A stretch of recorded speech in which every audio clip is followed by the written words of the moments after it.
Rientriamo in diretta, c'è stato un piccolo inconveniente tecnico, nonostante questo la redazione di New Sicilia si rialza sempre, quindi continuiamo il nostro intervento in compagnia del senatore uscente Thomas Piticchio, che ci ha raggiunto proprio qui da Palazzo Centrale, anzi a Palazzo Centrale, noi in collegamento da Piazza Università.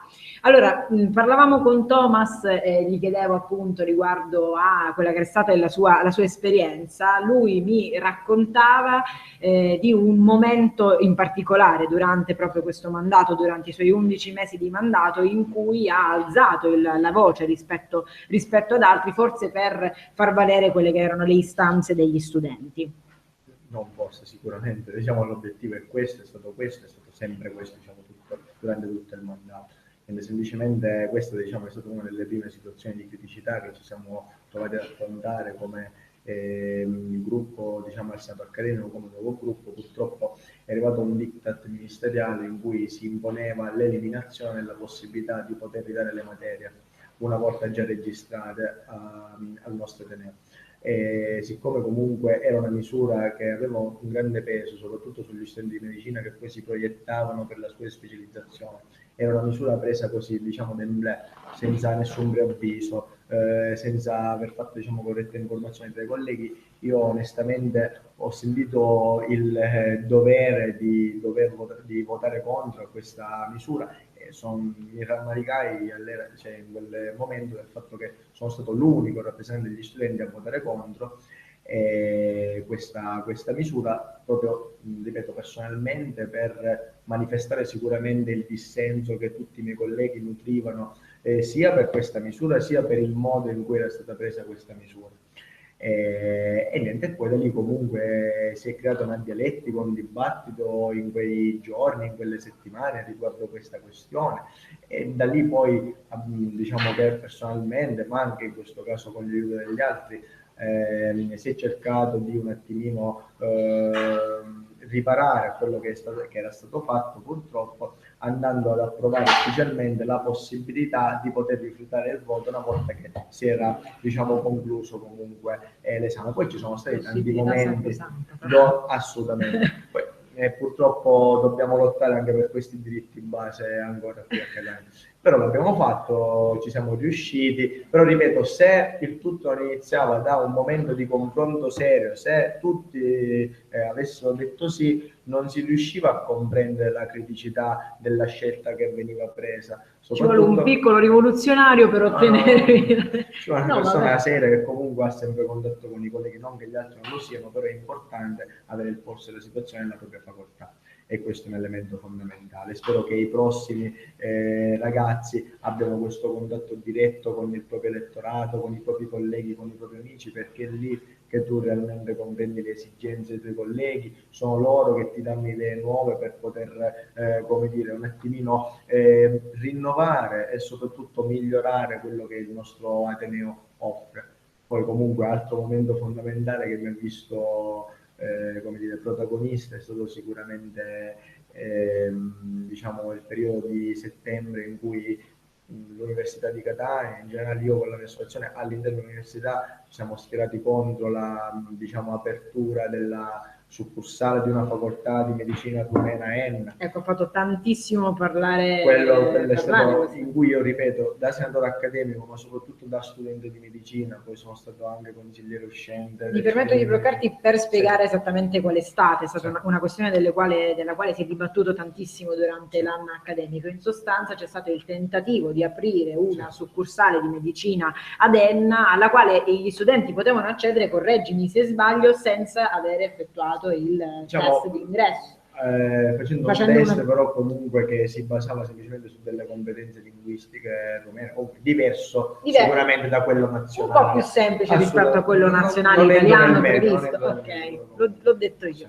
Insomma, questo ha fatto tanto parlare e i ragazzi, i rappresentanti hanno cercato un po' di prendere in mano le redini della situazione, tra cui appunto tra questi c'era anche Thomas. Sì, sicuramente diciamo che è iniziato tutto da me, questo lo posso dire tranquillamente, poi anche c'è stato il rettore che sicuramente ha avallato il nostro modo di impegnarci al riguardo, la nostra visione delle cose, soprattutto la nostra opposizione.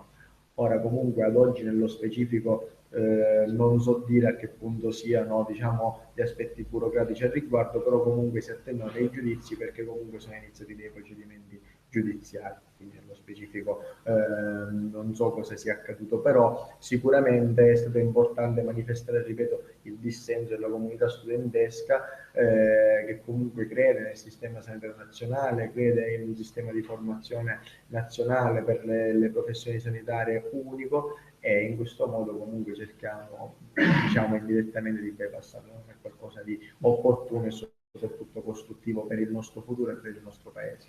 Ecco, sicuramente non deve essere stato facile, insomma, portare avanti questo incarico, chiaramente perché lo studente, il ragazzo, il senatore deve ovviamente dividersi tra i propri impegni, quelli che sono personali, quelli chiaramente didattici, e poi il ruolo di portatore delle istanze degli studenti. Thomas in ogni caso ci è riuscito, ha fatto egregiamente il suo lavoro, noi lo ringraziamo di essere intervenuto e tra l'altro io dico, e auguriamo anche in bocca al lupo per la sua laurea e tutti i progetti futuri, e intanto insomma grazie davvero di essere grazie a voi, salve, a presto, buona giornata. Salve. Continuiamo quindi con i dati. Mi raggiunge a questo punto Andrea Lo Giudice, il collega Andrea Lo Giudice, la nostra spalla, che a questo punto ha non soltanto intervistato Alberto Conti e quindi dato voce alla radio dell'Università di Catania, ma pare che adesso proprio dall'ufficio comunicazione lo abbiano raggiunto e gli abbiano fornito gli ulteriori risultati. Beh, sì, è un continuo correre, evolversi di dati, questo penso che sia è chiaro, anche il bello di viversi a diretta così, con questo continuo aggiornamento e tutti sulle spine per sapere quali sono le novità sempre dell'ultimo momento. Allora, sul Senato accademico siamo andati a 21 seggi su 34 spogliati, quindi analizzati fino all'ultimo. Al momento la lista con il maggior numero di voti raggiunti è l'Archee con 1385 voti. Però al momento il rappresentante più votato è della lista la Finestra si cambia, che è Barbara Pennisi con 465 voti ovviamente personali, però sul totale ripetiamo la lista che è quella che ne ha maggiore rispetto agli altri. Ovviamente man mano poi alla fine vi daremo tutti quelli finali, le altre ovviamente per gli altri organi già hanno cominciato lo spoglio, ma ancora siamo agli inizi, siamo a 5-6 organi, 5-6 ovviamente sportelli su tutti i totali 34, quindi insomma si andrà avanti nelle prossime ore e daremo maggiori informazioni a seguire nelle prossime ore. E così il Senato accademico è quello sul quale si è puntato. È quello dove c'è al momento maggiore attenzione, dove il Consiglio nazionale, infatti, dove già si è andato avanti. Come dicevamo prima, la nostra diretta non consiste soltanto nell'informarvi in tempo reale riguardo ai dati che ci giungono dai vari seggi, anche grazie e soprattutto alla collaborazione di Mariano Campo e di tutta la squadra appunto dell'Ufficio Stampa e Comunicazione dell'Università, ma ci occupiamo di fare un approfondimento su tutto quello che è l'ambito accademico. Quindi prima è intervenuto Alberto Conti, lo session manager della radio dell'Università di Catania, che ci ha parlato di tantissimi progetti. Sicuramente ci raggiungerà Secondo Roberto me da Zito. domani ci saranno anche molte più persone appassionate alla radio. Ecco, probabilmente, dopo l'intervento di oggi, ma ce lo si augura, un mondo così bello. Ci sarà anche il Roberto Zito che ci parlerà del My Movies, la rassegna cinematografica in lingua originale, e poi adesso ci ha proprio raggiunto Antonio Fusco, lo vedo lì seduto qui accanto a noi, perché appunto tu potrai raccontarci esattamente di cosa ci deve parlare, no? Sì, normalmente a guidare l'uomo, ma in questo caso ovviamente lo estendiamo più che altro al mondo universitario, trovare parcheggio è sempre un dramma. Quindi Vittoria, adesso io ti congedo, mi prendo questa soddisfazione finalmente di poterti congedare e invito accanto a me proprio il nostro ospite Antonio Fusco, che adesso arriva, e con lui parleremo di una tematica molto importante, interessante, che riguarda, in questo caso ovviamente lo analizziamo dal punto di vista degli studenti, ma è una cosa che riguarda ovviamente l'intera cittadinanza. Intanto ricordiamo che Antonio Fusco oggi è rappresentante della lista Archee, ma quest'oggi abbiamo anche in veste di consigliere della terza municipalità qui con noi, proprio per analizzare dal punto di vista amministrativo e politico l'annoso problema dei parcheggi sulle strisce blu. Allora, caro Antonio, intanto spieghiamo inizialmente appunto com'è la situazione oggi delle strisce blu e qual è l'ultimo emendamento, perché come sappiamo ancora deve entrare in vigore, ma ci sono state delle modifiche soprattutto sulle tariffe, quindi cominciamo a spiegarlo.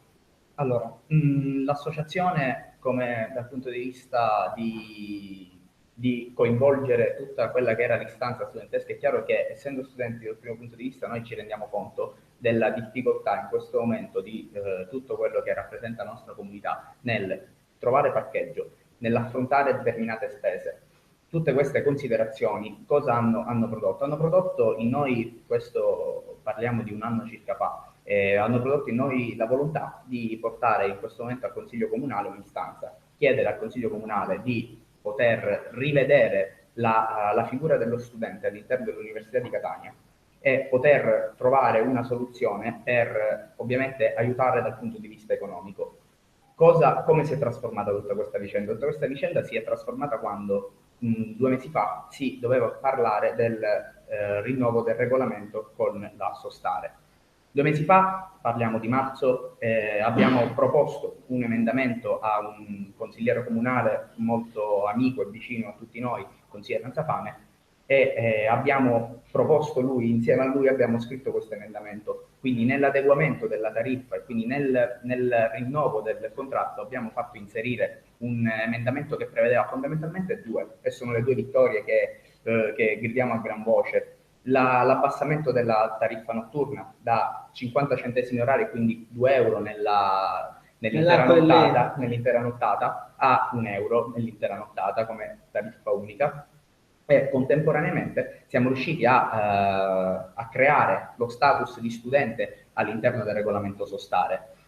Questo che significa? Significa che a 30 giorni dal momento in cui l'amministrazione deciderà di far entrare in vigore questo regolamento, perché ricordo che il regolamento è stato approvato in Consiglio Comunale, ma manca ancora la firma che ovviamente aspetta i tempi burocratici per entrare in vigore. A 30 giorni da questa firma il Comune si incontrerà con i vertici dell'Università di Catania per stabilire quelle che sono gli effettivi vantaggi per lo studente. Ecco, per essere un po' più chiari, spieghiamo molto brevemente: riconosciuta la categoria dei lavoratori, quella dei residenti, quindi ci sono delle agevolazioni fiscali sotto questo punto di vista. Uno degli obiettivi raggiunti è stato quello di far riconoscere anche la categoria dello studente, quindi chi scende spesso all'università per trovare posto. Insomma, anche in questo caso dovrebbero essere previsti dei piccoli vantaggi dal punto di vista economico, giusto? Assolutamente sì, ed è proprio questa la proposta: riuscire a creare, ormai siamo a un passo, riuscire a creare un abbonamento che magari adeguato alle fasce di reddito possa permettere allo studente di non pagare la tariffa completa e ridurre al minimo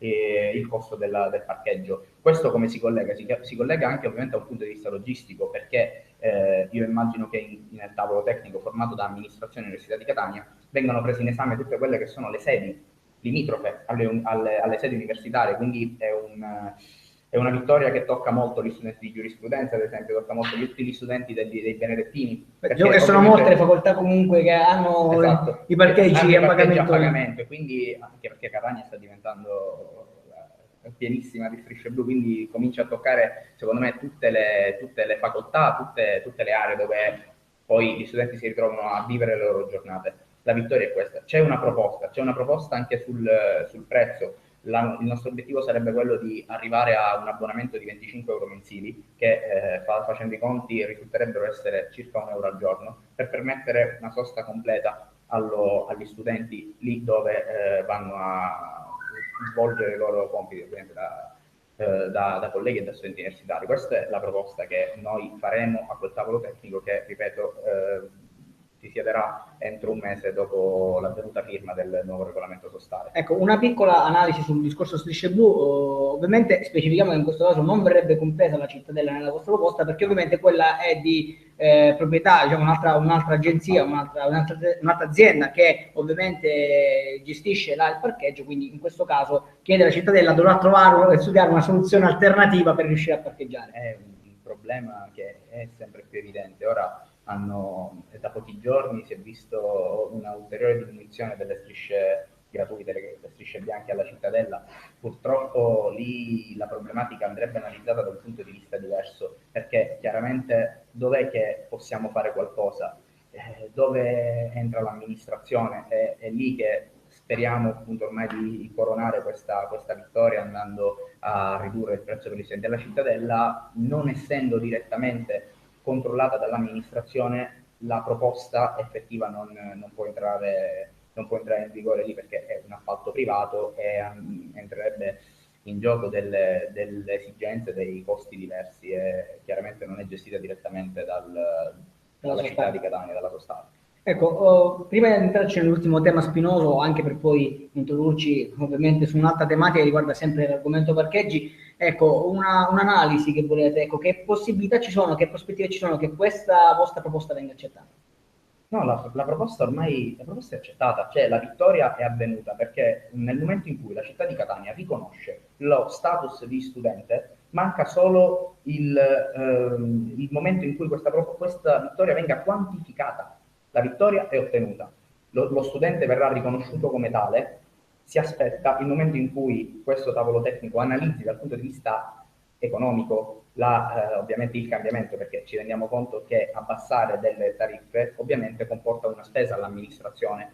Questo è un gioco economico che va fatto ovviamente. La città di Catania ha un bilancio importante, un bilancio che sappiamo non essere roseo, eccessivamente roseo, quindi chiaramente comporterà una spesa. Bisognerà andare a vedere in che modo riusciamo a abbattere le tariffe in questo momento per la categoria studentesca e in tal senso avremo un guadagno. Quindi quantificare questo ormai risultato è precoce in questo momento perché aspettiamo il tavolo tecnico fra amministrazione e università. Poi c'è anche la possibilità che questo venga scaglionato nelle fasce di reddito, perché capiamo bene che pagare 5 euro al giorno di parcheggio può essere un sacrificio accettabile per una famiglia benestante, ma diventa un sacrificio molto pesante per una famiglia che magari non ha le stesse possibilità, perché chiaramente non abbiamo tutti le stesse condizioni economiche, quindi mantenere lo stesso costo di diciamo che a primo impatto potrebbe sembrare una cosa abbastanza facile trovare un accordo del genere, ma ci sono tanti aspetti da analizzare dietro, fra reddito, fra ovviamente accordi comunali, amministrativi e dell'azienda, dove non è tanto facile poi alla fine riuscire a trovare una cosa che un accordo che possa soprattutto favorire a questo punto per la categoria dello studente. Assolutamente sì, perché se già consideriamo che la nostra proposta è nata un anno fa, abbiamo dovuto aspettare il rinnovo del contratto e questo non è stata un'attesa tra virgolette morta, è stata una vigile attesa perché le pressioni fatte sono state, potete immaginare, sono state importanti, sono state continue e per arrivare già a questo sicuramente vuol dire che l'amministrazione, diciamo che in qualche maniera ha risposto e ha sentito sue le istanze della nostra componente studentesca. Ha cercato quindi di capire un po' le esigenze che ci sono sotto questo punto di vista. Ecco, adesso ti lancio questa piccola provocazione. Nel caso in cui ovviamente ci dovesse trovare questo accordo, che è abbastanza vantaggioso per molti punti di vista, quando può influire poi sulla ricerca del parcheggio, dove si sa, insomma, il tema dell'abusivismo oggi è molto delicato e quindi mi chiedo quanto possa influire questo e come potrebbe essere visto sotto l'altro punto di vista. Beh, è chiaro, qua quando andiamo a toccare l'argomento parcheggiatori abusivi, andiamo a toccare un argomento che secondo me Catania sente particolarmente, soffre particolarmente. La categoria degli studenti, ma con essa anche tutte quelle che sono le fasce deboli della popolazione, soffrono in maniera più importante. L'adeguamento, cioè lo status studente, quindi la nuova convenzione, sicuramente, e qui parlo anche della tariffa notturna, potrà andare a combattere un pochino il fenomeno dell'abusivismo, perché ovviamente dando in mano agli operatori sostare gli stalli anche di notte, ovviamente il parcheggiatore abusivo, tra virgolette, si trova ad avere un ostacolo in più a dover fare purtroppo questa estorsione, perché tante volte possiamo definirla estorsione nei confronti dei cittadini. Le strisce blu di notte dovrebbero garantire una maggiore sorveglianza perché gli operatori della sostare sono lì a vigilare anche la notte. Ecco, ringraziando Antonio Fusco per questa delucidazione anche molto chiara e precisa, perché a volte parlare in politichese non è neanche tanto facile nel farsi capire, ma per averlo capito anche io, voglio dire, insomma, vuol dire che sono stato abbastanza attento, il discorso è abbastanza chiaro. E tra poco appunto sentiremo chi ha avuto delle brutte esperienze con il discorso dei parcheggi abusivi. Quindi, insomma, intanto ti ringraziamo nuovamente per questo tempo dedicato, ringraziamo quindi ancora Antonio Fusco e richiamo all'appello Vittoria Marletta a questo punto qui con me. Grazie ancora Antonio. Grazie.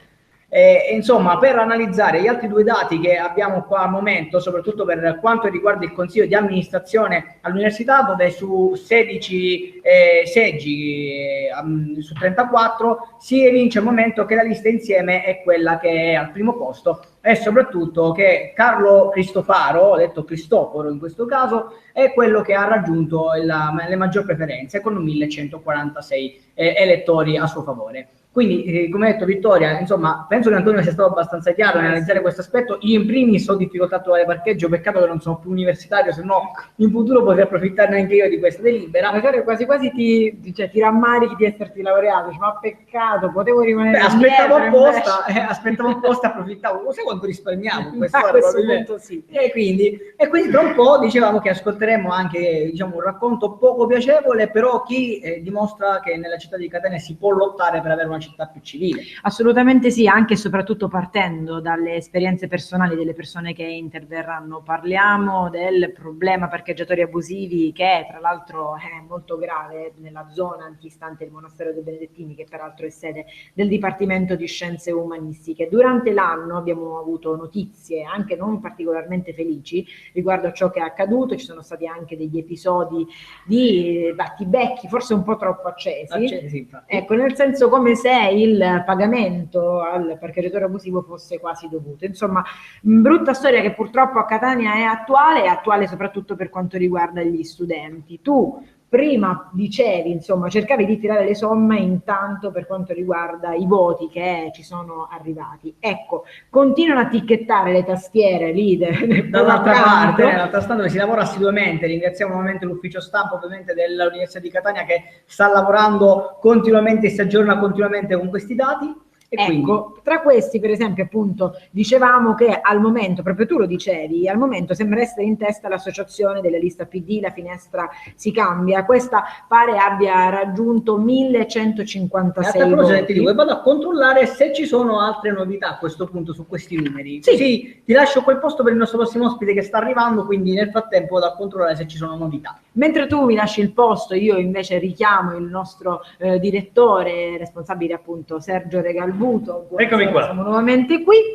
Ecco, qui. Allora, abbiamo dato i numeri, come abbiamo dato dire. I numeri, forse troppi, però ancora chissà quanti ne daremo fino alla fine del nostro intervento qui. E infatti, ricordiamolo anche per chi si fosse messo in visione d'ascolto solo adesso, noi abbiamo cominciato la nostra diretta streaming alle 15 qui da Palazzo Centrale dell'Università di Catania. Stiamo seguendo in diretta lo spoglio delle elezioni universitarie, spoglio che, lo ricordiamo, è cominciato ieri alle 14 e si è concluso per quanto riguarda il Consiglio nazionale universitario. Abbiamo già i più eletti, li abbiamo dati in apertura del nostro collegamento, ma adesso Vittoria ce li ricorda. Vogliamo, allora, sì, abbiamo i giusto più per votati. Chi appunto solo adesso si sta collegando, sì. Ricordiamo che sono stati i più votati del Consiglio nazionale universitario e ricordiamo anche e soprattutto che questi non sono gli eletti, perché adesso vi spiegherà meglio Vittoria, fanno parte di un concentramento che deve un po' fare i calcoli, i conti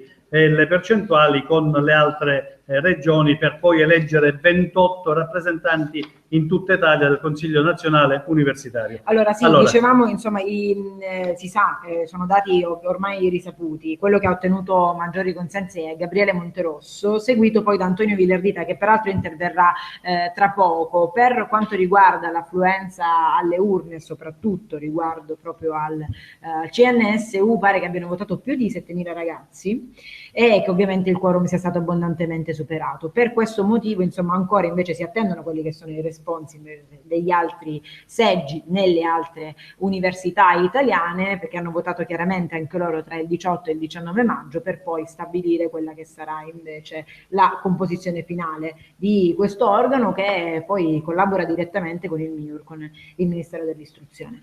E a proposito di affluenza, voglio ricordare anche in questo caso, solo per chi non ci ha seguito dall'inizio, che abbiamo sottolineato e ribadito dal primo momento come questa affluenza sia crescente nelle ultime consultazioni universitarie elettorali, perché alla penultima furono il 20% degli aventi diritto al voto a recarsi alle urne. Nella scorsa elezione, quella del 13 e 14 ottobre del 2014, che noi abbiamo seguito come nostra prima esperienza in diretta e in sinergia con l'Ateneo di Catania, furono il 27%.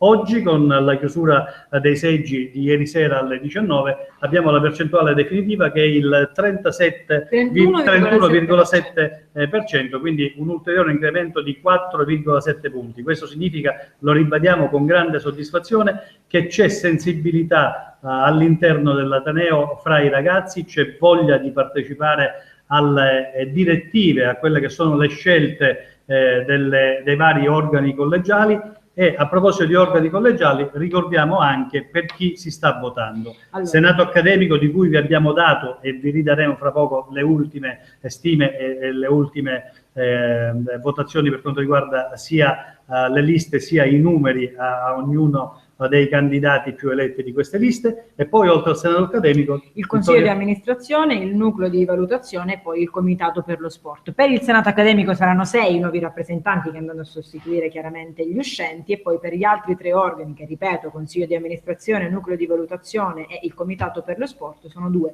i rappresentanti che poi si dovranno rapportare non soltanto con il presidente e con il rettore, ma anche con i rappresentanti poi del mondo accademico e del personale tecnico amministrativo. Allora, torniamo al Senato accademico dando qualche altro dato. Ricordiamo che siamo già a 2/3 abbondanti, o anzi a 2/3 quasi,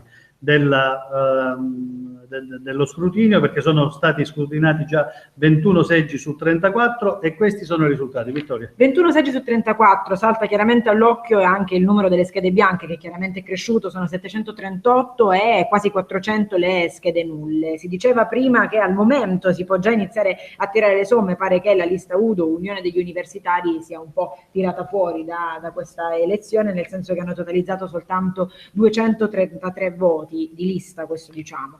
Ora, quella che risulta essere in testa, se non erro, ma penso proprio di poterlo dire con chiarezza, che è la lista Archè, primo fra tutti Salvatore Esposito con i suoi 375 voti, seguita poi invece dalla congregazione, mettiamola così, di PD, la finestra si cambia con i loro 1156 voti, e poi anche Università Popolare con i 1178 voti. Probabilmente, ma le cose chiaramente potrebbero cambiare, perché noi rimarremo qui in diretta fino a completamento dello spoglio, riusciranno ad ottenere questo seggio non si sa, forse anche Azione Universitaria contro Campus, che sono chiaramente insieme, e poi forse anche Libertas, Liberi e Forti, che ha 1224 voti al momento, quindi anche loro sono sicuramente in corsa. Questi, ripetiamo, sono i dati parziali: 21 seggi scrutati su 34. Per cui, dati i numeri, torniamo alle parole, torniamo ai commenti, torniamo alle riflessioni con i nostri ospiti. Quindi io lascio la postazione per il prossimo ospite, che è?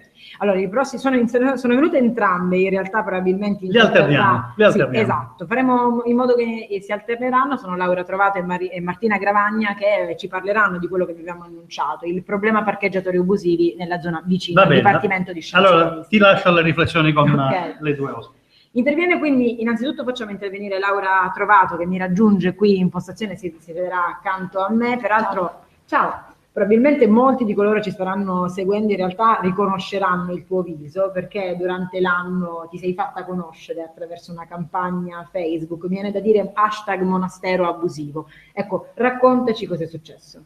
Allora sì, diciamo che a ottobre-novembre di quest'anno si è verificato l'ennesimo incidente in qualche modo con quelli che sono i parcheggiatori abusivi di Piazza Dante, per cui una signora che stava venendo all'interno del monastero per assistere a una conferenza è stata seguita fino a dentro e minacciata dal parcheggiatore abusivo. A seguito di questo evento ho deciso di fare un video in cui in qualche modo cerco di appellarmi ai miei colleghi universitari, alle istituzioni, ma un po' a tutta la cittadinanza, per cercare di risolvere il problema, soprattutto denunciandolo. Ecco. Assolutamente sì, anche perché in realtà ti sei fatta un po' portavoce di un'istanza generale. Il problema ammorba un po' tutti coloro i quali frequentano il monastero dei Benedettini, non soltanto per finalità didattiche, e insomma, ormai vige questa regola non soltanto in quella zona del dover necessariamente pagare questo pedaggio, mettiamolo così, un ticket che in realtà non esiste. Il problema si è creato perché adesso sembra quasi che questo pagamento sia assolutamente dovuto, dovuto, tant'è che poi si sono venuti a creare tutta una serie di episodi spiacevoli, come quello dell'inseguimento della signora fin dentro il monastero, che poi chiaramente ha cercato riparo lì dentro, ma anche quello di tanti e tanti ragazzi che quotidianamente litigano con questi personaggi che comunque ad oggi continuano ad essere lì davanti, mi raccontavi proprio prima. La situazione in realtà non è cambiata. Sono passati dei mesi, noi abbiamo denunciato, noi siamo andati avanti nella nostra battaglia, non ignorando il problema, ma cercando sempre di mantenerlo vivo e di sollecitare quante più persone possibili a seguirci. Ma in realtà comunque, anche parlando con le istituzioni, la situazione non è cambiata per varie problematiche. Diciamo che la situazione è ferma attualmente, loro sono lì e sono sempre gli stessi soprattutto. Ecco, ci sembrava doveroso, in quanto testata giornalistica, anche dare voce a questi ragazzi che in ogni caso decidono di metterci la faccia proprio per cercare di ottenere qualche cambiamento, soprattutto perché al momento la situazione risulta essere invivibile. Diciamo che, ragionando in termini concreti, trovare parcheggio proprio in quella zona, soprattutto la mattina, è comunque operazione complicata, certo, anche perché ci sono proprio le strisce blu, e mi ricollego all'intervento che precedentemente Andrea Lo Giudice ha fatto insieme con Antonio Fusco. Quindi proprio il fatto che degli studenti che quotidianamente devono andare semplicemente a frequentare delle lezioni, per le quali ovviamente fanno fatica, tirano fuori anche del denaro, doversi quotidianamente sottoporre a questo tipo di ricatti, credo che non sia più cosa gradita. E quindi magari questo tipo di intervento, sfruttando anche le nostre pagine social, potrebbe servire un po' a risvegliare gli animi. Detto questo, non soltanto con te Laura, ma anche con Martina Gravagna, che peraltro è intervenuta e ha aderito a questa campagna che tu per prima hai portato avanti, e sei riuscita anche a farla arrivare nelle stanze del comune, perché vi siete anche interfacciati, mi dicevi, con il vice sindaco e poi anche di recente? Da recente anche con l'assessore di Salvo, l'assessore all'urbanistica, che ha voluto fare un sopralluogo in Piazza Dante con alcuni di noi del monastero abusivo, per rendersi conto, diciamo, effettivamente di quale fosse la situazione, diciamo che ci ha proposto di organizzare un tavolo in cui verranno discusse le nostre proposte in comune con possibilmente il sindaco e il presidente della società Sostare. Ecco, quindi questo potrebbe portare a qualcosa, sì, ma al sì, momento... ci auguriamo. Al momento non abbiamo, diciamo, ancora fatto questo incontro, quindi siamo in attesa di ulteriori conferme, ma a breve, insomma, avremo dei risvolti, speriamo. La redazione di New Sicilia in ogni caso vi terrà informati riguardo a questo argomento che chiaramente preme un po' a tutti e rispetto al quale tutti siamo coinvolti, perché almeno una volta nella vita sarà capitato chiaramente di passare dal monastero dei Benedettini o per diciamo vicende personali o anche semplicemente per andare alle lauree degli amici, dei parenti, insomma. E quindi sicuramente la nostra redazione, attraverso i nostri approfondimenti, poi piano piano cercherà di raccontarvi ciò che sta succedendo e quali sono gli ulteriori risvolti. Io ringrazio Laura Trovato di essere intervenuta, ringrazio Martina Gravagna di averla accompagnata e chiaramente anche di aver aderito a questa iniziativa, e per questo vorrei anche permetterle di venire qui a raccontarci quella che è stata la sua esperienza e come mai ha deciso di intervenire. Tra l'altro, grazie mille Laura. Grazie. Buona serata a te. Tra l'altro mi piacerebbe approfondire con Martina qual è stata anche l'importanza dei social. Ciao, buon pomeriggio a te. Qual è stata anche l'importanza della vostra pagina social in tutto questo? Perché comunque, ribadisco, io vi ho presentate, ma secondo me coloro i quali ci staranno seguendo sapranno già un po' chi siete e soprattutto cosa avete fatto per la comunità studentesca. L'importanza dei social in queste iniziative è stato fondamentale, perché appunto, come ha accennato già Laura, tutto è nato da un semplice video postato sul profilo Facebook qualunque. E da lì devo dire che ha avuto anche molta risonanza, perché comunque siamo riusciti a collaborare anche con altre pagine che avevano, diciamo, un'utenza già di fan ben maggiore rispetto a noi. Siamo riusciti addirittura a fare un servizio con il TGR, che è venuto direttamente in Piazza Dante, appunto per dare voce a noi che in quel momento, insomma, avevamo proprio questa voglia di cercare di smuovere qualcosa, ma di smuovere qualcosa appunto alla base, perché è importante dire che il nostro progetto si chiama Monastero Abusivo, ma si chiama Monastero Abusivo non perché noi vogliamo circoscrivere questo progetto solo ed esclusivamente al monastero, perché come ben sappiamo, chiunque abiti in una città come Catania penso che si sia interfacciato almeno una volta con il problema del parcheggiatore abusivo. Noi abbiamo deciso di partire dal monastero perché è la realtà a noi più vicina, è una realtà universitaria, quindi inevitabilmente portatrice di determinati valori, per cui sembra un po' una contraddizione avere un fenomeno del genere davanti ad una struttura che, oltre ad essere un sito patrimonio dell'UNESCO, è anche sede di una facoltà di scienze umanistiche. Quindi d'altra parte è stata nostra premura avviare questo progetto perché, oltre ai vari episodi che si sono susseguiti, diciamo, negli ultimi 2 anni, anche negli ultimi 3 anni, culminati poi con l'episodio della signora appunto aggredita, del quale abbiamo parlato con Laura, ci premeva più che altro cercare di dare un input proprio a livello culturale, per cercare proprio di sradicare questa cultura marcia, secondo cui appunto si deve dare qualcosa ad una persona che materialmente non ci sta prestando nessun servizio, che non ha un ruolo, che non svolge una funzione che non può essere nemmeno definita un lavoro, perché all'atto pratico non sta svolgendo un lavoro, soprattutto nei limiti della legalità. Quindi, invece ormai è entrato nel nostro costume, sì, insomma, sì, farlo ma anche a livello quotidianamente. proprio prettamente anche linguistico, no? Stanno lavorando, non lavorano, non sono dei lavoratori, stanno abusivamente appunto strappandoci dei diritti che noi abbiamo, ovvero il diritto di parcheggiare davanti all'università e di poter anche scegliere se parcheggiare su delle strisce blu, se parcheggiare in altre parti, insomma, che ci vengono anche concesse dall'università, perché non ci dimentichiamo che di fronte alla chiesa di San Nicolò all'Arena il comune ha stanziato dei posti per i motorini, posti che sono posti sotto pizzo, perché inevitabilmente nel momento stesso in cui un ragazzo parcheggia il motorino lì davanti ha l'obbligo, non diciamo esplicito ma quasi, di dover dare €1, €1,50 quello che ha un parcheggiatore, e questo penso insomma sia una realtà parecchio pesante, sia per noi studenti che per la città. Come dicevo prima, noi in ogni caso continueremo a dare aggiornamenti riguardo a ciò che accadrà e si spera che si spera che proprio definitivamente questa situazione possa trovare una soluzione. Ringraziamo ovviamente anche te, Martina, di essere intervenuta. Martina Gravagna, Monastero Abusivo, grazie ancora, insomma, e a presto. Ciao, buona serata. Appunto, io chiedo a questo punto al direttore Sergio Regalbutto di raggiungermi nuovamente, perché pare siano arrivati altri risultati sempre in tempo reale e noi siamo qui pronti per fornirveli. Altri dati, siamo sempre a una cifra già che può dare un orientamento di come stiano andando le elezioni. Abbiamo per il Senato accademico 23 seggi scrutinati su 34 e in questo momento la lista che ha ottenuto più voti è la lista numero 2, Arché, con 1405 voti, e poi c'è la lista numero 4, PD, La Finestra e Si Cambia, con 1179 voti.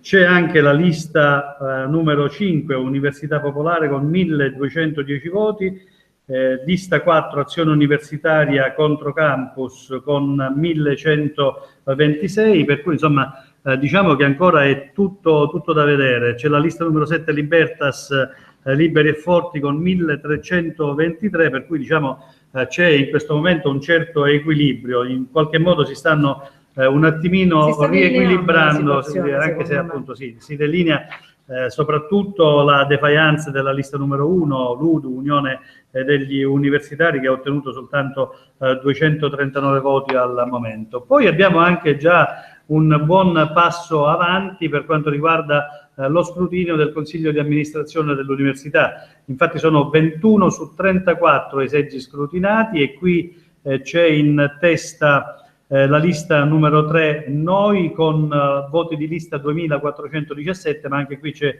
assoluto equilibrio con la lista 2, Studenti Democratici, con 2267 e la lista numero 1 Insieme con 2264, quindi qui veramente si gioca sul filo dei voti. Poi c'è il nucleo di valutazione e qui ancora siamo abbastanza lontani in fatto di scrutinio, perché siamo a 8 seggi scrutinati su 34 e abbiamo in questo momento anche qui parecchio equilibrio con la lista numero 3, Noi, che ha ottenuto 545 voti, e poi la lista Studenti Democratici, cioè la numero 2, con 531 voti, e la lista numero 1 Insieme, che ha ottenuto 427 voti. ma non finisce qui, perché c'è anche l'elezione per quanto riguarda il comitato per lo sport universitario. In questo momento sono stati scrutinati 11 seggi su 33 e in testa c'è la lista numero 2, Studenti Democratici, con 1031 voti di preferenze, seguita dalla lista numero 3, Noi, con 714 voti, e poi la lista numero 1 Insieme con 554. Ecco, sicuramente sono degli orientamenti, ma come abbiamo visto soprattutto già dal primo intervento che avevamo fatto, dai primi dati che avevamo dato, c'è comunque una sorta di riequilibrio quantomeno su alcuni organi. Noi ripetiamo, nell'attesa che qui in postazione al mio posto si sussegua un altro ospite che adesso ci presenterà, Vittoria Marletta, ricordiamo che siamo in diretta streaming su newsicilia.it, sul nostro canale Facebook e sul nostro canale YouTube, ma stiamo anche proseguendo con una diretta su Twitter e su Google+. Vi ricordo newsicilia.it, vicini già nella scorsa elezione universitaria, tornati puntuale grazie alla fiducia accordataci dal magnifico rettore Giacomo Pignataro e da tutta la struttura, che continuiamo ancora una volta a ringraziare per il supporto assolutamente indispensabile che ci sta dando, nel potervi fornire i dati in tempo reale, e lo faremo dalle 15 di oggi, quando abbiamo iniziato, e fino a serata inoltrata, prevediamo intorno alle 21-22, quando se non ci sono intoppi riusciremo a darvi non soltanto le liste definitive che hanno conquistato il maggiore e il minor numero di voti, ma anche i singoli candidati. Vittoria, io lascio nuovamente la postazione perché tu hai da presentare altri ospiti. Sì, io aspettando che appunto mi raggiunga nuovamente Andrea Lo Giudice per gli ultimi aggiornamenti, perché peraltro noi vi raccontiamo quali sono i voti delle varie liste, che le varie liste stanno ottenendo, però c'è anche da fare una specifica riguardo quelle che sono poi in realtà le funzioni di questi organi. Parliamo soprattutto degli organi collegiali sui quali tanto si stanno puntando i riflettori nelle ultime ore, per capire un po' anche quale sarà il ruolo che andranno a svolgere questi ragazzi, che chiaramente si dovranno rapportare, come abbiamo detto già, a partire dalle 3 di questo pomeriggio, non soltanto con il rettore dell'Università di Catania, ma anche poi con i rappresentanti del mondo accademico, e quindi i professori, e poi i rappresentanti del personale tecnico amministrativo. I loro ruoli, in realtà, quello dei senatori accademici, dei consiglieri di amministrazione, e poi quelli che andranno a far parte del nucleo di valutazione, sono simili, però chiaramente anche si discostano, nel senso che potrei dire che è una sinergia sostanzialmente fra diversi organi, chi si occupa poi più nello specifico di un aspetto, chi di un altro, ma poi sostanzialmente una sinergia per far funzionare al meglio il mondo universitario e dare maggiore opportunità ovviamente agli studenti. Sostanzialmente poi l'obiettivo finale è quello, anche perché se no non sarebbero rappresentanti universitari sotto questo assolutamente sì, assolutamente sì. Quindi i senatori più che altro si occupano di portare avanti chiaramente quelle che sono le istanze degli studenti, e poi di stabilire, parlando concretamente, gli appelli per i ragazzi, stabilire appunto, come diceva anche Thomas, portare avanti quelle che sono le loro esigenze, come per esempio la necessità di poter stabilire se accettare o meno un esame, sebbene questo appunto sia stato conseguito. Tutto quello che riguarda l'aspetto didattico, amministrativo, esatto. E anche come proposte, e questo tra un po' poi lo approfondiremo anche meglio con gli altri ospiti, quello che riguarda anche l'aspetto pratico. Diciamo che sostanzialmente l'università italiana e quella di Catania hanno più un'impostazione teorica che pratica, quindi esatto. Anche su quello si stanno battendo da diversi anni, e penso che continueranno a farlo ovviamente tutti i vari rappresentanti universitari, per riuscire ad avere maggior aspetto appunto dal punto di vista pratico piuttosto che teorico, anche perché molti mestieri ormai oggi si imparano sul campo piuttosto che sui libri in testa. Ecco, per esempio, esatto. Il consiglio di amministrazione invece si occupa più della gestione amministrativa, e quindi di stabilire come devono essere poi spesi i finanziamenti all'università, e il nucleo di valutazione in ultimo invece cerca di gestire e di capire se effettivamente è stato fatto bene o male una determinata scelta. Ecco, chiaramente queste sono delle spiegazioni che possono essere quanto più facilmente comprensibili a coloro i quali ci stanno seguendo, per evitare di lasciare che il mondo accademico resti, non so, un po' ancorato e lasciato troppo in alto in questa piramide della comunità accademica. Diciamo che sostanzialmente, mi permetto di usare anche dei termini, scusate, o più calcistici volendo, o anche più tecnici, diciamo che fanno da collettore con quello che è la parte, diciamo, che meno conosce il punto di vista politico-amministrativo, a quelli appunto che sono i piani alti, ma fanno appunto da collante, perché ascoltano i problemi e vedono e analizzano i problemi che ci sono all'interno del mondo universitario per poi farli presenti a chi sta più in alto e cercare di trovare una soluzione ottimale che vada bene sia per un altro, sia per un aspetto che per l'altro. Quindi andando incontro sia alle esigenze dei, diciamo, dei più sfortunati, mettiamolo così, di quelli che vivono i problemi in prima persona, a quelli che poi sostanzialmente devono riuscire a gestirli. Ecco, avendo fatto questa piccola parentesi, vi ricordiamo che ovviamente le operazioni di scrutinio stanno andando avanti e che sicuramente vi aggiorneremo a questo punto dopo l'intervento di questo a proposito, prendiamo un collante, ce lo tiriamo dentro uno di questi collanti che è Ornello Occhipinti di Giovani Democratici. Per dire lascio spazio e torno dopo. Magari anche con gli altri dati adesso arrivano così, ormai sono curioso perché vedo che stanno camminando, corrono e intanto mi ha raggiunto appunto Ornella. Buonasera Ornella. Allora, innanzitutto Giovani Democratici fa parte comunque del PD, questo possiamo dirlo, diciamo, già come premessa. Lasciando questo, andrei direttamente appunto ad analizzare l'aspetto pratico. Poco fa noi ci abbiamo fatto una bella chiacchierata, spieghiamo brevemente che loro guardano appunto molto, come detto poc'anzi, quello che sono i problemi che si vivono all'interno del mondo universitario, ascoltando molto quello che fanno i giovani, ma questo credo sia stata poi comune a tutti ovviamente gli altri candidati e alle altre liste che si sono candidate per queste elezioni. Ora nello specifico voi vi siete occupati di un aspetto molto particolare che è quello che riguarda però diciamo i posti letto, dove andare a dormire, soprattutto chi viene da fuori, gli affitti della casa, insomma, vediamo, spiegaci meglio come avete notato queste problematiche e quale potrebbe essere il risvolto in prospettiva futura. Allora, intanto le problematiche le abbiamo notate perché noi abbiamo deciso di attuare un'attività di ascolto dentro gli atenei. Molti di noi sono studenti, quindi molti li conoscono in prima persona questi problemi. La problematica abitativa è una problematica chiave in realtà per gli studenti, in quanto la possibilità di vivere in prossimità alle proprie facoltà, ai propri dipartimenti, implica anche una maggior possibilità di vivere la vita universitaria e di proseguire spesso gli studi, non di rado la non possibilità di far fronte a delle spese abitative non porta poi alla decisione di magari anche abbandonare gli studi. Sembra un'esagerazione, ma vi assicuro che non lo è. Quindi perché noi abbiamo puntato molto... guardando il punto di vista economico, chi viene da fuori a volte questo sicuramente non aiuta. È un problema strettamente legato appunto alla sfera economica. Quindi noi abbiamo immaginato che si potrebbe per esempio svolgere un'attività di rimessa in sicurezza e quindi in uso di immobili momentaneamente non utilizzati, perché appunto hanno bisogno magari di essere messi appunto in sicurezza, di essere riabilitati, ecco.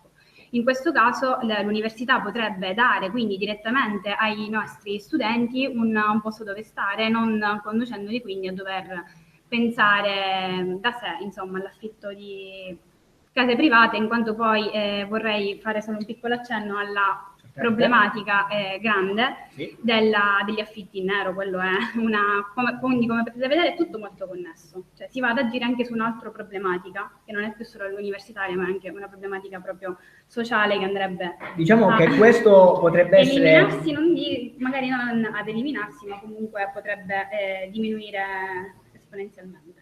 Quello è un tipo di problema che un po' possiamo riscontrare, poco fa avevamo analizzato perché si fosse messo in collegamento soltanto ora anche l'aspetto dei parcheggi, ecco, anche a trovare una convenzione e dare una mano potrebbe eliminare il problema, in quel caso sono i parcheggiatori abusivi, in questo caso l'affitto in nero, quindi potrebbe essere una soluzione ovviamente ottimale anche per far muovere nuovamente l'economia e il commercio all'interno anche della città di Catania. Sì, è veramente bisogna ragionare quando si va soprattutto ad elezioni, bisogna far sì che il proprio programma riesca ad avere una connessione tra i vari aspetti della vita di una persona, soprattutto di uno studente che molto spesso non ha ancora una propria indipendenza economica, quindi tutti gli aspetti della sua vita sono strettamente connessi. Esattamente, questo è sicuramente un punto di forza, è soprattutto una cosa sulla quale bisognerebbe riflettere in modo accurato, ma soprattutto io mi soffermerei, poi tu dicevi di questa immigrazione poi verso verso l'estero, verso altre facoltà, che uno dice se devo spendere per stare fuori, vado in una facoltà che magari mi offre qualcosa in più. Questo perché effettivamente, e lo vediamo specialmente in quelle che sono i 3+2, quindi poi la parte specialistica, spesso poi i piani didattici non sono tanto appetibili e tanto coinvolgenti, perché magari alcune materie sono le stesse o altro, quindi questo poi invoglia. Ecco, voi vi battete anche per questo, per riuscire a cambiare anche dal punto di vista della didattica. Battiamo su questo principalmente perché crediamo che l'Università di Catania abbia anche un posizionamento geografico strategico. Siamo una università che si colloca nella parte di regione che risulta essere anche quella più attrattiva per varie ragioni, per ragioni culturali, economiche, e anche ha una posizione strategica perché siamo un'università sul Mediterraneo. Quindi potremmo benissimo far sì che i nostri piani di studi diventino aperti verso l'aspetto internazionale, verso l'aspetto del Mediterraneo. Io sono laureata in politica e relazioni internazionali e credo che...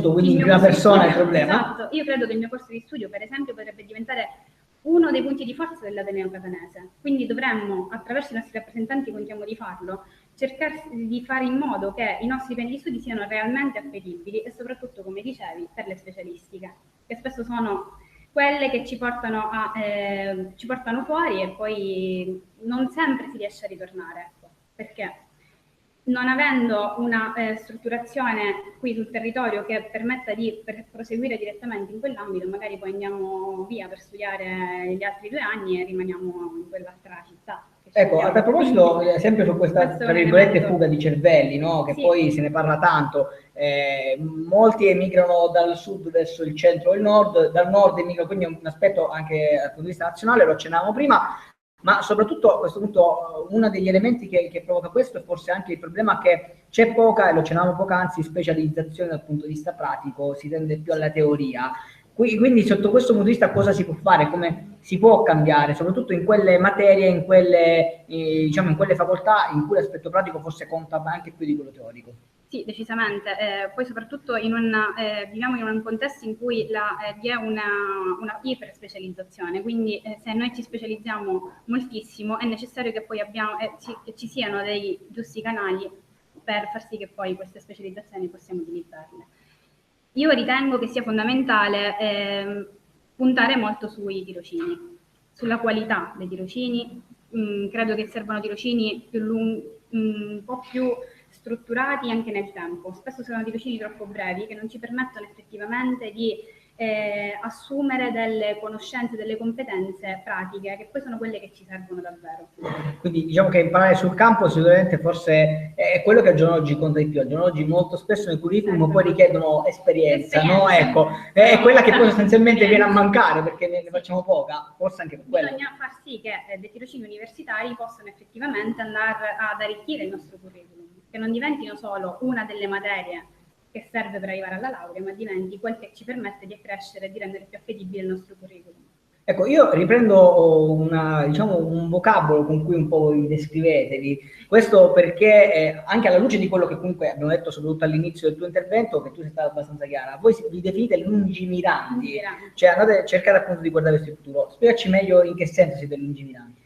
Allora, siamo lungimiranti, intanto spiego perché lo siamo stati, perché la lungimiranza è un elemento che ci ha contraddistinto e non ci contraddistinguerà da adesso, ma abbiamo già iniziato il nostro lavoro di lungimiranza, perché abbiamo cercato di impostare il nostro programma e la nostra coalizione è nata basandosi su quali sono i bisogni effettivi dei nostri studenti. Quindi per far questo necessariamente bisogna avere una visione lungimirante e di lungo periodo. Abbiamo deciso quindi, così come quello che per noi è il ruolo della politica, di essere i gatekeepers, quindi di essere i filtri, prendere i bisogni, filtrare i bisogni e renderli e farne un programma appetibile. Questo sembra essere vincente dai dati che avete dato poc'anzi, in quanto siamo prima lista praticamente ovunque, quindi sembrerebbe che la nostra strategia di lungimiranza stia funzionando. Siamo lungimiranti anche perché la nostra giovanile lavora in stretta sinergia con l'amministrazione comunale. Questo è un elemento molto importante di lungimiranza perché leghiamo strettamente la vita dell'università alla vita della città. Quindi i nostri rappresentanti vengono eletti non solo per lavorare all'interno dell'università, ma per far sì che l'università diventi una reale istituzione nella città. No, prima di congedarti, io ti faccio l'ultima battuta. Il punto di forza di quest'anno qual è? Il punto di forza di quest'anno è che sicuramente la nostra coalizione ha lavorato bene, ha lavorato tanto ed è stata veramente in grado di creare una sinergia tra le varie liste che poi costituiscono la nostra coalizione. Questo lo dico perché non è scontato e perché, ribadisco, abbiamo deciso di dare il nostro programma ai nostri elettori che ci hanno scelti e non siamo andati noi a chiedere i voti. Questa è una strategia che anche questa non è scontata e che evidentemente è quello che gli elettori, in questo caso gli studenti della nostra università, si aspettano. Insomma, in sintesi, un duro lavoro, si lavora tanto, soprattutto questa sinergia amministrazione-studenti. Con questo quindi ringraziamo Nello Chipinti per averci fatto questa piccola delucidazione e aver lanciato, e ora tra un po' lo analizzeremo meglio, scusate, anche un altro aspetto, un altro problema che è quello degli affitti in nero. Quindi tra un po' lo analizzeremo nuovamente. Ornella, noi ti ringraziamo, gentilissima. E allora noi proseguiamo con la nostra diretta sempre dall'Università di Catania, dal Palazzo Centrale, insomma si continua a camminare, lo spoglio dei voti, tra un po' arriveranno ovviamente, intanto mi ha raggiunto nuovamente Vittoria Marletta, eccola qua, insomma uno spazio, è sempre bello avere anche una bella presenza accanto, scusate il gioco di parole. E quindi si va avanti con questo spoglio dei voti, ci sono sempre tante novità, tante curiosità. Speriamo di avere quanto prima anche i risultati per sentire magari a caldo poi le voci di chi è stato eletto, e quindi quello sicuramente è un aspetto molto interessante. Ti dico questo, l'anno scorso siamo stati praticamente noi ed guarda i primi in bocca al lupo ai ragazzi che erano stati eletti, ai senatori di quell'anno, insomma di un anno e mezzo fa, 2 anni fa. Ecco, adesso invece, essendo già stato completato lo scrutinio per quanto riguarda chiaramente soltanto Catania per il CNSU, prima abbiamo dato i dati, adesso, dato i dati, che carino questo gioco di parole, e adesso c'è raggiunto Antonio Vidardita che nella lista dei 6 candidati da Catania è risultato appunto il secondo per il numero di voti totalizzati. E allora io lascio volentieri la mia poltrona a lui, guarda, già calda, già bella e pronta per te, così ti trovi subito a tuo agio. Ovviamente Vittoria, mi raccomando, trattalo bene. Antonio, prego, accomodati. E allora lascio la parola, nel frattempo vado a vedere per gli altri dati. Ci raggiunge quindi Antonio, si siede qui vicino a me in questa sedia che ha visto protagonisti tutti i ragazzi, perché chiaramente lo ricordiamo, gli studenti sono ovviamente i principali fautori non soltanto di questa diretta ma anche del vostro lavoro, mettiamola così, perché chiaramente dovete districarvi non soltanto tra quelli che sono i vostri impegni accademici ma anche e soprattutto quello che è il vostro ruolo. Allora, parlavamo di CNSU, noi abbiamo cercato di spiegare un po' quali sono le funzioni di questo organo, ma chi meglio di te, che ambisce poi a ricoprire questo ruolo, può dirci in termini semplici in realtà quali saranno poi le attività che dovrai svolgere?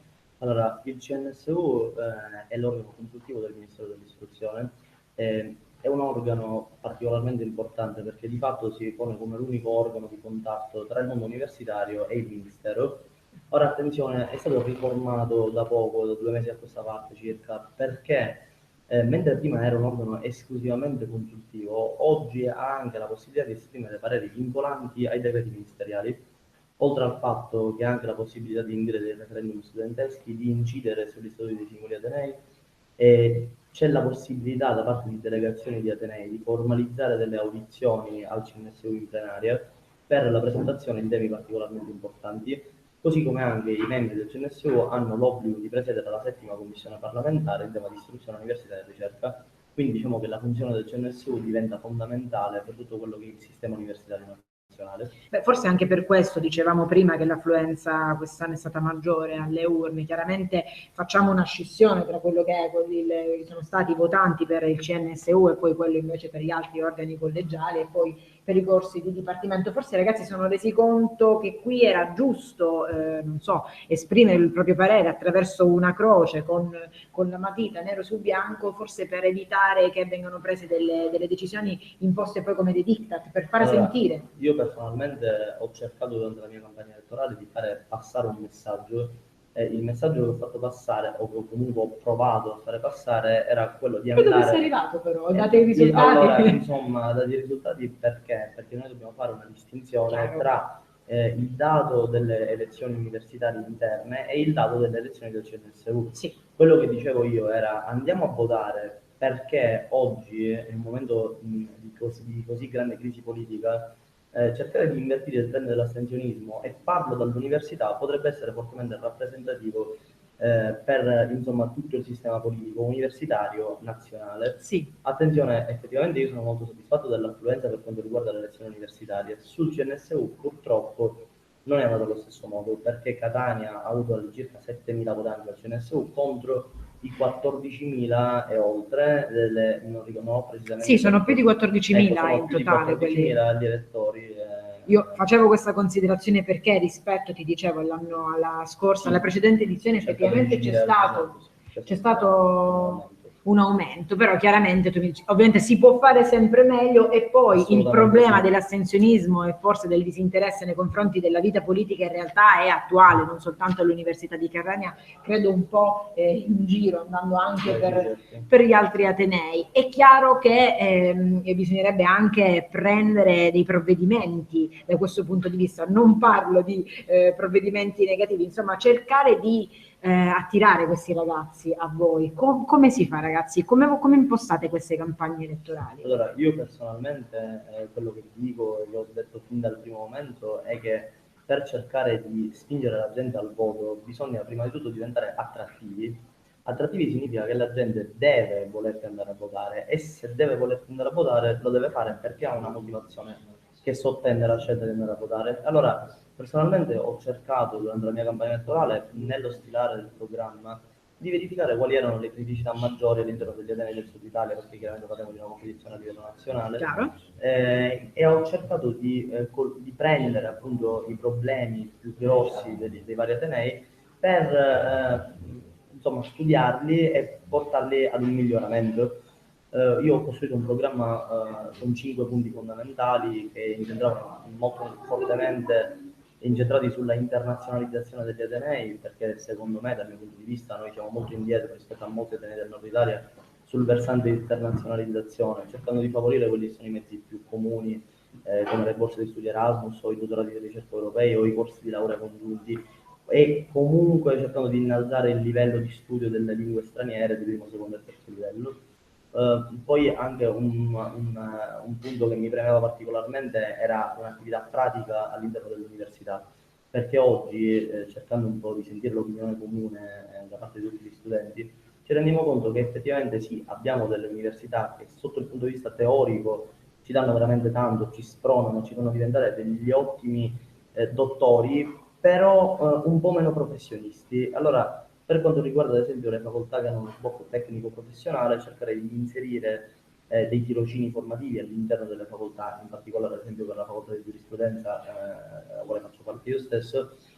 Pensavo di poter prevedere delle convenzioni con i tribunali per un tirocinio formativo nello studio delle procedure, perché nel momento in cui io vado a studiare 1500, 1600, 2000 pagine di procedura, però poi non ho idea di come sia effettivamente un atto processuale, è chiaro che posso essere eccezionale da un punto di vista teorico, però poi da un punto di vista pratico potrei fare anche un buco nell'acqua. Anche sul versante socio-economico abbiamo previsto qualcosa nel nostro programma, perché parlavo di incubatori di idee. In alcune realtà del nord Italia sono presenti ad esempio degli incubatori di idee che valutano delle idee portate dallo studente, se l'idea è positiva, se è un'idea che può camminare, vengono anche sovvenzionate. Questo chiaramente permette all'università di acquisire anche un prestigio notevole, allo studente di confrontarsi con una realtà universitaria più che imprenditoriale, quindi dove potrebbe anche meglio destreggiarsi. Diciamo che il tuo programma è abbastanza chiaro e anche le tue idee. È chiaro che poi si spera che tu potrai portarlo avanti e poi metterlo in pratica. Il seggio sicuramente non è scattato. Non è scattato. Probabilmente no, siamo ancora in attesa, ma comunque io sarei secondo in lista, quindi stiamo al momento ancora non abbiamo. Ecco, bene, ci fornisci, oltre a questo, ci fornisci dati in tempo reale anche tu, ma si ha qualche risultato rispetto agli altri atenei a questo punto, anche per capire Catania più o meno dove si colloca? Ti spiego perché questa domanda. Nel CNSU uscente ci sono catanesi? No. Allo stato attuale, se devo essere sincero, nessuno dei candidati di Catania dovrebbe aver conosciuto il seggio. Potrebbe non avere questo possibilità. Determinato Nonostante dalla bassa affluenza del CNSU, perché obiettivamente 7.000 persone in meno significa che soltanto 1 su 2 ha votato sia alle elezioni interne sia al CNSU. Questo anche forse dovuto al collocamento, alla collocazione dei seggi in punti diversi e non all'interno dello stesso seggio. Ecco, spiega meglio qual è stato, quale credi che sia stato il problema? Il fatto che non siano stati forse una cattiva organizzazione sicuramente dei seggi, perché in alcune università... Questo è chiaramente ciò che ritieni tu. Assolutamente. Detto questo, allora io in ogni caso, insomma, ti auguro chiaramente in bocca al lupo per il proseguo della tua carriera universitaria. È logico. Ricordiamo quanti sono stati in ogni caso i voti che hai totalizzato tu? All'incirca 3.000, a Catania 2.445 voti, nel sud Italia ne presi altri 600 circa, 500-600 circa. Quindi chiaramente una media molto alta rispetto a coloro i quali sono andati a votare. Ok, quindi su 7.000 votanti 2.445 voti sono... E di questo che chiaramente puoi gioire. Assolutamente, su questo sì, sempre, anche perché comunque sono delle persone che ci hanno dato fiducia, che hanno creduto nel mio programma elettorale, e oltre al fatto che, attenzione, la nostra lista Università Popolare, questo mi preme tanto dirlo, è una lista che nasce qui a Catania, è un progetto che nasce da noi, dalla mia associazione universitaria, che è il progetto degli universitari Università Popolare, e creando la lista noi abbiamo creato il logo, abbiamo creato il programma e l'abbiamo proiettato a livello nazionale, quindi comunque era un progetto che partiva e sicuramente non ci fermeremo più. Magari ci rivedremo alla prossima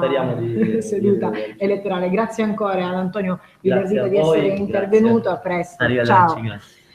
Continuiamo quindi con la nostra diretta, non ci fermiamo mai, e quindi chiedo al direttore Sergio Regalbuto di raggiungermi nuovamente, anche perché continua, queste operazioni di scrutinio continuano. Eccomi qua, continuano le operazioni di scrutinio e continuano a lavorare sodo, come si suol dire, all'ufficio elettorale, per cui mentre tu vai a raccogliere altri dati all'ufficio elettorale, io faccio in modo di ospitare qui in postazione al tuo posto direttamente il responsabile dell'ufficio elettorale di Catania, vale a dire Vincenzo Ligresti, che è già qui nella nostra stanza e sta per entrare. Grazie Vittoria. Grazie a voi. Allora stiamo sentendo sempre commenti per quel che riguarda le elezioni universitarie, ma soprattutto stiamo raccogliendo dati e adesso lo facciamo grazie anche alla presenza del, come dicevo, responsabile dell'ufficio elettorale dell'Università di Catania, Vincenzo Ligresti. Innanzitutto grazie per il lavoro che fate sia per i ragazzi sia per l'Ateneo in generale, ma soprattutto anche per noi, perché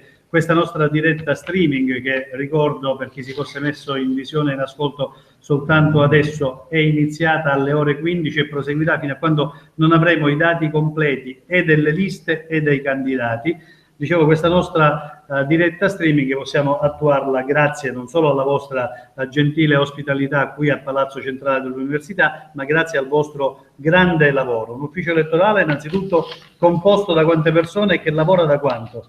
Lavoriamo da quasi 2 mesi per organizzare le competizioni elettorali, siamo 22 persone.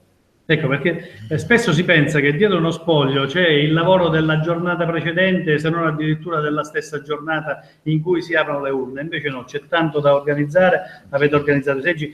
Volevo entrare un attimo nel merito di un commento che abbiamo appena sentito di un candidato che diceva, secondo lui c'è stata un'affluenza bassa sul Consiglio Nazionale Universitario perché c'è stata una cattiva dislocazione dei seggi. Ecco, qui cosa possiamo dire? No, la dislocazione dei seggi è stata quella che c'è stata negli anni precedenti, anche quando si è votato in concomitanza con i nostri organi accademici, con le nostre elezioni.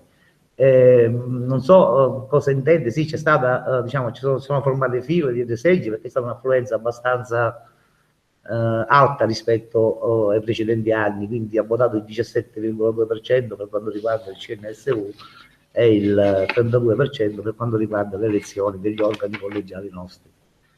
Questo l'abbiamo sottolineato più volte, abbiamo detto che rispetto già all'ultima elezione ci sono 4,7 punti in più, perché siamo al 31,7 quest'anno rispetto al 27 dello scorso anno, e addirittura 2 anni prima, cioè alla penultima elezione, ci si era attestati al 20%. Al 20%, devo dire, c'è stato un balzo di 1/3, quindi il 33% nelle ultime 2 elezioni, quindi sì, lo abbiamo sottolineato e continueremo a farlo nel corso della nostra diretta. Evidentemente c'è più partecipazione, c'è più voglia di essere presenti negli organi decisionali dell'Ateneo da parte degli studenti. Anche perché quest'anno la novità è stata quella che si è votato anche per i consigli di dipartimento, dalle ultime modifiche apportate al consiglio allo Statuto di Ateneo è stata introdotta la rappresentanza degli studenti nei consigli di dipartimento che prima non era prevista, e quindi c'è stata anche più affluenza perché era una lezione più sentita. Si è votato in più per i dipartimenti, come dicevi tu, ma si è votato in meno rispetto all'anno scorso perché non si è votato per l'ERSU. Vogliamo anche spiegare perché non si è votato per l'ERSU quest'anno? Per l'ERSU non si è votato perché una normativa regionale prevede la riduzione della rappresentanza, diciamo la riduzione delle componenti nei consigli di amministrazione di enti pubblici, compreso anche il consiglio di amministrazione dell'ERSU, e pertanto una riduzione della rappresentanza studentesca e anche dei docenti universitari, e quindi non si è proceduto alle elezioni perché in attesa di una nuova normativa, normativa sì, di circolari esplicative per poter procedere alle elezioni. Ecco. Quindi sicuramente sono elezioni che poi si faranno in seguito appena si avranno queste note esplicative che possano dare possibilità un decreto di indizione che dovrà essere fatto dall'assessore regionale. Vincenzo Ligresti, dicevi poco fa 2 mesi di lavoro, 22 persone impegnate all'interno dell'ufficio elettorale. Che dati stiamo producendo adesso? Perché siamo anche nelle condizioni di poter dare i dati di ogni singolo organo che si sta eleggendo. Sì, i dati ti riferisci a percentuali, alle percentuali di affluenza, vi posso dare i dati di affluenza per dipartimento. Sì. Abbiamo avuto il 34% giurisprudenza, il 33% scienze politiche, il 37% all'economia e il 25% al Dipartimento di Scienze Umanistiche, e poi la facoltà, diciamo che la facoltà che accorpa i dipartimenti di area medica, che è la facoltà di medicina, ha avuto un'affluenza maggiore di circa il 60%. Quindi enormemente, diciamo quasi il doppio rispetto alle altre. Il doppio. Considerato che raggruppa però appunto tutte le aree. Sì, raggruppa tutti i dipartimenti di area medica. Certo. Noi abbiamo dato finora dati in maniera spedita, devo dire così, un po' a lume di naso e a lume di memoria, sì. Ricordando quello che abbiamo fatto il 13 per le elezioni del 13 e 14 ottobre del 2014, e quindi alla nostra precedente diretta streaming che durò fino alle 22:30 su per giù. Forse quest'anno finiamo prima, nel senso che mi pare si stia andando abbastanza spediti. Se non ci dovessero essere, come ci auguriamo, incrociamo le dita, intoppi, potremmo finire notevolmente prima. Ecco, questo è anche frutto di un'organizzazione diversa, frutto di un intoppo che successe l'anno scorso. No, frutto di un'organizzazione un po' diversa, perché cosa è cambiato? C'è del personale nostro nei seggi elettorali che comunica i dati man mano che vengono, quindi siamo nelle condizioni di recepirli, immagazzinarli e metterli i dati dei seggi man mano che vengono scrutinati le varie competizioni elettorali. Benissimo, Vincenzo Ligresti, io so che ti ho rubato già abbastanza tempo e soprattutto ti ho tolto agli altri 21 del tuo ufficio che ti stanno aspettando con ansia e con i quali stai lavorando per darci la possibilità di questa diretta. Grazie Vincenzo. E allora, nel frattempo continuano ad arrivare i dati e io pregherei Vittoria Marletta di venire qui in postazione per tornare a dare cifre ben precise, quindi oltre alle riflessioni, ai commenti, alle parole che stiamo in qualche modo portando avanti, non solo noi come redazione di New Sicilia, ma soprattutto con gli ospiti, con gli addetti ai lavori all'interno dell'Ateneo, siamo nuovamente adesso nelle condizioni di dare cifre ben più veritiere, ben più vicine alla conclusione, perché si comincia a essere quasi a 2/3 inoltrati, insomma quasi alla fine dei vari scrutini. Per esempio leggo per il Senato accademico che siamo già a 25 sezioni scrutinate su 34. Diamo i numeri allora di queste liste? Allora, ricordiamo che le schede bianche sono state 800, anzi lo diciamo adesso, 858, le schede nulle 442, la lista in testa conferma essere Libertas, Liberi e Forti, con i suoi 1409 voti, e quindi pare, insomma, in realtà forse è meglio non diciamo niente per scaramanzia dei candidati di quelle liste. Non vorremmo essere accusati poi di avere gufato. Esatto, su di loro. Comunque Silvio Mirenna ne ha totalizzati soltanto lui 416 sui 1400 della lista Libertas, quindi in realtà c'è da ben sperare per lui, anzi no, ancora prima della lista Libertas si conferma la lista Arché con i 1527 voti e Salvatore Esposito prima della lista con 442 voti. Rimane in netto svantaggio nona lista tra quelle che si sono candidate al Senato accademico, la lista UDU, la numero 1, Unione degli Universitari, con 242 voti. Poi a seguire abbiamo la lista PD, la finestra si cambia, questa congregazione con 1320 voti, e poi ancora Università Popolare con 1265 voti, e poi Azione Universitaria insieme con Controcampus 1223 voti. Alla fine della lista abbiamo noi all'ottava posizione con 660 voti, e poi la lista Arcadia Niche 924. Ancora chiaramente ci sono più di quasi una decina di seggi da scrutinare, però appunto stiamo parlando del Senato accademico. Parliamo chiaramente del Senato accademico. Andiamo al Consiglio di amministrazione. Il Consiglio di amministrazione sono 27 i seggi che sono stati appunto scrutinati su 74. E le liste sono 3, pare. Su 34.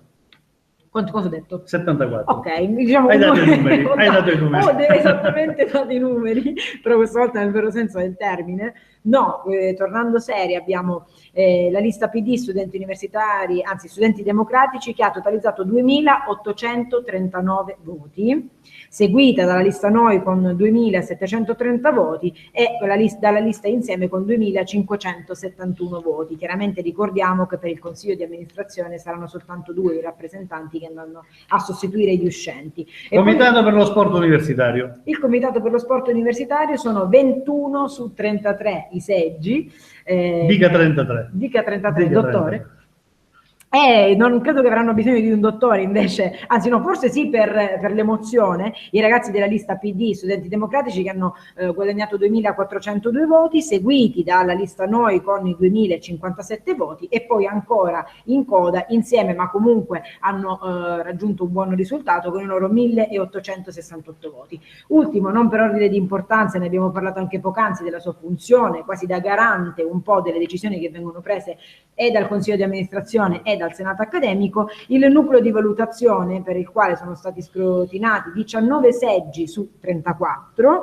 In testa abbiamo ancora PD, studenti democratici, con 1702 voti, seguito dalla lista Noi 1462 voti, e poi ancora la lista Insieme, terza, con 1202 voti. Ecco, qui mi pare che gli andazzi sono pressoché uguali, c'è sempre si va a lista 2, lista 3, lista 1 come graduatoria in questo momento. Sì, al momento sì. Vittoria, allora, altri ospiti, cominciamo ad anticipare chi si avvicinerà alla nostra postazione, chi si avvicenderà alla nostra postazione. Ecco sì, noi siamo in collegamento dall'ufficio elettorale del Palazzo Centrale, e proprio qui, tra qualche giorno, esattamente il 23, lunedì 23, inizierà una mostra targata Kutgana, e noi avremo a breve il piacere di intervistare proprio il direttore Giovanni Signorello, che ci spiegherà un po' quali sono i programmi, non soltanto per la prossima settimana, ma fino a giugno inoltrato. Ma parleremo anche d'altro, di che cosa? Vogliamo anticipare qualcosa? Sì, parleremo... Nell'attesa vi anticipo anche che abbiamo detto sin dall'inizio che il magnifico rettore Giacomo Pignataro non solo ci ha accordato la sua fiducia, la sua ospitalità, il suo consenso dopo la prima nostra prova delle elezioni del 13 e 14 ottobre del 2014, quando noi il giorno dopo, quindi il giorno dello spoglio, così come sta avvenendo anche in questa circostanza, abbiamo avviato questa sinergia con l'università facendo la nostra prima diretta streaming in fatto di elezioni universitarie.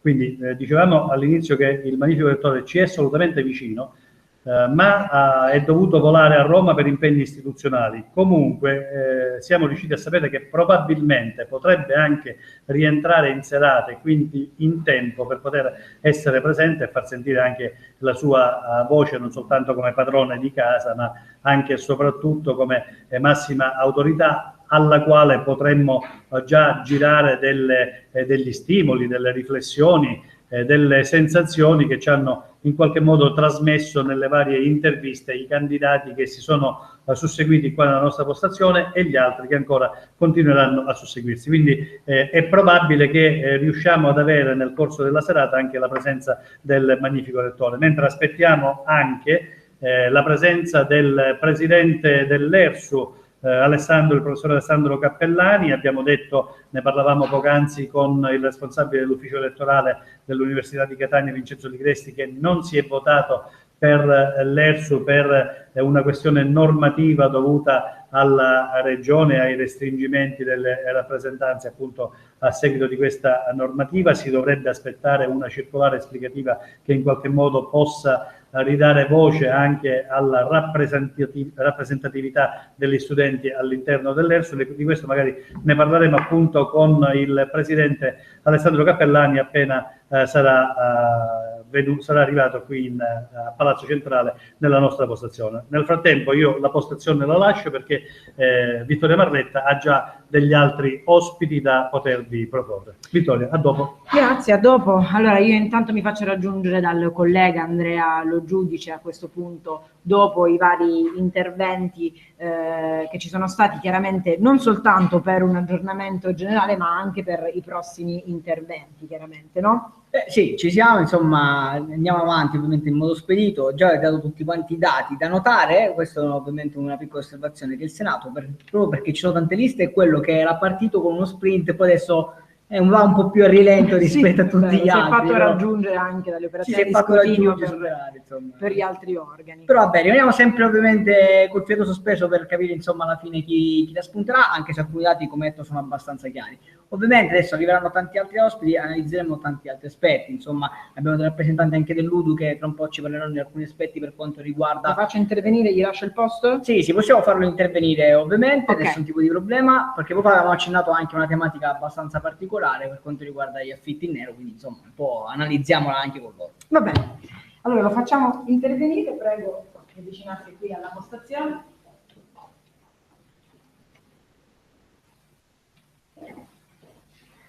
Allora, l'abbiamo qua con noi, Timpanaro, perfetto, eccolo qua. Allora, buonasera. Perfetto, in grande proprio ci stiamo benissimo accanto, lo potete vedere ovviamente, no, beh, si ironizza un po' anche per rompere un po' il ghiaccio. Allora, innanzitutto, come sta andando dal tuo punto di vista, come sta andando queste elezioni? Vabbè, diciamo che la nostra è un'analisi ovviamente divisa in due parti, visto che all'interno degli organi superiori partecipiamo in coalizione con la lista degli studenti democratici, il Partito Democratico, che in questo momento sembra andare bene e quindi di questo non possiamo che esserne contenti. Al Senato accademico invece, che è comunque l'organo politico per eccellenza, noi abbiamo deciso di fare una lista in solitaria, nessuna alleanza, nessuna accozzaglia, lasciatemi passare il termine, perché crediamo che laddove si debbano portare i temi veramente importanti, quindi quelli politici per il nostro Ateneo, bisogna rigare dritto e tenere, diciamo, la barra dritta sui temi a noi cari e che l'Unione degli Universitari porta avanti da molto tempo. È ovvio che questo fa sì che il risultato a livello elettorale non sia paragonabile a quello delle liste composte da più associazioni, però crediamo anche che il dato elettorale non sempre è poi significativo rispetto a quello che è l'operato che si fa all'interno dell'Ateneo.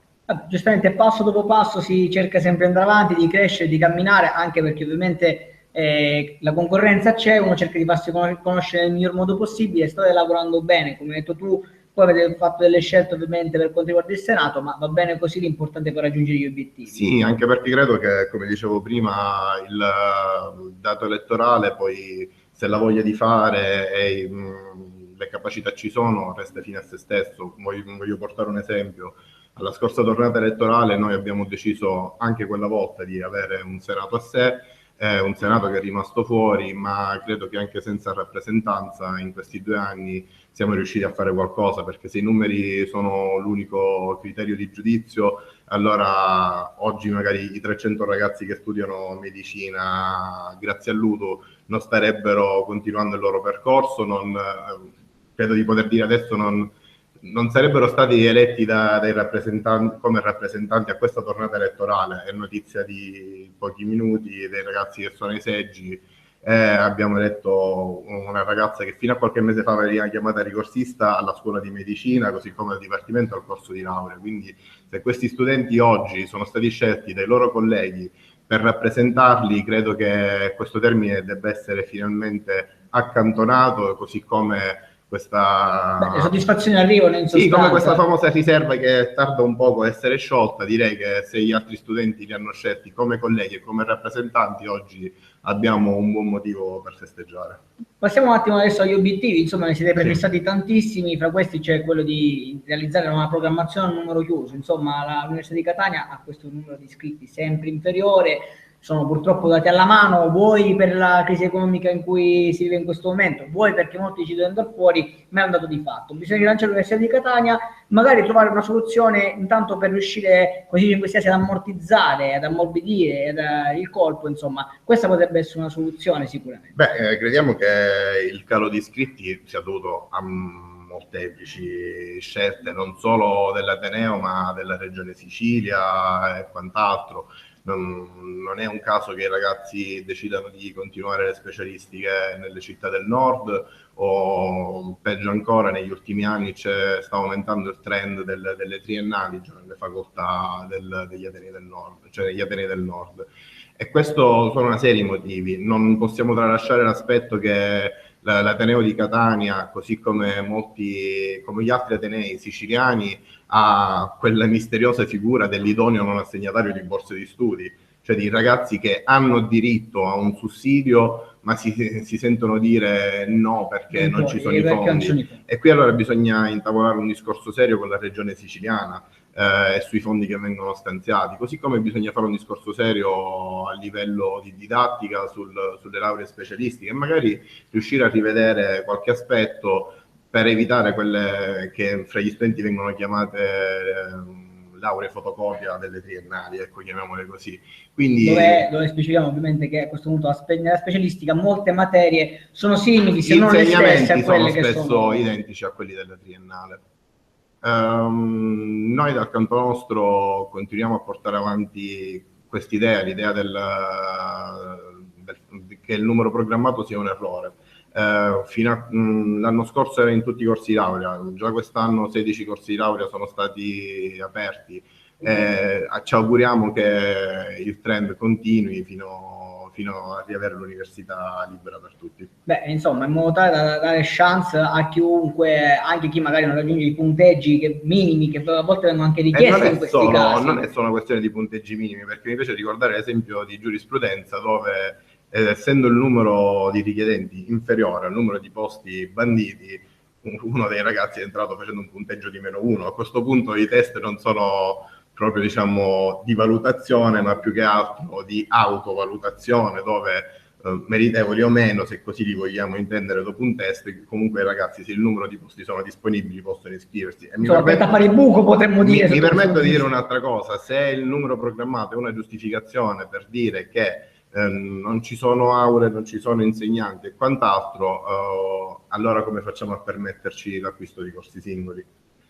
Perché li accettiamo comunque gli studenti. Io credo che un'università aperta possa dare occasione anche alla città di Catania di aumentare il numero di residenti universitari. Facciamo a questo discorso anche dei fuorisede che arrivano e appunto poco fa ho accennato anche qualcosa, ne parlavamo anche prima con un altro ospite che ci ha raggiunto qua, Ornello Chipinti di Giovani Democratici, insomma, di vedere qual è l'aspetto per quanto riguarda appunto gli affitti, che è un tema abbastanza particolare. Si parla tanto di affitti in nero, insomma quello è anche un altro aspetto sulla quale voi imbattete. Abbiamo portato avanti la parte del nostro programma è incentrata su questo, non a caso in collaborazione con Sunia, che è il sindacato degli affittuari, appunto, abbiamo creato una white list. La white list non fa altro che raggruppare tutti gli affittuari di Catania che offrono un regolare contratto d'affitto, perché scarseggiando appunto i posti letto all'interno del nostro Ateneo, quelli diciamo erogati sotto forma di sussidio, gli studenti devono spesso andare abbiamo effetti scenici ogni tanto che capitano, è un punto forte. Devono spesso andare ad affittare privatamente. Affittando privatamente sappiamo benissimo che è dilagante il nero, gli affitti in nero. Noi con questa white list offriamo agli studenti la possibilità di avere la certezza che siano degli affittuari appunto in regola, e questo è un vantaggio per loro, perché spesso, se sono residenti oltre 100 km dalla città dove studiano, possono avere degli sgravi fiscali. Ecco, io non so se adesso anche voleva intervenire anche un altro appartenente della vostra associazione per discutere, per chiudere poi ovviamente un argomento che sta sempre a cuore. Sì, Eugenia Morabito, che è candidata al nucleo di valutazione appunto con la coalizione del centrosinistra, così come è stata la nostra fantastica, mi sento di dire, candidata al Senato accademico, e sicuramente credo che fa parte di un gruppo rinato dell'Unione degli Universitari all'interno del polo umanistico, che in questi anni avrà modo di crescere. Allora, inviterò un attimino Eugenia a dirci due battute, sì, in modo tale che i tempi stringono e corriamo anche noi, anche se è una diretta, però corriamo ovviamente. Grazie. Ti ringraziamo innanzitutto per la tua presenza e grazie Buona ancora. serata. Eugenia, prego, accomodati così velocemente. Chiudiamo un aspetto che ci interessa, che ci sta sempre a cuore, quello appunto degli studenti fuori sede. Sappiamo che l'Ateneo di Catania è anche molto ambito e soprattutto anche per la posizione che ha a Catania. Innanzitutto buonasera Eugenia. Buonasera a tutti. Sì, allora, gli studenti fuori sede, diciamo che anche per gli studenti fuori sede abbiamo all'interno del nostro programma uno dei punti, diciamo, fondamentali, ovvero che stiamo cercando di creare quella che è la cittadinanza studentesca per due ragioni nello specifico, ovvero gli studenti fuori sede che si ritrovano durante, ad esempio, le elezioni amministrative a essere fuori dal proprio comune d'appartenenza e dover tornare magari al proprio paese facendo chilometri, dovendo tornare e poi ritornare nuovamente nel proprio Ateneo per poter andare a votare. Questo per esempio è uno dei nostri punti, ovvero creare all'interno dell'Ateneo di appartenenza quella che è una sorta di comunità elettorale dove poter andare a votare. La seconda, allo stesso modo altrettanto importante, è quella del medico di base. Come tutti noi abbiamo bisogno di un medico di base, ovviamente anche gli studenti universitari che per la maggior parte del loro tempo vivono qui a Catania, lontano dal proprio paese, quindi lontano anche dal proprio medico generico, hanno bisogno anche per delle prescrizioni, comunque per consulti, chiaramente hanno bisogno di una figura che quale sia quella del medico generico. Ecco, paradossalmente è più costoso fare la spola per farsi visitare dal medico di famiglia o di base piuttosto che... Esatto, quindi invece attraverso la cittadinanza universitaria questo potrebbe essere una soluzione, ovvero creare una convenzione con i medici qui all'interno del comune di Ateneo di appartenenza. Insomma, le proposte ci sono tante, le avete appena ascoltate, vediamo, insomma, Vediamo, noi lavoreremo al di là del risultato di queste elezioni universitarie, possiamo affermare che comunque l'UDC è presente, stiamo lavorando e già dalla prossima settimana saremo attivi per portare a termine o comunque lavorare a quelli che sono i nostri obiettivi. Allora, ringraziamo anche Eugenia Morabito per la sua presenza, per il suo intervento preziosissimo. Grazie ancora. Allora, Vittoria, vedo anche altri ospiti importantissimi che incalzano, anche perché insomma il mondo universitario è talmente frammentato, ci sono talmente tante cose belle e interessanti dal punto di vista didattico e non, anche ludico, che direi di correre speditamente col nostro prossimo ospite, e quindi ti lascio proprio la palla e lascio anche il posto a lui, che già lo vedo là sorridente e pronto ad intervenire.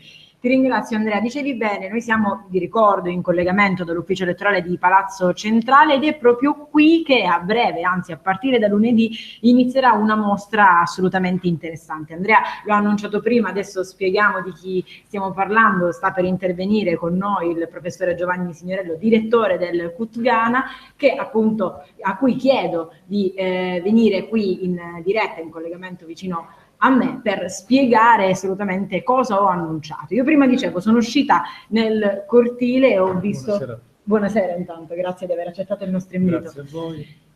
Prima dicevo, sono uscita in cortile e ho iniziato a vedere che si sta un po' iniziando a lavorare per questa mostra. Partirà... Stiamo lavorando perché appunto, come diceva lei, lunedì alle 12:30 ci sarà la cerimonia inaugurale di questa mostra dedicata alle aree protette gestite dall'Università degli Studi di Catania. Ricordo a tutti che appunto l'università, tramite il CUT Ghana, ma non solo, anche attraverso un consorzio, gestisce 8 aree protette, 7 sono delle riserve naturali della regione siciliana, e l'8ª è l'area marina protetta di Isole Ciclopi, che l'università gestisce insieme al comune di Aci Castello tramite un consorzio creato appositamente. Ecco, la nostra testata peraltro si è occupata spesso delle attività portate avanti dal Kutgana e tra l'altro proprio negli scorsi giorni abbiamo già annunciato che cosa accadrà a partire da lunedì, il 23, fino invece poi al 24 giugno. Io parlavo prima, stanno lavorando perché stanno preparando delle installazioni che poi saranno la particolarità poi in realtà della mostra.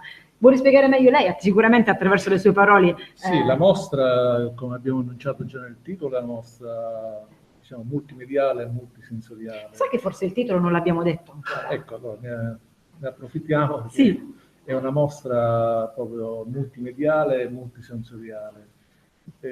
Spiego, multimediale ovviamente perché oltre a dei pannelli che sono esposti nel cortile del Palazzo Centrale con delle installazioni a forma di cubo aperto, proponiamo la visita virtuale alle aree protette attraverso soluzioni tecnologiche informatiche piuttosto avanzate. Per esempio mostreremo dei virtual tour in 2 3D realizzati a 360 gradi, quindi in modalità street view, tanto per intenderci.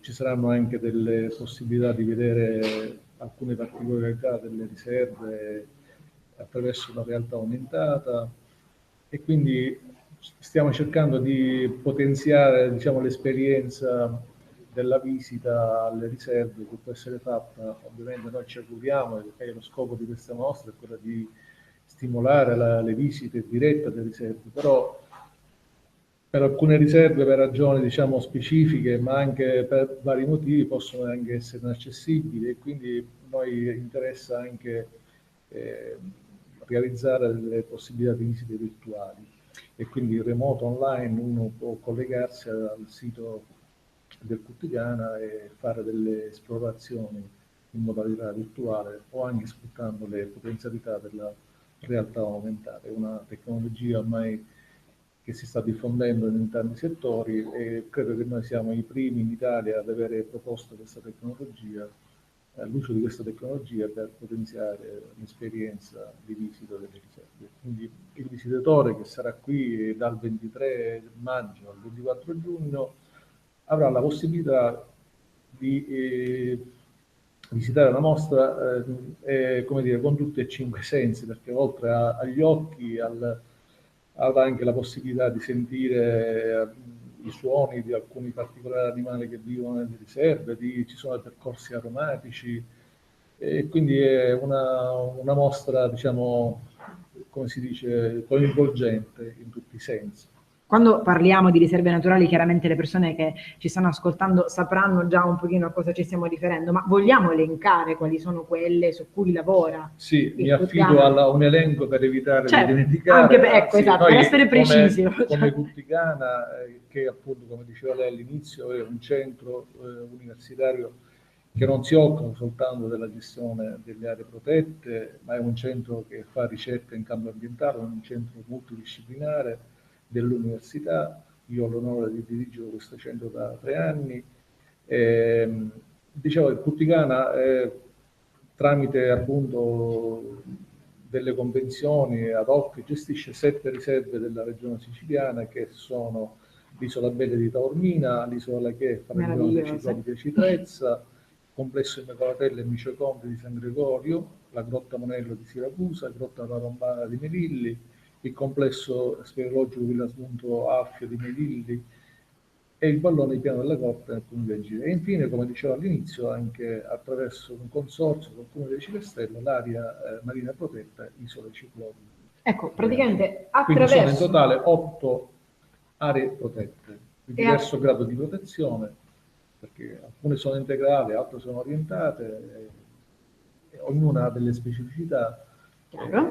Alcune ad esempio sono inaccessibili alle persone comuni. Io non potrei mai visitare per esempio il complesso speleologico di Vitasmunto o Grotta Palombare, perché lì sono richieste delle competenze speleologiche che ovviamente non sono molto comuni. Allora in questo caso l'esplorazione può essere utile proprio per questo l'esplorazione virtuale dà la possibilità a tutti di poter ammirare i tesori e le bellezze naturalistiche che vengono custodite in queste riserve. Perfetto, io allora lo ricordo, un modo per approcciarsi a queste aree protette delle quali abbiamo parlato, delle quali appunto il direttore del CUT Ghana, Giovanni Signorello, ci ha appunto un po' spiegato. L'appuntamento è da lunedì 23 sì, lunedì fino alle 12:30.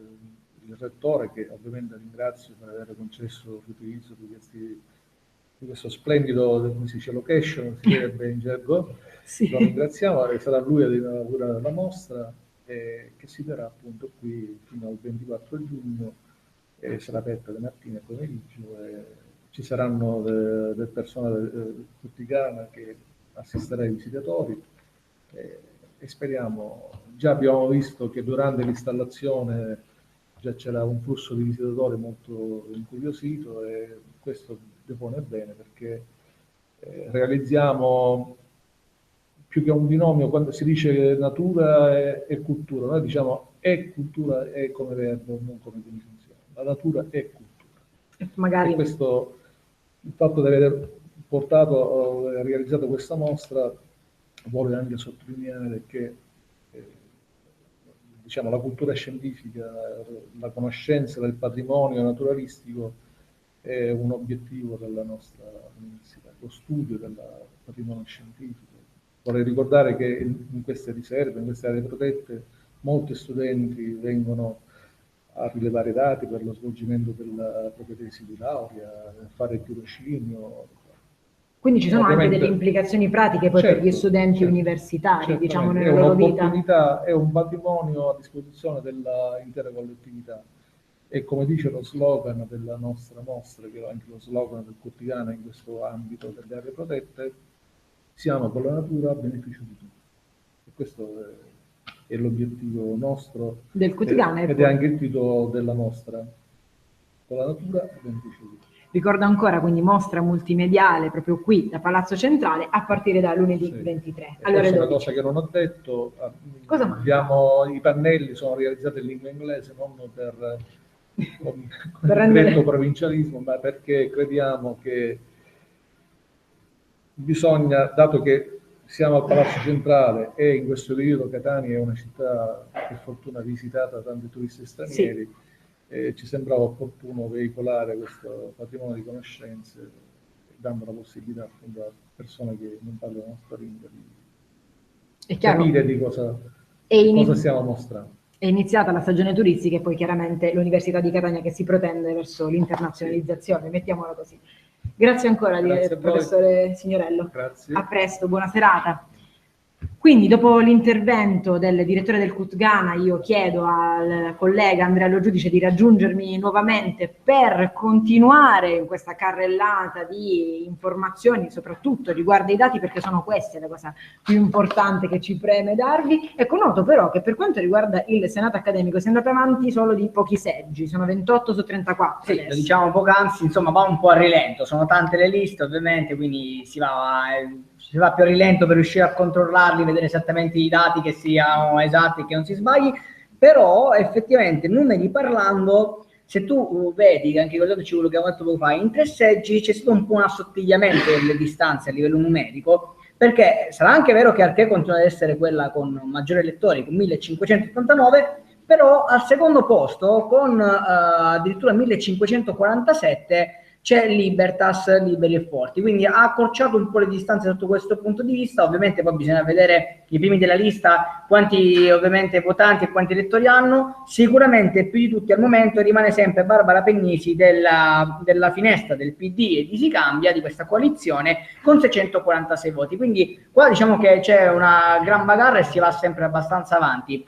Poi al Consiglio di amministrazione, così come anche al Comitato per lo Sport, nel nucleo di votazione più o meno c'è un ex equo, nel senso le posizioni si mantengono quelle, con PD Studenti Democratici che è sempre in testa come prima fra tutti quanti, poi la lista Noi al secondo posto e al terzo c'è Insieme. Quindi anche qua c'è una posizione abbastanza simile che si mantiene, rispecchia sempre gli stessi numeri, quindi su questo già possiamo farci più o meno un'idea su come è l'andamento di queste votazioni. Sì, chiaro. Ora, al momento pare ci abbia raggiunto, no, pare, ci ha raggiunto sicuramente. Beh, ce l'abbiamo davanti, a meno che è un miraggio. Poi. Alessandro Lipera della lista Contro Campus, candidato al Senato accademico, che tra l'altro al momento risulta essere anche il primo della sua associazione, a quello che era totalizzato un numero maggiore di voti, si tratta di quasi 400, 398 voti ai dati attuali che ci sono arrivati, e quindi non so, lo lascio a te così ti racconta la sua esperienza. Vediamo un po' come sta. Lo lascio a te, è bella. Sì, diciamo che non sarà sicuramente vittima. No. Vabbè, piccolo come sono, non penso di poter fermare a nessuno. Eccolo qua, Alessandro Lipera con noi, o Lipera? Libera, no, Libera, ok, ecco. Siamo a te. No, infatti, ogni volta con questi accenti non si può mai sapere, si sbaglia. Allora Alessandro, innanzitutto, insomma, sei il primo della tua lista, sta andando abbastanza bene. No, io dissento dai dati dell'ufficio elettorale perché ho i dati quasi completi. Ah, ecco, abbiamo live, sì, va avanti, ecco. Io credo di essere arrivato almeno a 5,50. A 5,50? Come lista siamo messi abbastanza bene, abbiamo fortunatamente con i ragazzi di Azione Universitaria. Per il resto proprio almeno ti corrispondono, però, no? Sì, okay, ci siamo quindi insomma 5,50, insomma ce ne sono quasi 200 in più, diciamo, rispetto a quelli che ho in questo momento io. Questa è buona, quindi c'è tanta soddisfazione sotto questo punto di vista. Hai fatto una buona campagna.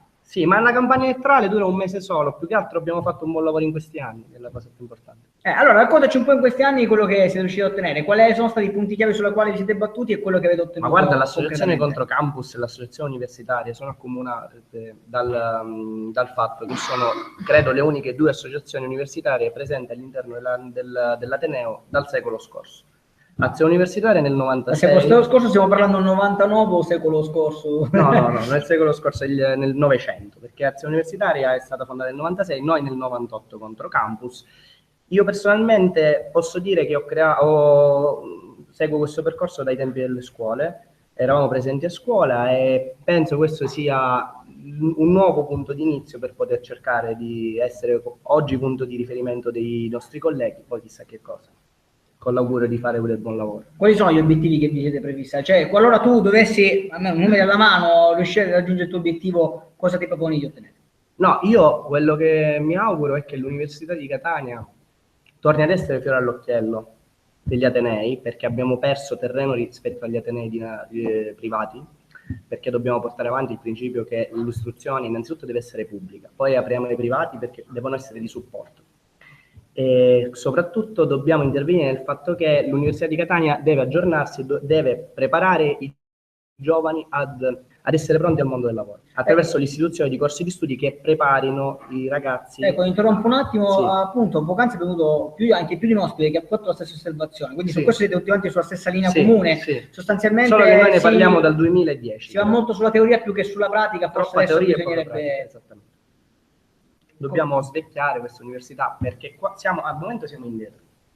Siccome ai sensi dell'articolo 33 della Costituzione, se non sbaglio, l'università, secondo i limiti dello Stato stabiliti dalla legge, si autoregolamenta. Quindi strumenti quali il Senato accademico, il Consiglio di amministrazione, messi alle mani anche di noi studenti, sono degli strumenti fantastici. Dobbiamo semplicemente saperli adoperare. E ad oggi, insomma, al di là di questo limite che stai riscontrando, no? Quindi dell'aspetto teorico e pratico, c'è chi ha fatto osservazioni anche dal punto di vista di ammodernare un po' anche i programmi di studio tra la triennale e la specialistica. Ecco, quali sono gli altri limiti che magari tu finora hai visto e che vorresti apportare, vorresti cambiare qualcosa? Ma più che altro dobbiamo vivere, secondo me, il ruolo del rappresentante degli studenti in senso estensivo, non restrittivo. Dobbiamo viverla in una maniera più politica possibile. Non dobbiamo limitarci soltanto a quello che i regolamenti ci permettono di fare, ma anche oltre i regolamenti, nel senso che possiamo essere delle figure di stimolo anche nei confronti delle istituzioni. Il problema, l'Università di Catania può fare il possibile, ma se il Parlamento o comunque i nostri deputati, che sono i deputati catanesi sono tanti, non intervengono a stimolare l'ordinamento ad innovarsi, non abbiamo concluso nulla, perché comunque siamo figli delle ultime riforme dell'istruzione che l'istruzione l'hanno sfasciato in questo senso. Perfetto, tra le altre cose che mi veniva ovviamente da chiederti, abbiamo analizzato tanti aspetti sotto questo punto di vista oggi per quanto riguarda il mondo universitario, cose più critiche e meno critiche, questo è dal punto di vista didattico, abbiamo visto anche quello che gira il mondo attorno all'Ateneo, nel senso quello che sono gli studenti universitari che vengono da fuori, quindi fuori sede, affitti, parcheggi, ecco, su questi punti come tu cosa pensi? abbiamo tramite la nostra associazione abbiamo presentato delle richieste al Comune di Catania e abbiamo appunto delle richieste che sono già alla commissione viabilità per aumentare gli stalli per i motorini e soprattutto per cercare delle aree per creare delle tariffe agevolate. Credo che il Consiglio Comunale Catino Lanzafame già comunque ha presentato una proposta a riguardo. Per quanto riguarda i costi degli affitti degli universitari, sono quelli che sono. Dovremmo stimolare attraverso il nostro ruolo ad indurre il sindaco, in questo caso, a diminuire le tasse per gli affitti, in modo tale da indurre innanzitutto i proprietari di casa a fare contratto e poi chiaramente a diminuire il prezzo. Insomma, questi senz'altro sono dei punti sulla quale voi vi batterete e continuerete ovviamente a lavorare, insomma, a farli presente. Esattamente, no, ci si batte nel senso positivo, perché non dobbiamo protestare, noi non siamo qui per protestare. Per battere intendiamo in questo senso, attenzione, non vogliamo istigare alla rissa a nessuno. Cioè. Siamo qui per proporre. Va bene, perfetto, allora ringraziamo Alessandro Libera per essere stato con noi. Libera, vabbè, io con questo accento, scusate, cioè, è una cosa incredibile. Bene, Libera, adesso ho detto giusto, per essere stato qui con noi. Vittoria, ti richiamo nuovamente all'appello, perché vedo che hai nuovamente fogli in mano, cartelli in mano, vediamo se corrispondono a quelli che ha detto Alessandro, questi numeri, dicevo qualcosa in più. E allora, vediamo cosa ci... pronta, vai, tipo avvoltoio. Uno sciacallo, resta qua sulla spalla. E quindi vediamo se lo corrispondono. No, sono contento, mi stai accanto, niente. Ecco, andiamo a vedere subito i suoi, quelli di Alessandro, che poi sono 420, sì, a questo punto 2,550, quindi siamo leggermente indietro, forse, però sì. Va bene, siamo là, camminiamo. Vabbè, in realtà per quanto riguarda i voti che hanno totalizzato le liste, poi saranno sicuramente quelli. In testa chi c'è? Si conferma che per il Senato accademico, ovviamente, diciamo, e quindi con i suoi 1615 voti, sono 29 i seggi su 34 a essere stati scrutinati. Quindi prima lista al momento sembra essere Archè, 1615 voti, poi la lista Libertas, la numero 7 con Libertas Liberi e Forti con 1608 voti. Seguita a ruota. Qui saranno 9 voti di differenza appena, cioè sì, sono là con là, sul filo del rasoio, come si dice in questi casi. Ma devo dire che ne hanno ottenuti davvero tanti voti anche l'associazione, la congregazione, mettiamola così, PD, la finestra si cambia con 1453 voti e poi anche Università Popolare con 1412 voti. Poi ancora, abbiamo già detto l'azione universitaria contro campus con 1000 appunto con 387 voti, sembra essere rimasta vuota la lista numero 1, UDU, Unione degli Universitari, con 262 voti. E poi la lista noi con 743 voti e poi appunto ha aggiunto un buon punteggio di voti. Parliamo ovviamente della lista numero 9, Arcadia Aniche, 1223 voti. Sì, diciamo prima sono abbastanza assottigliati, come numeri, lo scarto sarà di 200 più o meno elettori tra una e l'altra, non sono neanche tantissimi. Poco fa invece, per quanto riguarda il numero che abbiamo dato poc'anzi, ricordiamo che al Consiglio di amministrazione siamo arrivati a 30 seggi scrutinati su 34, 24 su 33 per quanto riguarda il Comitato dello Sport e infine 22 su 34 per il nucleo di valutazione. E proprio quindi ancora manca qualcosa? Dimmi Vittoria. Dicevamo proprio riguardo al nucleo di valutazione, tutto in itinere chiaramente questa diretta. Abbiamo parlato dell'ambito accademico a 360 gradi, ma ovviamente i protagonisti della nostra diretta sono loro, sono i ragazzi, gli studenti che si sono candidati e che in questo momento hanno il cardiopalma, perché diciamo che stiamo giungendo al completamento dello spoglio ed è qui che si giocano le ultime carte, diciamo. Anche se ovviamente un aggiornamento così la campagna elettorale è stata conclusa. Il nucleo di valutazione per il quale abbiamo qui con noi Giovanni Zappalà, ti lascio così ne possiamo parlare direttamente. Ecco, io lo commentiamo con lui direttamente a questo punto. Sì. Ti lascio allora la scheda. Ringrazio ancora come sempre l'Università di Catania per averci concesso questo spazio per la diretta quest'oggi. Ringrazio ovviamente l'ufficio stampa per il lavoro continuo che fanno per fornirci anche i dati quanto più in tempo reale possibile e quindi lascio la palla nuovamente a Vittoria e al nostro ospite. Ok, la palleggio proprio con lui, con Giovanni Zappalà della lista Noi. Per quanto riguarda il nucleo di valutazione mi raggiunge, ciao Giovanni, grazie di averci raggiunto. Allora, abbiamo parlato prima del nucleo di valutazione, abbiamo detto, insomma, stanno andando avanti con le operazioni di scrutinio, adesso sta quasi per terminare, anche se ancora mancano una decina o poco più di seggi da scrutinare, e pare appunto che la tua lista abbia ottenuto grandi consensi, la lista Noi, qui dicono 1763, subito dopo però della lista Studenti Democratici con 2335.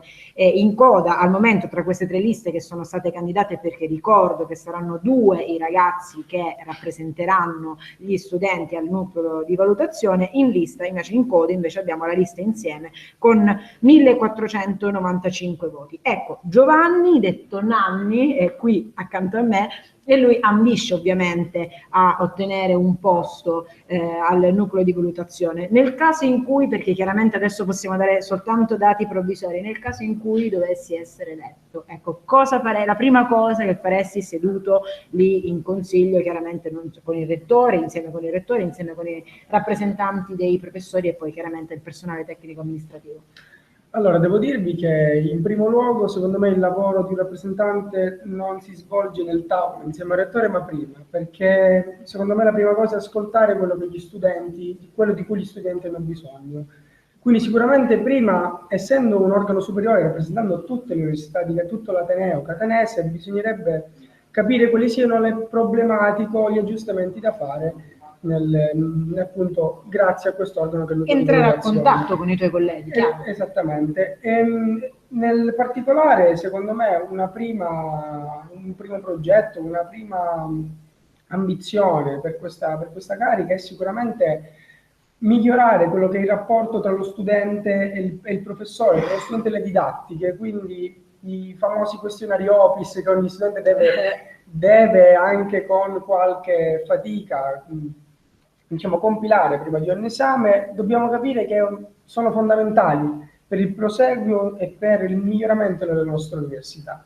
Quindi sicuramente... In sostanza i questionari OPIS servono un po' a valutare i professori? Così? Diciamo l'operato dei professori e quello che è il riscontro degli studenti. Quindi sicuramente è uno strumento fondamentale per quest'organo. E in questo volevo dire che parte appunto dagli studenti il cambiamento, perché non possiamo pensare che un professore sia un'autorità irraggiungibile, ma un'autorità con cui dialogare e trovare una soluzione per un fine comune. È chiaro che migliorando anche questo tipo di rapporto, diciamo proprio la comunicazione attraverso i tramiti, che poi dovreste essere proprio voi seduti in consiglio, chiaramente tutto potrebbe essere assorbito dagli studenti meno come un diktat, diciamo, ma più come un lavoro di squadra fatto tutti quanti insieme, no? E quindi magari anche chiedere finalmente ai professori una griglia di valutazione. Parlo degli esami, chiaramente faccio un esempio concreto che poi è quello che principalmente interessa agli studenti, che sia quanto più chiara possibile. Probabilmente insomma potrebbe essere questo, come poi anche capire come vengono investiti effettivamente i finanziamenti poi nella ricerca e non soltanto in questo. Ecco, probabilmente, ecco, quanti voti tu hai raggiunto? Qui sono aggiornati, tu quanti voti pensi di aver raggiunto? Allora, considerando i voti di lista, penso siano giusti perché erano intorno ai 1700 e 1800, quindi dovrebbero essere ora come ora la seconda lista in corsa per questo posto. Io personalmente penso di aver raggiunto circa 200 voti all'interno dell'Ateneo. Sono onorato di essere qui, di partecipare a questa candidatura. Ok, detto questo, come pensi, no? Il discorso è questo, cercare di migliorare il dialogo non soltanto con i professori, ma anche poi con gli organi, diciamo, superiori. Ecco, come pensi di riuscire ad ottenere questo tramite? Sicuramente questo è un lavoro che quasi certamente posso dire è già iniziato adesso, perché io so che in tutti gli organi superiori troverò una figura con cui posso dialogare, con cui posso ottenere un risultato. Quindi sono molto fiducioso per quanto riguarda il Senato accademico e tutti gli altri organi, e devo dire che insieme a loro possiamo veramente ottenere un bel miglioramento per il nostro Ateneo e per la nostra università. perché dobbiamo essere fieri, non lamentarci di quelle che sono le nostre università, il nostro Ateneo di Catania, ma essere fieri di essere studenti catanesi, secondo me. È un messaggio assolutamente positivo che poi infonde speranza, chiaramente. Tu quanti anni hai, Giovanni? 20. Ecco, 20 anni. Io credo proprio che un ragazzo come te serva all'interno proprio degli organi collegiali, perché chiaramente oltre ad avere grande voglia di fare, trasmetti anche passione in quello che vuoi fare. Ecco, questo probabilmente potrebbe essere la chiave del successo per le prossime rappresentanze. Io non mi resta che chiaramente augurarti in bocca al lupo. Il lupo. Grazie mille di essere intervenuto, Giovanni. A voi. A presto. Quindi nel continuare questa diretta, che ovviamente non si ferma mai e non si fermerà fino al completamento dello spoglio, io richiamo accanto a me il direttore Sergio Regalbuto. Ovviamente appunto abbiamo avuto tanti e tanti pareri riguardo all'operato futuro. Ci sono dei ragazzi che a questo momento ancora devono scoprire quale sarà il responso finale, anche se per esempio Alessandro Lipera poteva assicurava già di essere uno tra gli eletti al Senato accademico. Come sempre, come succede in tutte le elezioni, anche quelle amministrative, politiche, eccetera, loro i candidati hanno i vari appoggi, i vari seggi coperti, tra virgolette, da amici, da conoscenti che in qualche modo cercano di dirottare immediatamente le informazioni nei seggi. Ovviamente, come ci ha spiegato poco fa nel suo intervento Vincenzo Ligresti, che è il responsabile dell'ufficio elettorale dell'Università di Catania, anche l'Università di Catania si è attrezzata quest'anno con molti elementi, molti soggetti dislocati nei vari seggi che possono già direttamente anche loro comunicare anche via cellulare, quindi abbreviare i termini. Fermo restando che poi ovviamente qui si aspetta che tutte queste notizie vengano ufficializzate da, diciamo, chiamiamole pezzi di carta d'appoggio, cioè documenti più ufficiali, e poi vengono caricati sui computer qui dell'università e man mano arrivano i dati forniti. Per cui sicuramente il dato che ci fornisce l'ufficio elettorale rispetto a qualche candidato che ha ben ramificate le presenze di amici, colleghi e parenti nei vari seggi, e magari sono un po' più tardive, ma non c'è dubbio che stiamo procedendo con una velocità sicuramente ottimizzata, sicuramente migliore anche rispetto allo scorso anno, e a quanto pare per i numeri che ci hanno fornito in questo momento in fatto di seggi scrutinati potremmo anche finire molto tempo prima rispetto alla nostra scorsa diretta streaming, che ricordo fu il 15 ottobre del 2014 a seguito delle elezioni del 13 e 14. Allora finimmo intorno alle 22:30. Quest'anno probabilmente, se si continua così, nel giro di un paio d'ore massime, forse anche prima, si potrebbe finire. Ricordo che su newsicilia.it siamo in collegamento in diretta streaming dalle 15 di oggi pomeriggio, lo saremo appunto fino a quando non finiremo lo spoglio ufficiale complessivamente, in modo da darvi le liste elette e i candidati. A proposito di candidati, ti volevo dire, finora fra tutti quelli che hai ascoltato, chi ti ha colpito per qualche iniziativa particolare o per qualche lamentela particolare? Mi ha colpito particolarmente, chi mi ha colpito Alessandro Lipera, diciamo per la sua decisione. Parliamo del candidato per quanto riguarda Controcampus, anzi per quanto riguarda il Senato accademico di Controcampus. L'ho visto insomma giovane, però deciso, chiaramente ha parlato con Andrea, lui diceva noi non facciamo politica quando ci sediamo al Senato accademico, ma lo facciamo prima, quando portiamo avanti le nostre istanze. Non siamo quelli della propaganda del momento elettorale, siamo quelli attivi che si sbracciano le mani, che insomma in qualche modo cercano di programmare e di proporre tutto nel corso della vita accademica. Assolutamente sì. Ecco, lui è uno di quelli che chiaramente colpisce, ma un po' tutti sembrano davvero avere le idee chiare e poi mostrano di avere voglia di collaborare, e questa credo che sia chiaramente l'arma di successo loro, perché è ovvio che una volta che ti siedi di fronte al rettore, una volta che ti siedi di fronte ai rappresentanti del mondo accademico e poi anche del personale tecnico amministrativo, gli studenti devono fare un unico fronte, insomma, per rappresentare poi quelli che sono i loro colleghi. Ecco, i colleghi vengono rappresentati, gli studenti, tantissimo in un'occasione particolare che avviene a maggio, solitamente negli ultimi anni, e in questo caso nello specifico il 25 e il 26 maggio ci sarà la 13ª edizione del Palio d'Ateneo, e di questo io ho il piacere di parlarne con il consigliere del CUS Antonio Brunetto, che ci ha raggiunti.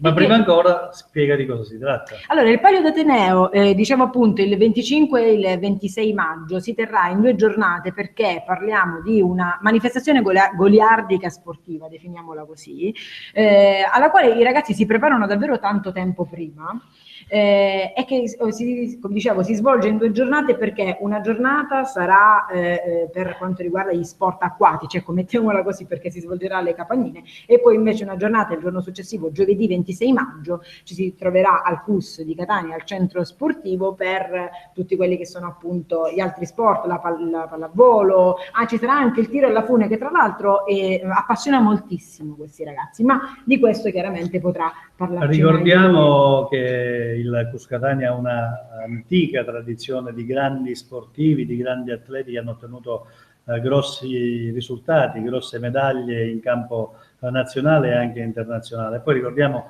che gli atleti, gli iscritti al CUS sono mirabilmente seguiti dal presidente Luca Di Mauro come CUS Catania, e hanno anche la possibilità e la fortuna di avere degli impianti che sono tutto sommato un gioiellino, come la Cittadella Universitaria o il Pala Arcidiacono in via Santa Sofia. Ma io penso che tutte queste cose più dettagliatamente li può dire il tuo ospite, per cui io gli lascio immediatamente la poltrona. Io lo attendo, dicevo prima, il consigliere del CUS Antonio Brunetto, che quindi interviene qui, non soltanto in una veste politica, ma soprattutto proprio per parlarci un po' di questo, per parlarci proprio di questo evento importante. Ecco, dicevo questo, sono arrivati alla 13ª edizione e riscuote sempre grandissimo successo. È chiaro che lo sport unisce, però il Palio d'Ateneo ha una caratteristica fondamentale, insomma, che è quella proprio della partecipazione da parte degli studenti. Secondo te perché ha così tanto successo? Ma guarda, ha così tanto successo perché realmente è l'unico evento che va a riunire tutti gli studenti in maniera trasversale a tutte le facoltà. Io le chiamo ancora facoltà perché quando io ho iniziato a partecipare al Palio ancora le squadre erano le rappresentative delle facoltà, adesso sono dipartimenti, però nell'organizzazione del Palio è cambiato molto poco, perché comunque il numero delle rappresentative è sempre lo stesso, anche se ogni anno sono aumentati i partecipanti. Esatto. Nella scorsa edizione abbiamo avuto circa 1500-1600 partecipanti iscritti al Palio, più tutti i vari amici, colleghi che come ogni anno sono venuti ad assistere a fare il tifo. Quindi io non lo so in quanto speaker di Radio Zamu, nel senso che ovviamente tra i vari partner di questa manifestazione c'è anche Radio Zamu, e ogni anno davvero iniziano a circolare foto, comunque grande partecipazione proprio dalle prime ore del mattino. Quest'anno abbiamo qualche sorpresa. Tipo? Sì. C'è qualche sport nuovo, ecco, qualcosa più goliardica, che ha sostituito i calci di rigore, tipo il bubble soccer, qualche novità. Meraviglioso. Il bubble soccer, cerchiamo di spiegarlo per le poche persone, perché ormai è dato davvero tanto di moda. In cosa consiste? In pratica si gioca a calcio con delle porte un pochettino più piccole, soltanto che i calciatori saranno proprio all'interno di un pallone gonfiato. Quindi è chiaro tutti che i limiti di movimento. Ci sono proprio dei limiti di movimento, e la cosa la rende anche così ironica, perché è ovvio che c'è la foga di correre verso la palla eccetera, però poi c'è il modo di approcciarsi, c'è questa bolla all'interno della quale i ragazzi ovviamente staranno, che un pochino li limiterà, e ovviamente ci sarà anche da ridere da questo punto di vista. Poi quest'anno per la seconda volta ci sarà una delle 2 giornate che si svolgerà interamente presso le Capannine, quindi ci sarà tutta una giornata dedicata agli sport acquatici. Nello specifico quali sono? Quest'anno ci sarà, a posto del Dragon Bot, che per motivi climatici del mare, che ogni volta ha creato problemi, abbiamo deciso di toglierlo, ci sarà comunque canoa K1 e K2, ci sarà l'Aquatic Runner come l'anno scorso. Aquatic Run è una corsa? Sì, è una corsa dalla Battigia fino alle Boe e andata e ritorno. Stancante da morire per una che al massimo corre fino al primo bar. Fredda, quindi... ecco. Ok, appunto, tra l'altro, cioè, questi ragazzi si bloccheranno, no? Speriamo di no. Sono allenati tra l'altro, no? Ma guarda, quelli che partecipano al nuoto sono quasi tutti agonisti, quindi il Ah, livello ecco. è Quindi abbastanza nettamente elevato. superiore al mio, chiaro. Sì, sì. Poi Sempre in acqua ci sarà una paddle runner, mi pare che si chiama. In pratica è una corsa con le tavole da surf. Ma corsa con le tavole da surf? In pratica, se non erro, si entra in acqua e poi si nuota proprio pagagliando con le braccia. Ok, io me ne immaginavo Sì, sì. tutta un'altra storia, devo essere sincera, tipo sulla sabbia con la tavola da Poi surf. ci saranno i classici sport come il tiro alla fune, sia in spiaggia che il secondo giorno al FUS e via dicendo. Ok, quindi insomma L'arrampiata sportiva, i tornei di calcio, pallavolo. sono tante le discipline nelle quali si esibiranno, come tanti partecipanti, anche se poi in realtà i vincitori risultano essere sempre gli stessi. Gli stessi. Chi? Ingegneria. Ecco, ingegneria si conferma ormai da quanti anni? 11 edizioni su tutte. È Soltanto chiaro. una architettura. Ecco, il bello è questo, c'è grande competizione in realtà, però ovviamente è una competizione amichevole, ma è piacevole, anzi fa tanto ridere vedere come si scontrino gli studenti di ingegneria con quelli di medicina, perché poi sono quelli che più di tutti si contendono il primato, non è vero? Secondo te come mai? Tutti dicono perché in ingegneria sono tutti uomini e quindi sono più forti. Ma guarda, assolutamente non è vero, perché un sacco di ragazze che proprio sono stati i pilastri della squadra, erano tantissimi ragazzi, proprio nell'atletica, nell'arrampicata. Quindi sono semplicemente commenti invidiosi, niente di più. Ok, allora sono bravi un po' tutti, anche le donne. Siamo semplicemente accaniti per vincere, questa è la verità. Tu fai parte di ingegneria? Sì. Ecco. Io per tanti anni ho partecipato Ah, in ingegneria, quindi... È giusto, continui a portare in alto il nome di quest'anno questa... ho fatto e sono laureato, non parteciperò. Non parteciperai più, Guarderò però il palio tifi comunque per loro, lo puoi... e basta. Ok, oltre a venire qui in quanto dirigente del corso e averci parlato del Palio d'Ateneo, che peraltro si avvicina, sono in tanti che appunto lo aspettano. 10 giorni, forse meno. Sei qui anche in una veste, diciamo, politica, nel senso, dicevi appunto di essere laureato, quindi di non essere candidato, ma di essere presentatore delle liste. Ma in pratica ho portato avanti il progetto Università Popolare, che è un progetto che esiste già diversi anni. Quest'anno Nato proprio a Catania, Università Popolare. Sì, è un progetto proprio nato a Catania. Quest'anno abbiamo voluto presentare una battaglia proprio col nome Università Popolare sia per il Senato accademico, con diversi candidati, con Damiano Cerami di giurisprudenza, con Lino Fasolo di economia, con Damiano D'Urso di scienze della formazione, con Paolo Rizzo di scienze politiche, con Carlo Castruccio di farmacia e con Luca Naselli di economia. Abbiamo presentato un gruppo abbastanza folto. Sì, per quanto riguarda il Senato accademico. Già per i dati che stanno uscendo, bene o male, il trend si intuisce. Io stanzio che comunque Damiano Cerami andrà a rappresentare gli studenti dell'Ateneo di Catania in Senato accademico, che sono delle indiscrezioni che già dei seggi ci sono state confermate.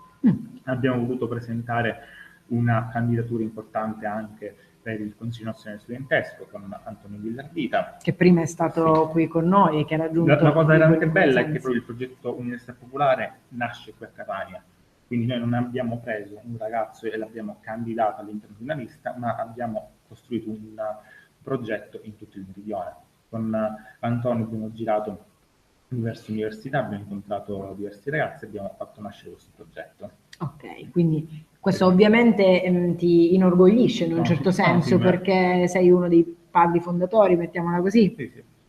Poi, per quanto riguarda gli altri ordini superiori, insieme ad altri ragazzi, con Antonio Fusco di Arche, con Ivano Palermo di Iride, con Paolo Fasanaro di Lobo, abbiamo fatto nascere il progetto insieme e abbiamo presentato dei ragazzi per quanto riguarda il Consiglio di amministrazione, il Comitato per lo Sport e il Nucleo di Valutazione. Come sono andati? Leggevamo prima i risultati. Ma poi i seggi non sarà il foto finish. Okay. Non mi sbilancio perché realmente nemmeno io... Ecco, vedi, c'è chi non si sbilancia e chi invece, come Alessandro Liper è arrivato, ha detto bene, io sono stato... Per il Senato accademico già bene o male si sa.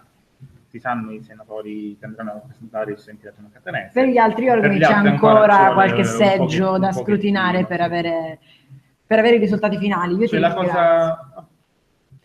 No, stavo semplicemente dicendo che rispetto a 2 anni fa la cosa che mi è piaciuta di questa elezione è che comunque si sono andate a creare 3 coalizioni rispetto alle elezioni di 2 anni fa, che quasi quasi i giochi erano stati fatti a tavolino, 2 coalizioni per 2 posti. Quest'anno diciamo che, scusami il termine, abbiamo rotto le scatole a qualcuno andando a presentare questa terza coalizione che ha un pochettino destabilizzato gli equilibri. C'è stata una gara aperta, dici tu più della precedente edizione. Rispetto alla volta scorsa, 2 liste per 2 posti, giustamente. Diciamo che i giochi erano già stati fatti. Va bene, io ringrazio Antonio Brunetto di essere intervenuto, chiaramente ti auguro in bocca al lupo, probabilmente ci vedremo poi invece al palio. Ci vediamo da noi al quiz. Grazie ancora, a Ciao, presto. buona serata. Buona serata a te. Mi raggiunge nuovamente il direttore Sergio Regalbuto, probabilmente anche per gli ultimi aggiornamenti, ma poi anche per altri interventi. No, gli aggiornamenti sono sempre in itinere, si sta procedendo in maniera spedita, si continua ad avere dati, ecco qua vedo in questo momento che ne arrivano. In maniera istantanea, così come avevamo annunciato. Parliamo del Comitato per lo Sport Universitario, che è già quasi al termine dello spoglio completo, perché siamo a 27 seggi scrutinati su 33 e qui abbiamo le liste che continuano a darsi battaglia, soprattutto la seconda e la terza, ma sulla prima pare che ci sia, comincia a esserci un margine di vantaggio abbastanza determinante. È la lista numero 2, PD Studenti Democratici, che fin qui ha ottenuto 3.231 voti. Poi a seguire c'è la lista numero 3, la lista Noi, con 2.863 voti, e poi la lista numero 1 Insieme con 2.551. Abbiamo anche un ottimo avanzamento per quanto riguarda i seggi scrutinati del nucleo di valutazione. Anche in questo caso, così come per il Comitato per lo Sport Universitario, siamo già a 27 seggi scrutinati su 34 e qui abbiamo in testa anche in questo caso la lista numero 2 PD Studenti Democratici, ma con un margine di vantaggio sicuramente minore rispetto alla lista del precedente che abbiamo detto, cioè quella per il Comitato per lo Sport Universitario. Infatti qui al secondo posto c'è una differenza fra la prima e la seconda di appena 300 voti. Infatti la lista numero 3 Noi si attesta al momento su 2.562 preferenze, mentre la lista numero 1 Insieme è a 2.228. Vittoria, mentre io ti prego di andare a vedere cos'altro ci sollecitano dall'altro lato in fatto di numeri, io invito qui in postazione il presidente della commissione elettorale appunto dell'Università di Catania, che sta ovviamente registrando un'accelerazione già anche rispetto allo scorso anno. Con noi è il professore Giuseppe Chiara, grazie per essere qui alla nostra postazione e grazie soprattutto per facilitarci ancora di più il compito. Lei era già presidente nella commissione del 2014, quando, lo ricordo per chi si fosse messo in visione e ascolto soltanto adesso, noi facevamo la nostra prima diretta streaming e il nostro primo approccio di sinergia con l'università il 15 ottobre, perché le elezioni furono il 13 e 14 ottobre. Lei era presidente già allora, finimmo all'epoca, ricordo, intorno alle 22:30. Qui, andando ancora di questo passo, forse fra meno di un'ora potremmo già avere tutti i dati definitivi. Cosa è cambiato? Lo avevamo chiesto al responsabile dell'ufficio elettorale Vincenzo Ligresti, ci ha detto che c'è un po' più di organizzazione. Come l'avete organizzata meglio questa macchina elettorale? Io la ringrazio per queste domande, mi danno modo di come dire, esprimere il mio senso di riconoscimento nei confronti di tutto l'apparato elettorale, di tutti gli uffici che hanno funzionato fin dal primo momento egregiamente. Devo dire che sia 2 anni fa che quest'anno la macchina elettorale ha funzionato come dire, a pieno regime fin da parecchio tempo prima dell'avvio delle consultazioni vere e proprie. Sì, infatti Ligresti ci diceva che il vostro lavoro, che apparentemente appunto chi non è addentro alle segrete stanze potrebbe sembrare un lavoro da un giorno o 48 ore, addirittura mi diceva Ligresti che è 2 mesi che lavorate e ci sono 22 persone al seguito attorno a questa macchina elettorale. Sì, appunto io ribadisco, c'è una macchina elettorale molto capillare, ben rodata ormai da anni, e del personale che in qualche modo volta per volta dimostra e ribadisce la propria competenza.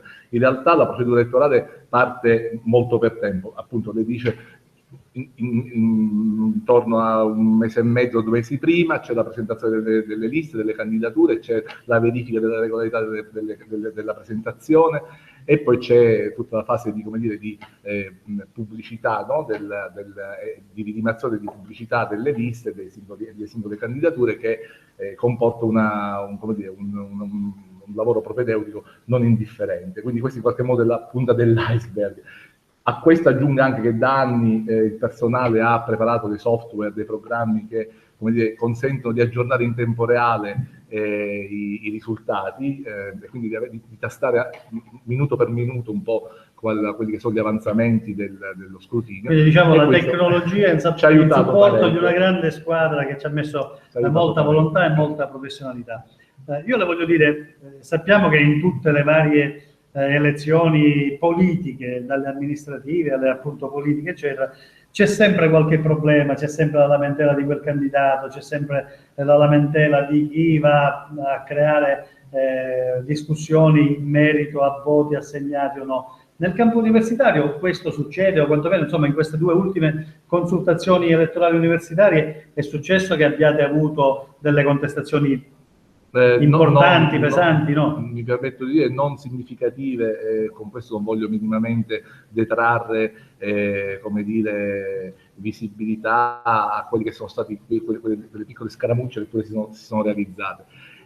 Sono stati degli episodi singoli, 2 anni fa, come dire, superabili con grande serenità alla luce della normativa elettorale. Quest'anno ancora siamo nella fase ancora di definizione dei risultati, ma lo svolgimento delle operazioni elettorali finora è stata molto serena. Qualche episodio del tutto trascurabile sul quale non vorrei neppure soffermarmi. Abbiamo sottolineato nel corso di questa nostra diretta streaming che, ripetiamo per chi si fosse messo in ascolto e in visione soltanto adesso, abbiamo cominciato alle 15 sui nostri canali YouTube, Facebook, Twitter e anche ovviamente sul nostro quotidiano digitale online newsicilia.it. Dicevo, abbiamo cominciato alle 15, abbiamo sottolineato più volte la crescente affluenza nel corso delle ultime consultazioni. Siamo partiti nella penultima consultazione dal 20% di elettori che si sono legati alle urne, siamo passati lo scorso anno al 27%, quest'anno c'è stato un ulteriore balzo al 31,7%. Ecco, questa partecipazione dei ragazzi, lei Presidente della Commissione elettorale, come la legge? La leggo come dire, desiderio di partecipazione, un crescente desiderio di partecipazione, probabilmente anche una capacità delle liste, una capacità attrattiva delle liste che è crescente, che come dire, riesce ad attirare il voto studentesco, perché no, anche una sensibilità che diventa consapevolezza di essere protagonisti del mondo dell'università. Magari come ultimo fattore direi anche elementi che non ci stanno male, elementi di solidarietà, di amicizia che possono anche motivare, che possono indurre anche al voto, tutti elementi positivi in un'idea di communitas, di realtà studentesca che si crea quotidianamente nel quotidiano, no? Di collaborazione, di vera e propria appunto entità che cresce assieme. Ovviamente questo è il punto di vista che lei ha letto degli studenti che stanno manifestando questa maggiore voglia di partecipazione. Ma secondo lei in effetti qualcuno lo ha denunciato a bassa voce, questi organi fino a che punto influiscono realmente nella vita quotidiana dell'Ateneo? No, questo... Io dico, posso darle una valutazione a titolo personale, ritengo che siano, ovviamente non nel ruolo, da costituzionalista ritengo che siano organi fondamentali per una struttura democratica dell'apparato per poter dare universitario. Un'impronta influente, oppure ci vuole qualcosa in più, appunto da costituzionalista, ci vuole qualcosa in più. È una normativa nazionale alla quale ci atteniamo, quindi in qualche modo sono dati sui quali mi pare che la discussione sia in qualche modo condizionata dal dato normativo. Sicuramente lei da legislatore cosa cambierebbe? La presenza... Ecco, lei l'ha imposto diversamente la domanda. Lei da legislatore eventualmente cosa cambierebbe sulla base delle esperienze maturate in campo per dare ancora maggiore competitività al ruolo degli Ma io studenti. in questo momento sono io, in qualche modo faccio parte dell'apparato, quindi io, come dire, mi limiterei a dire che il sistema, ma non direi che va bene, il sistema ha una sua coerenza, diciamo, no? Quindi sono presenti, è presente la componente della docenza, la componente amministrativa, la componente con le giuste studenti. misure, secondo me. C'è una rappresentanza, direi, equilibrata delle varie componenti. Per questo bel piatto gli ingredienti sono quelli giusti nella misura giusta. Ripeto, queste sono valutazioni che non mi normative. spettano. Come dire, ha una sua ratio comunque, ha una sua coerenza il fatto che siano rappresentati. Insomma, ho tentato di farla svestire dall'uomo e di farle dare una opinione personale. Non me lo chiedo magari per una settimana. Va bene. Professore Chiara, io la ringrazio, Grazie. la lascio al suo lavoro e al suo coordinamento per poterci dare ancora la possibilità di continuare la conversazione. Grazie. Allora, io inviterei nuovamente qui in postazione Andrea Lo Giudice per fare un piccolo riepilogo di tutto quello che abbiamo al momento e così nel frattempo aspettiamo che possano aggiungere altri ospiti e anche Vittoria Marletta, che probabilmente è appunto nella stanza dell'ufficio elettorale per cercare di attingere ulteriori dati. Andrea, allora vogliamo appunto, fare... come hai detto tu, innanzitutto tra un po' ci aggiungerà anche qualche altro candidato che già sta fiutando la possibilità di essere eletto, quindi insomma sto aspettando gli ultimi voti per sentire quell'entusiasmo e poterlo vivere e raccontarcelo proprio in diretta.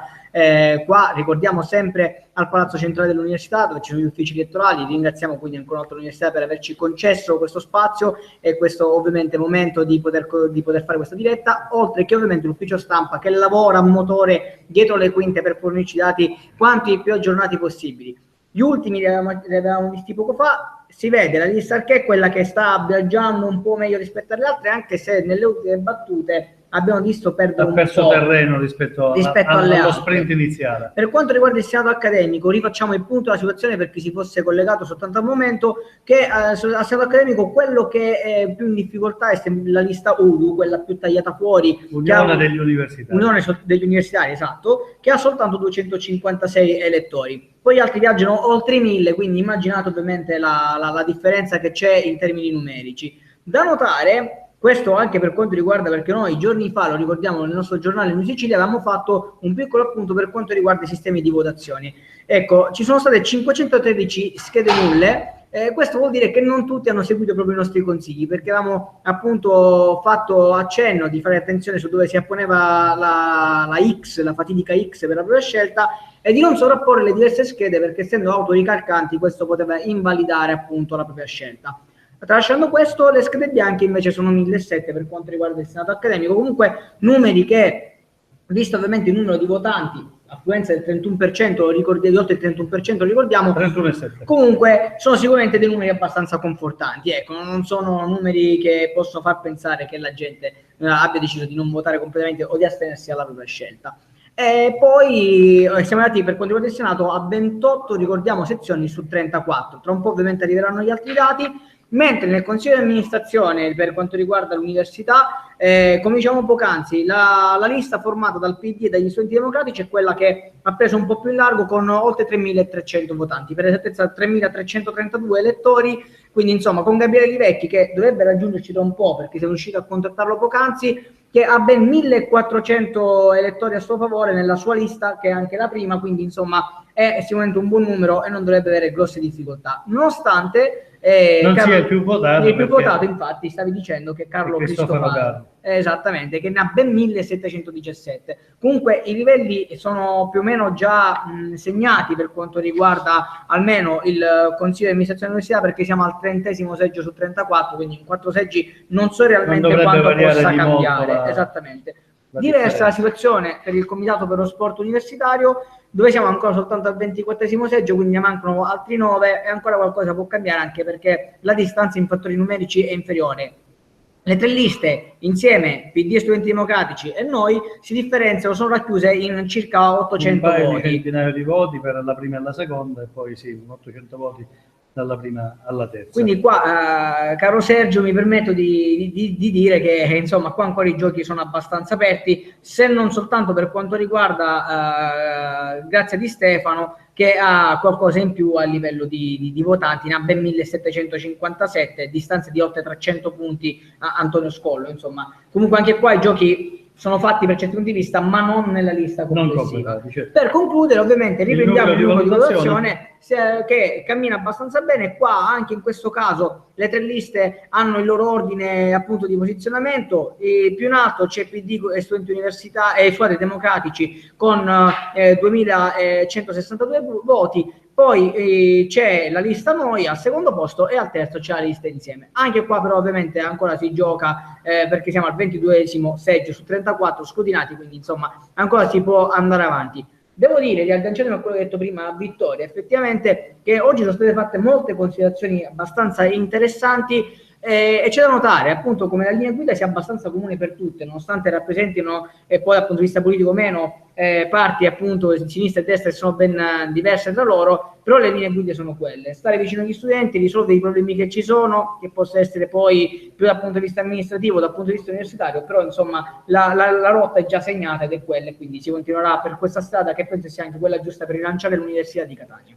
Ed è una strada che cammina in parallelo sicuramente con quello che abbiamo detto e che ripetiamo fino alla nausea senza assolutamente stancarci, cioè che c'è questa voglia di partecipazione, voglia di collaborare, voglia di portare le proprie idee e di portare gli stimoli giusti per far crescere l'Ateneo di Catania, che ultimamente è stato più volte messo sotto i riflettori e non sempre in maniera positiva. Io adesso lascio il posto a Vittoria Marletta, che ti raggiunge per scambiare le ultime due idee sui numeri, prima ancora di un altro ospite che ci ha già raggiunto. Devo dire che mi sono anche ubriacato con questi numeri, è un continuo. Vittoria, quindi mi raggiungi di nuovo. A Vittoria. Eccola qua, è un turnover continuo, è bello questo turnover, mi sto divertendo con questo turnover. Ma guarda, si sta avvicinando la stagione estiva, ecco, noi non andiamo in palestra, ogni volta facciamo la diretta delle lezioni universitarie, così che insomma per tutti e tre i mesi siamo pronti e preparati, date le varie sudate. No, tornando seri, volevo dirvi innanzitutto che stanno per arrivarci gli altri risultati, perché ovviamente le operazioni di scrutinio vanno avanti e siamo agli sgoccioli davvero, ormai i giochi possono anche iniziarsi a dichiarare fatti, mettiamola così, però per alcuni organi sì, senz'altro, soprattutto per il Senato accademico chiaramente dove sono andati più veloci, mettiamola così. Però intanto io direi di fare un'altra breve parentesi sempre su quello che è il panorama accademico e parlare di Learn by Movies, e cioè della rassegna di film in lingua originale. Bello il cinema, bello. Ecco, parliamo di cinema. Io penso che sicuramente lo possiamo fare meglio attraverso le parole di Roberto Zito, che tra l'altro è uno dei curatori di questa rassegna, quindi chiederei a lui appunto di avvicinarsi, di raggiungermi. Quindi cedi il posto tu? Lascio assolutamente volentieri la poltrona a Roberto Zito e quindi avvicinarmi. Grazie.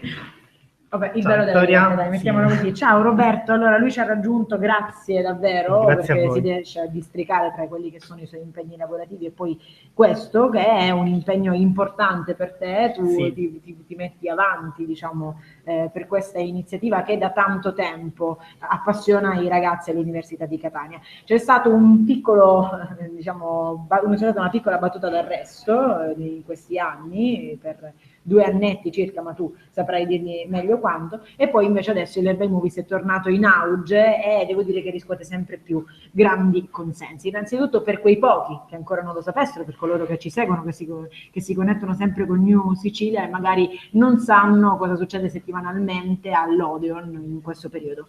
Beh, succede un po' una sorta di riunione di tutta la comunità studentesca in un posto particolare che è la sala cinematografica dell'Odeon, che attualmente è l'unica monosala attiva a Catania. Un sacco di monosale per via della crisi, dell'apertura delle multisale sono scomparse e l'Odeon è l'unico attivo ed è una sede in cui è adibita per la visione di film, la sede ideale appunto per la proiezione e anche per la riunione di tutta una comunità studentesca, ma non solo, perché comunque continua a ribadire che è una rassegna aperta a tutti quelli che sono davvero interessati, e con davvero interessati intendo, qua mi rivolgo direttamente, non venite al cinema per stare 2 ore attaccati al cellulare, perché io me ne accorgo, ce ne accorgiamo, quelli realmente interessati sono anche quelli che o sono educati già alla visione di film o vanno educati alla corretta visione di film condivisa con tutti quanti, quindi anche le reazioni condivise,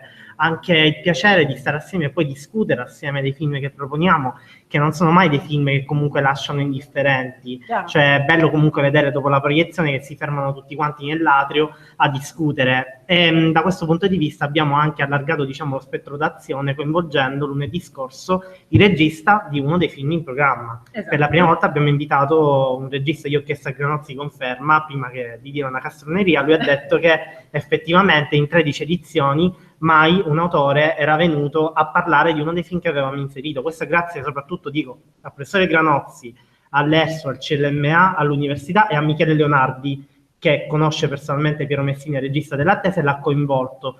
Lui ha accettato di buon grado ed è rimasto anche dopo la proiezione per parlare con gli studenti dell'Attesa, che sono rimasti colpiti da questo film e hanno voluto chiedere. Per cui da che era una rassegna, vabbè, ecco, un po' di presunzione, è diventata una mini festa del cinema tutta nostra, tra virgolette. Io credo proprio che sia così, forse però a coloro i quali ci stanno seguendo non abbiamo spiegato bene l'iniziativa, come è nata e poi in realtà quali sono poi le finalità didattiche, perché diciamo che l'Università di Catania, che è il centro linguistico multimediale, 13 anni fa, quanto? Forse un po' di più di 13 È anni nata nel 2002 la rassegna, io l'ho cominciato a frequentare chiaramente dopo, nel 2002, anche perché nel 2002 non eri credo in che fasce, dai, sì, ero eri un troppo ragazzino, giovane.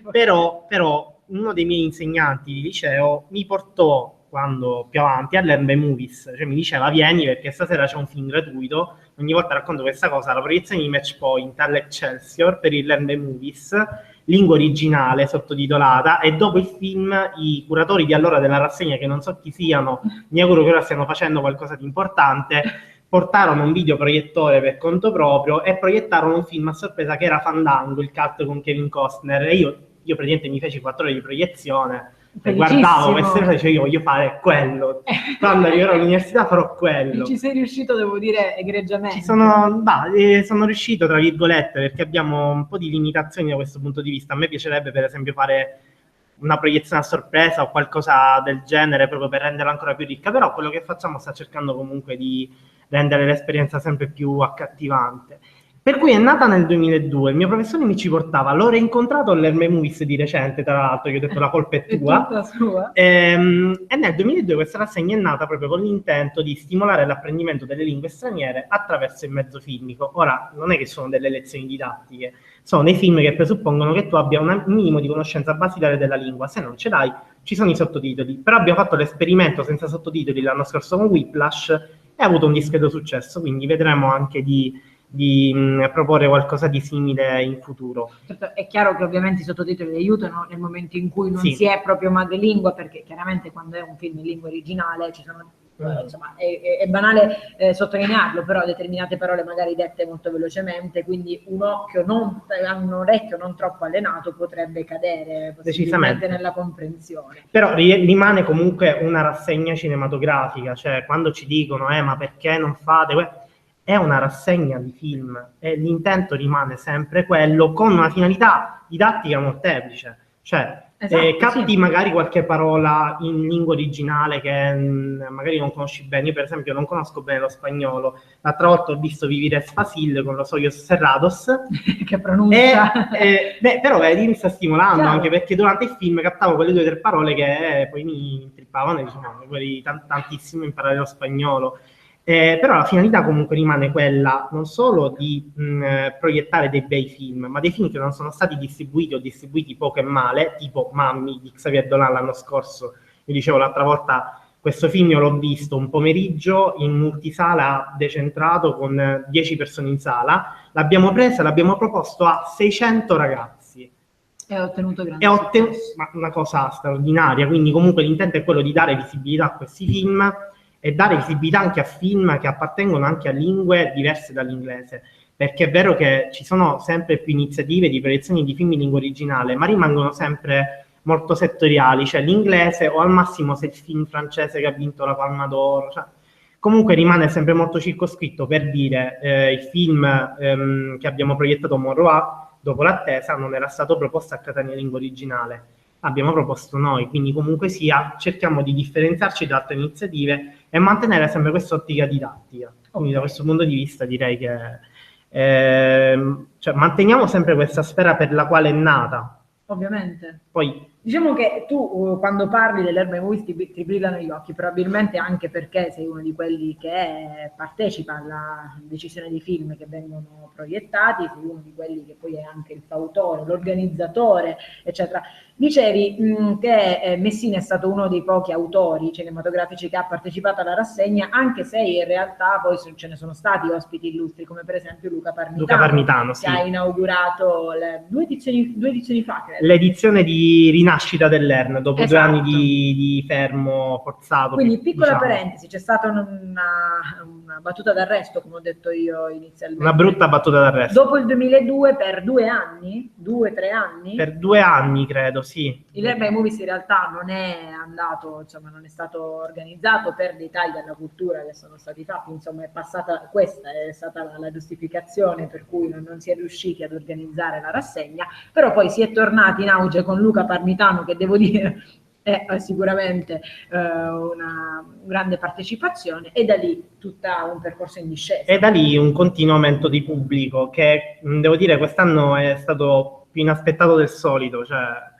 non ce l'aspettavamo, ce l'aspettavamo, e questo comporta per il futuro una serie di decisioni che ora non posso stabilire io quali saranno, perché comunque ricordiamo che il patrono e l'ideatore è quello che effettivamente decide, il professore Granozzi, che saluto, professore, Granozzi, in viaggio. buonasera, professore. Vedremo, perché è vero che il pubblico è aumentato anche l'entusiasmo e la partecipazione, però da questo punto di vista dobbiamo prendere delle dovute, insomma, soluzioni a riguardo. Soluzioni che sono state prese negli ultimi giorni anche riguardo a quella che sarà la sessione estiva dell'Herba Movies. Me lo dicevi tu in anteprima, possiamo dire qualcosa a riguardo?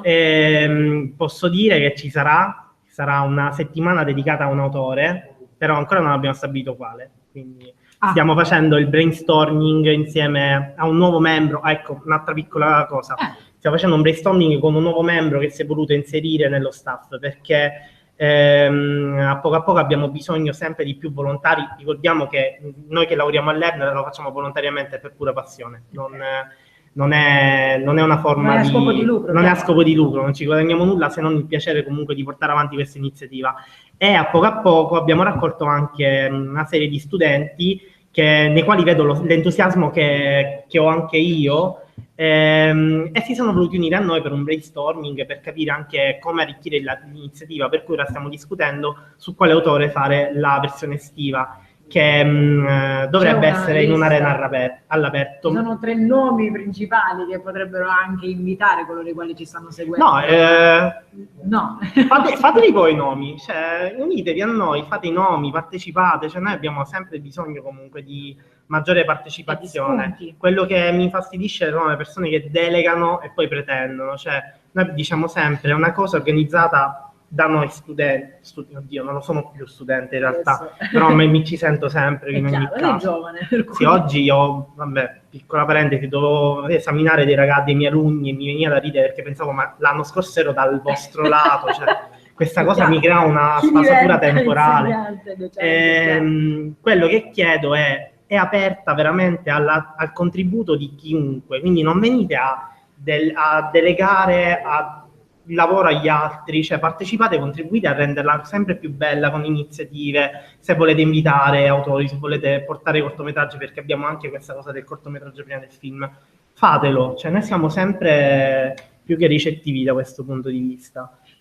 Beh, noi siamo stati, in quanto redazione di New Sicilia, assolutamente ricettivi a ascoltare le tue parole e soprattutto la descrizione con gli occhi che sbrilluccicano, te lo devo dire, perché così dell'Herb ai Movies ricordo la rassegna di film in lingua originale organizzata dall'Università di Catania, dal centro di lingue, dal CLMA, Centro di Lingue Multimediale, proprio che ha sede in via San Giuliano, e poi dai curatori, da cui chiaramente c'è Roberto Zito che ci ha fatto il piacere di venire qui all'ufficio elettorale di Palazzo Centrale a parlarcene, ma anche, mi dicevi, Michele Leonardi, poi Sì. ovviamente tutto... C'è lo staff dell'Odion e c'è anche il proprietario dell'Arena Argentina. Vorrei aprire una piccola parentesi. Ecco. Giorno 1 chiudiamo, in realtà no, perché poi ci sarà la versione estiva, però intanto questa edizione verrà chiusa giorno 1 con Mad Max Fury Road.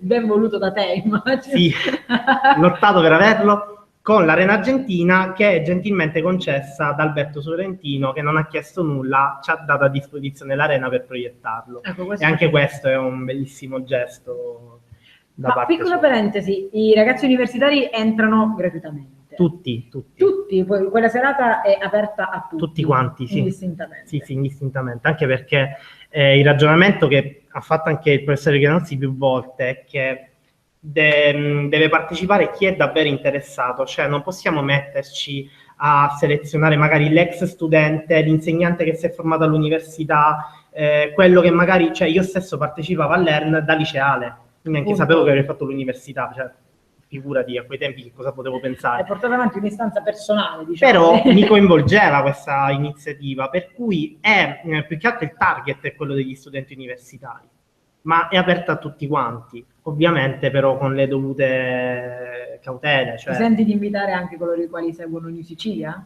Ma ovvio, venite, cioè, a parte che lunedì facciamo Sicario con Emily Blunt, che è un film eccezionale. A che ora? 18 e 21, e vorrei anche ricordare, tra l'altro anche questo, si stanno coinvolgendo sempre più organizzazioni. Adesso abbiamo i volontari di Save the Children Catania, che hanno deciso di unirsi a noi per fare delle attività nell'atrio dell'Odion, in quanto stanno reclutando nuovi volontari per un punto, si chiama Punto Luce, un punto dove praticamente fanno dopo scuola per bambini, attività ludiche, eccetera, e vogliono organizzare un cineforum per bambini. Sì. Allora stanno raccogliendo fondi e ci hanno detto se potevano collaborare. Notizia migliore credo che non potesse arrivare. Sì, decisamente. Okay. Era quello che volevamo, cioè venite, coinvolgiamo più persone possibili. Tu parli di successo della rassegna, ma poi sono questi gli episodi concreti che fanno capire in realtà, poi danno anche l'unità di misura del riscontro che sta avendo non soltanto dal pubblico, ma anche poi dalle varie associazioni che lavorano. Per me la manifestazione più concreta è l'applauso alla fine del film, che capita sempre di meno, quindi quando poi applaudono... Senti, cioè, abbiamo fatto... C'è qualcuno che ogni tanto mi chiedono tipo, ma chi state applaudendo? Ma devi applaudire all'opera, cioè anche se magari non c'è fisicamente chi l'ha realizzata, ma devi applaudire anche allo sforzo che c'è stato per portare l'opera, per realizzarla, per noi che abbiamo... Perché per noi è uno sforzo, Beh, cioè, è uno sforzo il Lerno, non è che... Quindi mettiamo che l'applauso alla fine della proiezione non è lo stesso chiaramente dell'applauso quando si atterra con l'aereo. No, quello... Ecco, perché magari lì può suscitare qualche polemica l'applauso. Sì, non capisco questa pratica, però vabbè, ormai. Esatto. Però Non l'associa la sempre a paragonate rientrare perché- a casa. Per me è rientrare a casa l'applauso. È comunque qualcosa di positivo. Roberto, sei stato carinissimo a venire, ringrazio ancora Roberto Zito, curatore della rassegna cinematografica all'Herb by Movies. L'appuntamento è per lunedì 23, proprio lì al Cinema Odeon. Grazie ancora. Grazie a voi. A presto, buona serata. Grazie.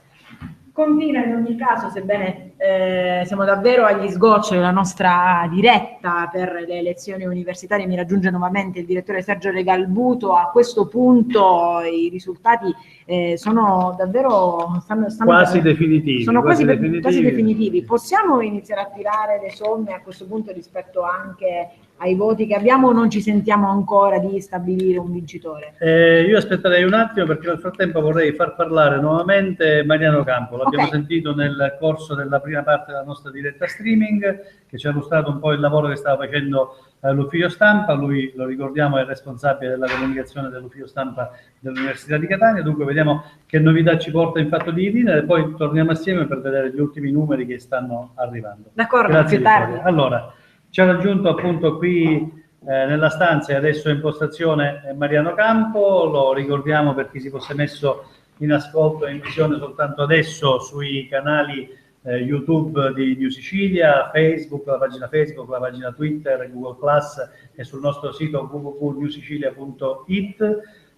Mariano Campo è il responsabile dell'ufficio comunicazione stampa dell'Università di Catania, e a lui, oltre che al magnifico rettore Giacomo Pignataro, che dobbiamo dire grazie non soltanto per la fiducia accordata, ma anche e soprattutto per l'ospitalità e la grande macchina efficiente organizzativa che ci hanno messo a disposizione per potervi fornire nel minor tempo possibile, nel miglior modo possibile, i dati e i nomi dei candidati che stanno via via continuando ad arrivare qui in postazione.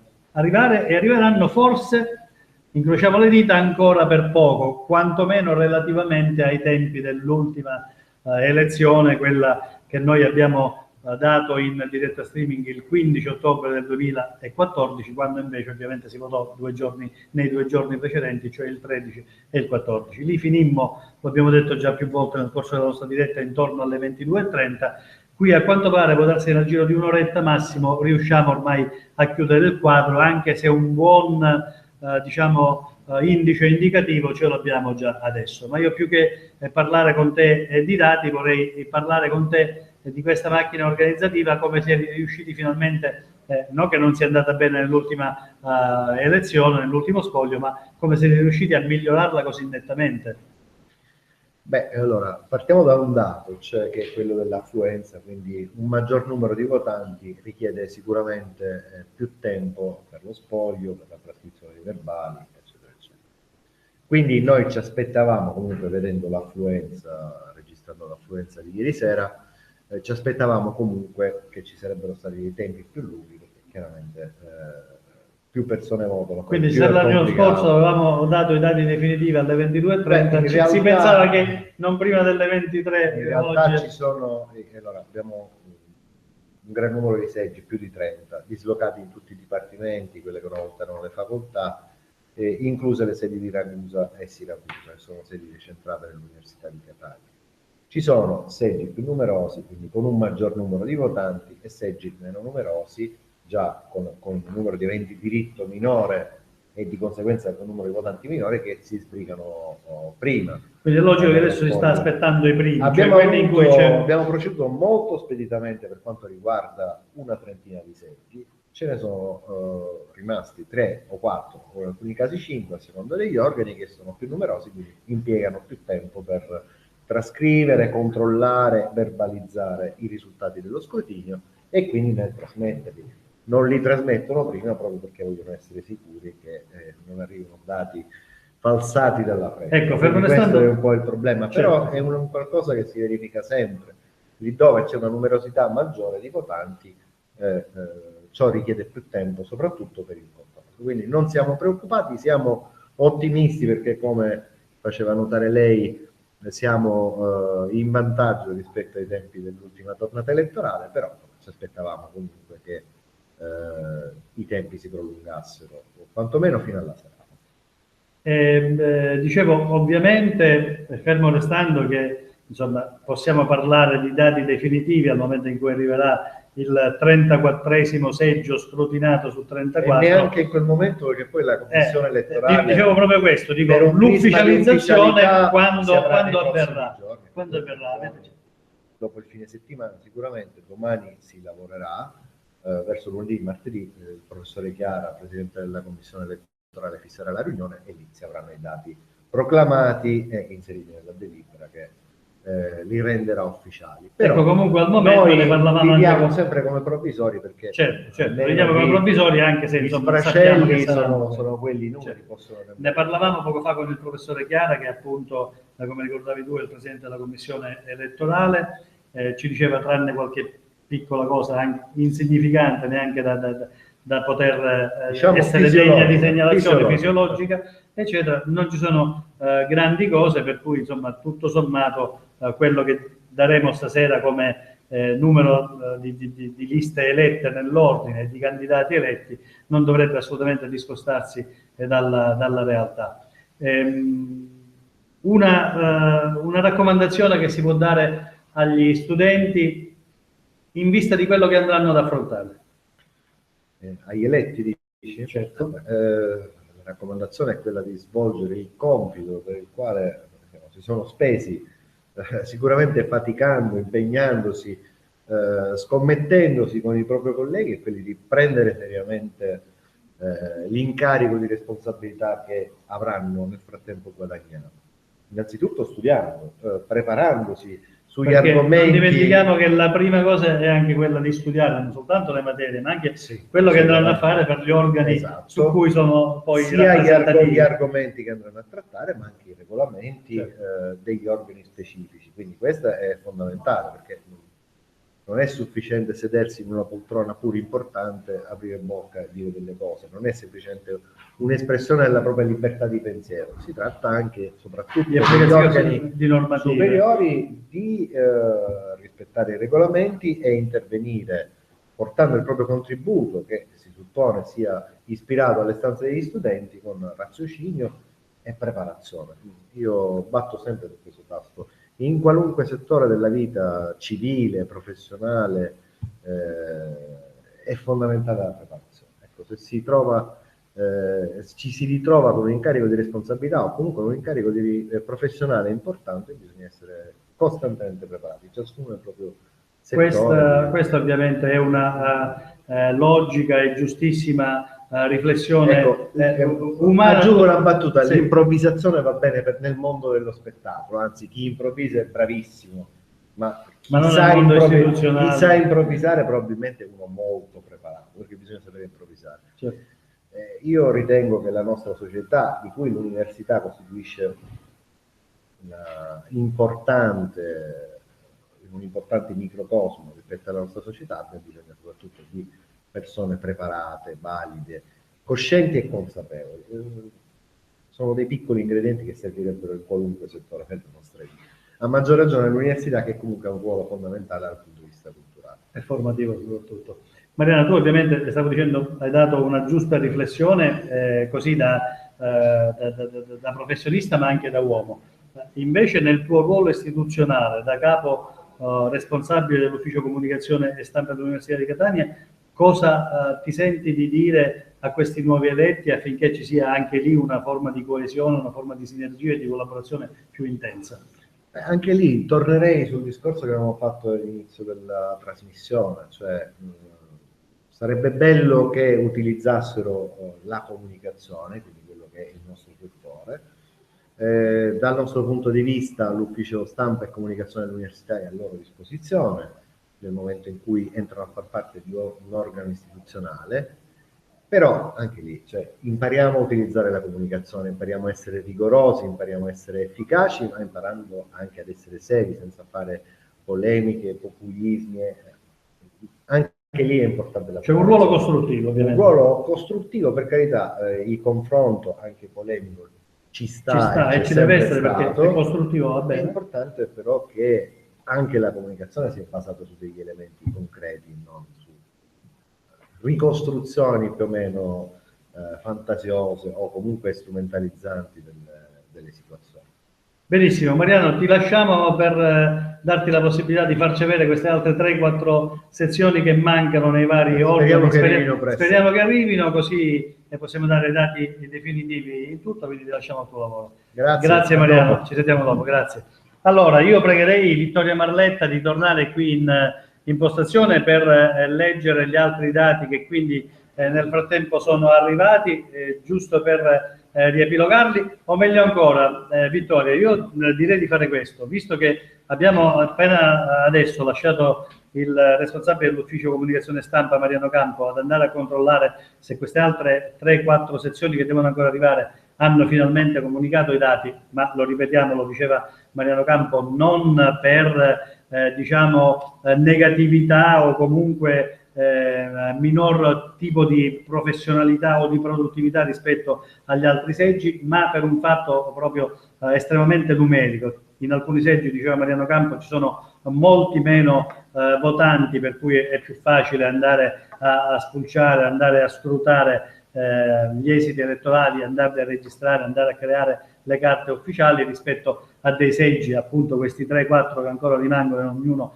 degli organi universitari che vengono rinnovati, in cui appunto dicevo in questi 3-4 seggi in cui c'è un maggiore numero di affluenza, un maggior numero di votanti. Dunque direi aspettiamo nel frattempo che Mariano raccolga questi altri ultimi dati, anche perché tu sei nelle condizioni di proporci un altro dei tanti ospiti che sono stati qui nella nostra postazione. Quindi ti lascio la postazione, procedi tu. A più tardi. Diceva bene il direttore Regalbuto, ci ha raggiunto proprio qui in collegamento al Palazzo Centrale Fabrizio Parla, uno dei 6 ragazzi candidati per quanto riguarda Catania al CNSU. Ovviamente le votazioni sono concluse ieri alle 14, per cui poi le operazioni di scrutinio chiaramente sono arrivate prima, insomma i risultati dello scrutinio sono arrivati prima.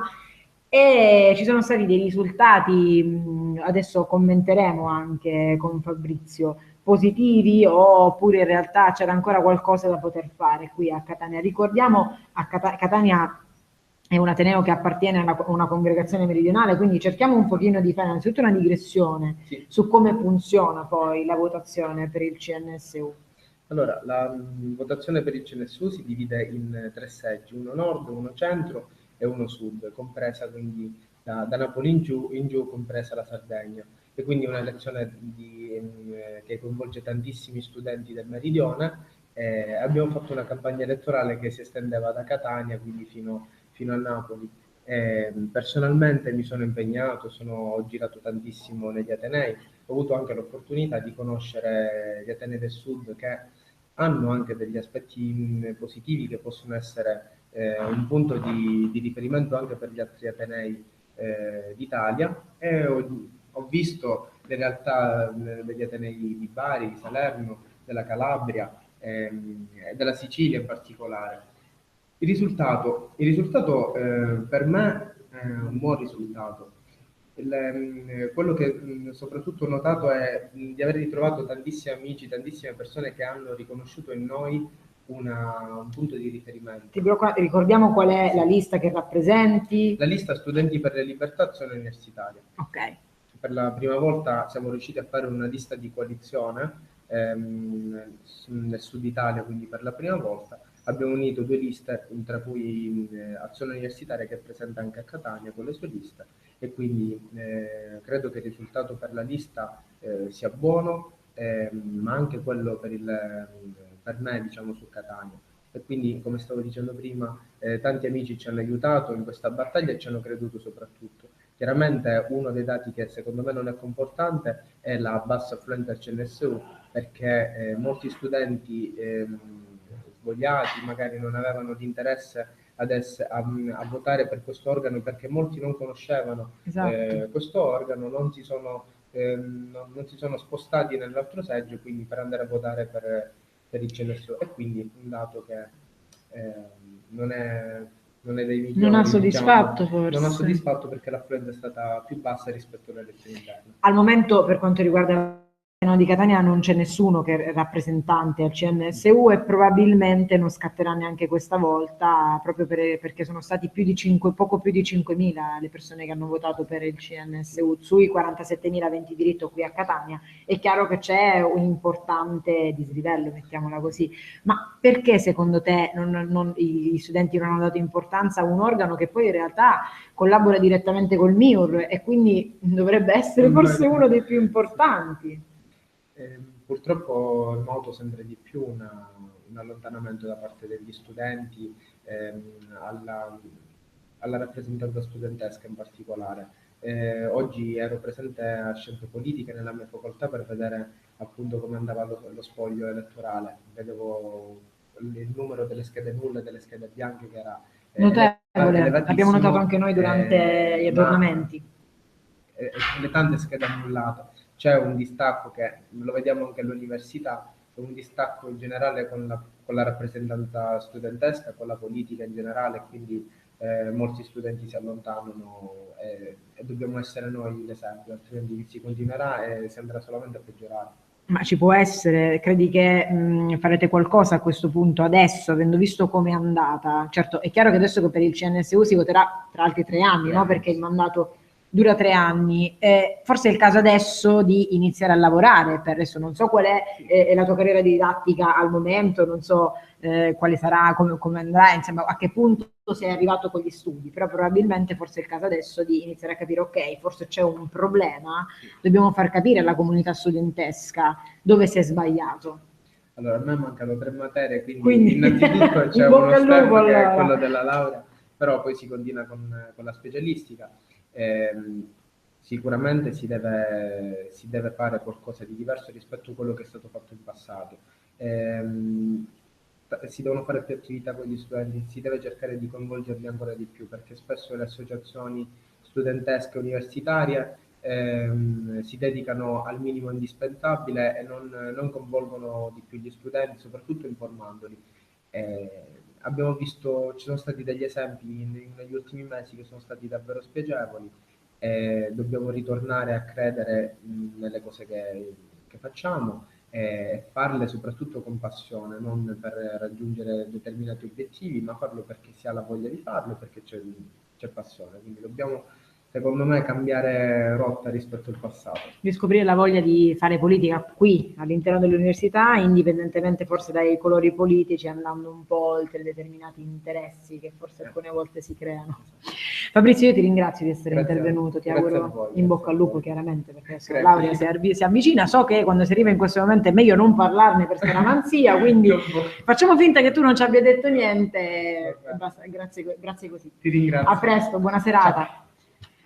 E dopo Fabrizio parla, sono stati davvero tanti gli interventi durante questa diretta, dalle 3 di questo pomeriggio ci siamo alternati non soltanto con gli studenti che si sono candidati, ma anche e soprattutto con tutti gli organizzatori delle varie attività, sempre qui, che ovviamente si rivolgono all'ambito accademico.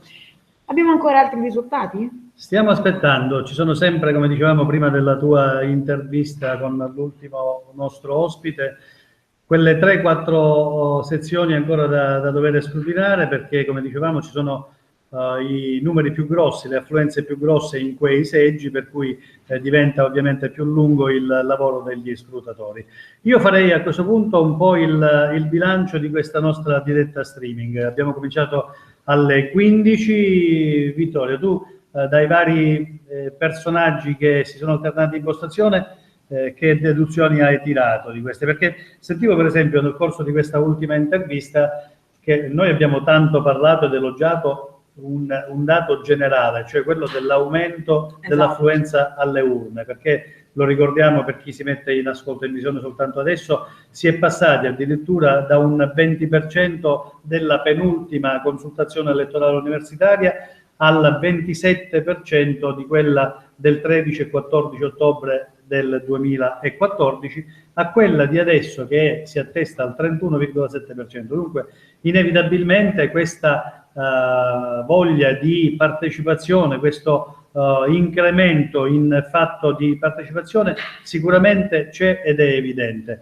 Però, come segnalava uno dei candidati del Consiglio Nazionale Universitario, invece c'è una grande defluenza per quanto riguarda il Consiglio Nazionale Universitario. Ecco, siamo riusciti a capire anche dalle loro dichiarazioni il perché di questa defiance in un organo che poi, tra l'altro, come dicevate nel corso dell'intervista, è di fondamentale importanza, perché è quell'organo che va a rapportarsi direttamente con il MIUR, cioè il Ministero dell'Istruzione, Università e della Ricerca, che poi è quello che, sentendo maggiormente quelle che sono le istanze degli studenti, degli universitari, dovrebbe cercare di individuare le direttive giuste per dare l'impalcatura fondamentale non solo alla scuola italiana ma anche e soprattutto all'università. Quindi si riesce a capire come mai questa defiance in questo organo importante. Diciamo che Fabrizio parla proprio poc'anzi, ha fatto una considerazione facendo anche un mea culpa, nel senso è probabile che sia stata fatta poca informazione e che siano stati poco coinvolti gli studenti. È chiaro che poi ognuno, diciamo, nel proprio orticello deve anche andare a considerare quello che è l'impegno universitario, per cui se si iniziasse a cambiare questo tipo di mentalità, gli studenti iniziassero a pensare che l'università chiaramente non è soltanto il libro e la materia che bisogna conseguire attraverso l'esame, probabilmente riuscirebbero anche a trovare un viatico per riuscire a comunicare anche con gli organi più in alto, diciamo, con gli organi ufficiali, con gli organi collegiali. Questo sicuramente aiuterebbe loro a non ricevere poi le decisioni che comunque devono essere portate avanti semplicemente come dei diktat e come qualcosa che chiaramente si vedono piombare dal cielo, no? Perché se tutti conoscessero bene, ecco perché durante la diretta abbiamo cercato anche di spiegare quali sono poi le funzioni concrete di questi organi, perché se tutti gli studenti conoscessero di cosa stiamo parlando in realtà, poi quali sono le funzioni e le attività che questi ragazzi una volta eletti devono svolgere, ecco, probabilmente ragionerebbero un po' di più sia su chi devono votare, sia se andare o meno a votare, perché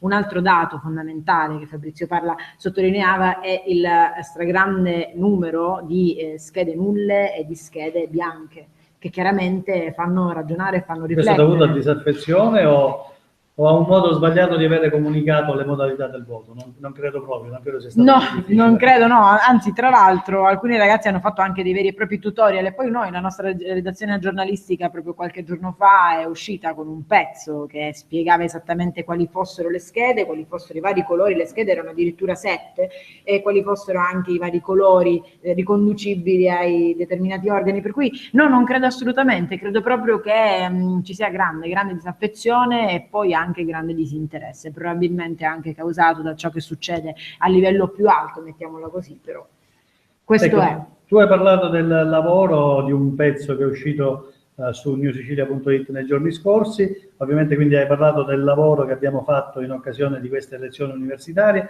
un lavoro di grande impatto propedeutico perché da più di una settimana quotidianamente siamo su queste elezioni anticipandole, dicendo quali erano gli organi che dovevano essere rinnovati, spiegando le funzioni di ognuno di questi organi, abbiamo parlato delle varie liste, abbiamo fatto parlare, abbiamo dato voce ai singoli candidati, abbiamo anche fatto parlare i candidati uscenti, coloro che hanno ricoperto questa loro carica istituzionale per questo anno e mezzo ed oltre, alcuni di loro, lo ricordiamo, resteranno ancora fino al completamento del secondo anno, cioè fino al 31 ottobre, perché le elezioni sono adesso, l'ufficializzazione avverrà, lo sentivamo anche non solo dal Presidente della Commissione elettorale, il professor Giuseppe Chiara, ma anche dal responsabile del Capo Ufficio Comunicazione Stampa Mariano Campo. La ufficializzazione avverrà fra un paio di giorni, quando in effetti si metterà nero su bianco, tolta ogni possibilità di ricorso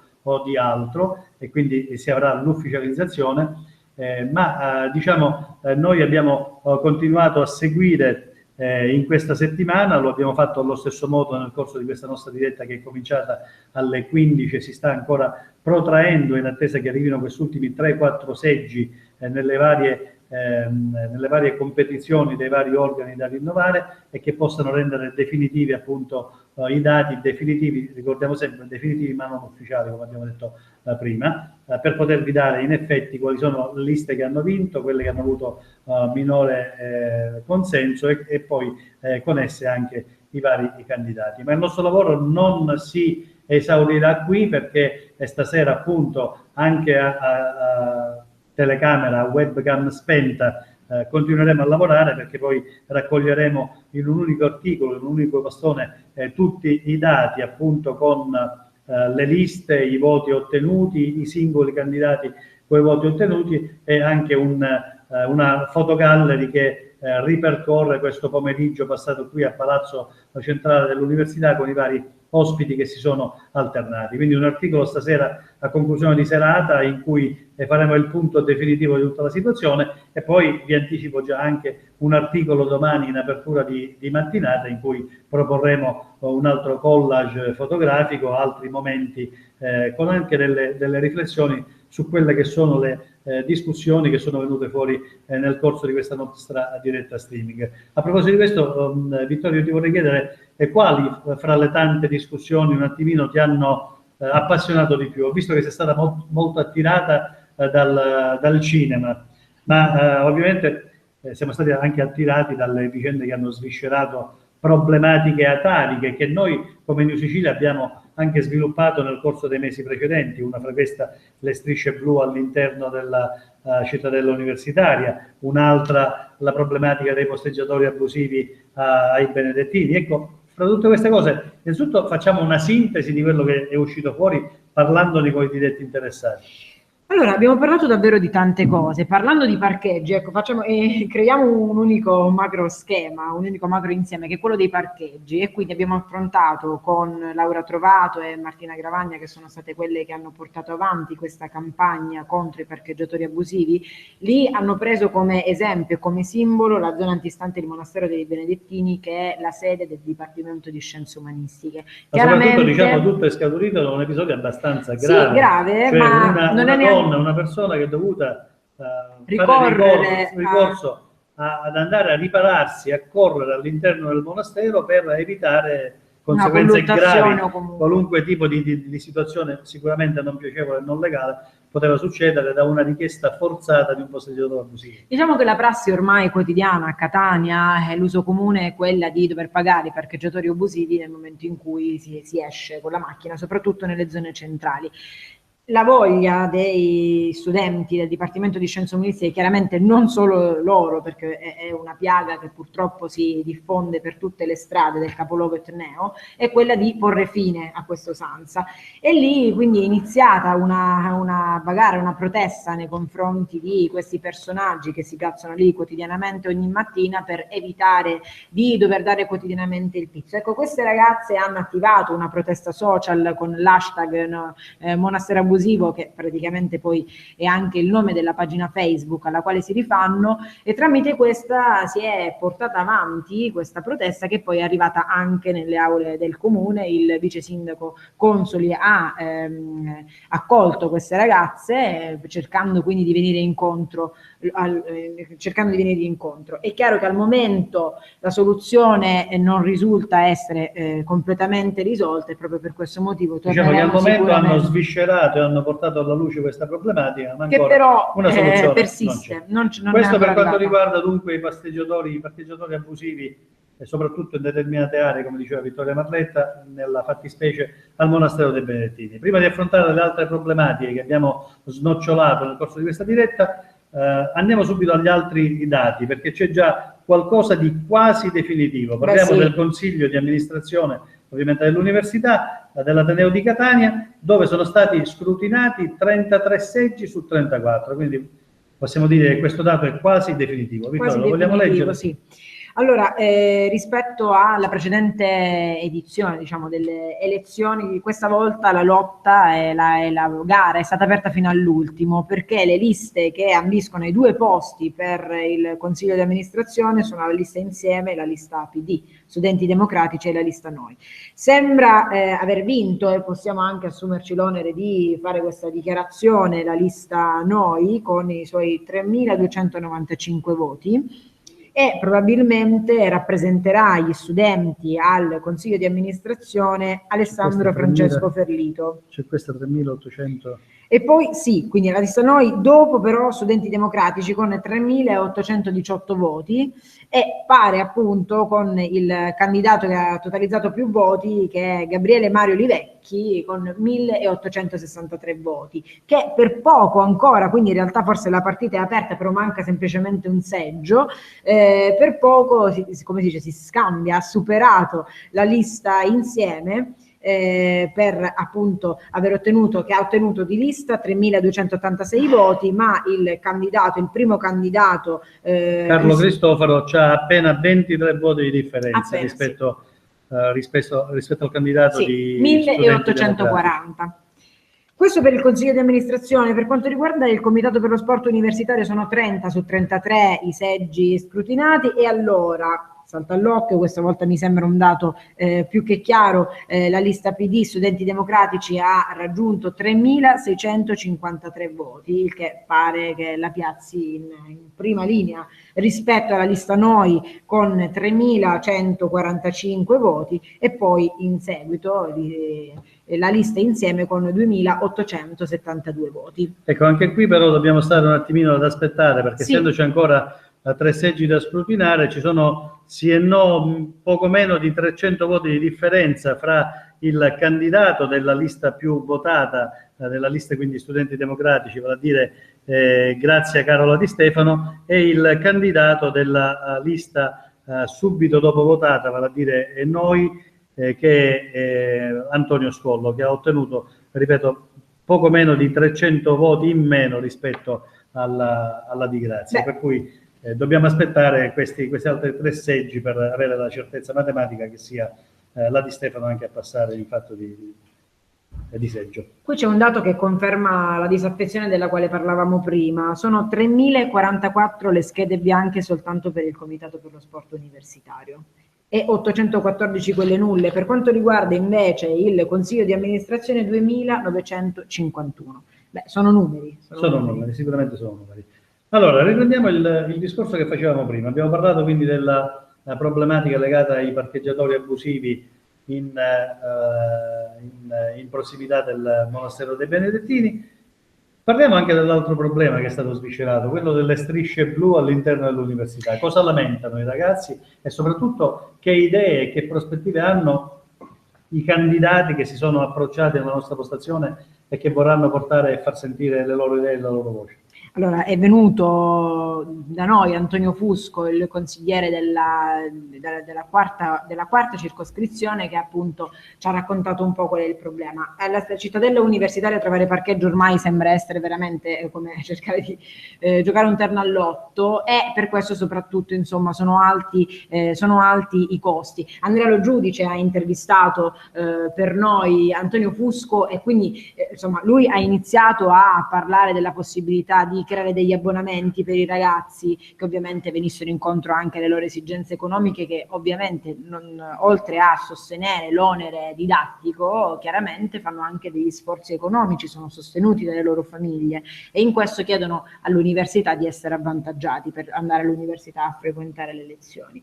Ecco, questo e tanto altro. È chiaro che nel momento in cui riusciranno a ottenere i seggi e quindi essere eletti, potranno concretamente mettere in pratica ciò che tutti si aspettano che facciano.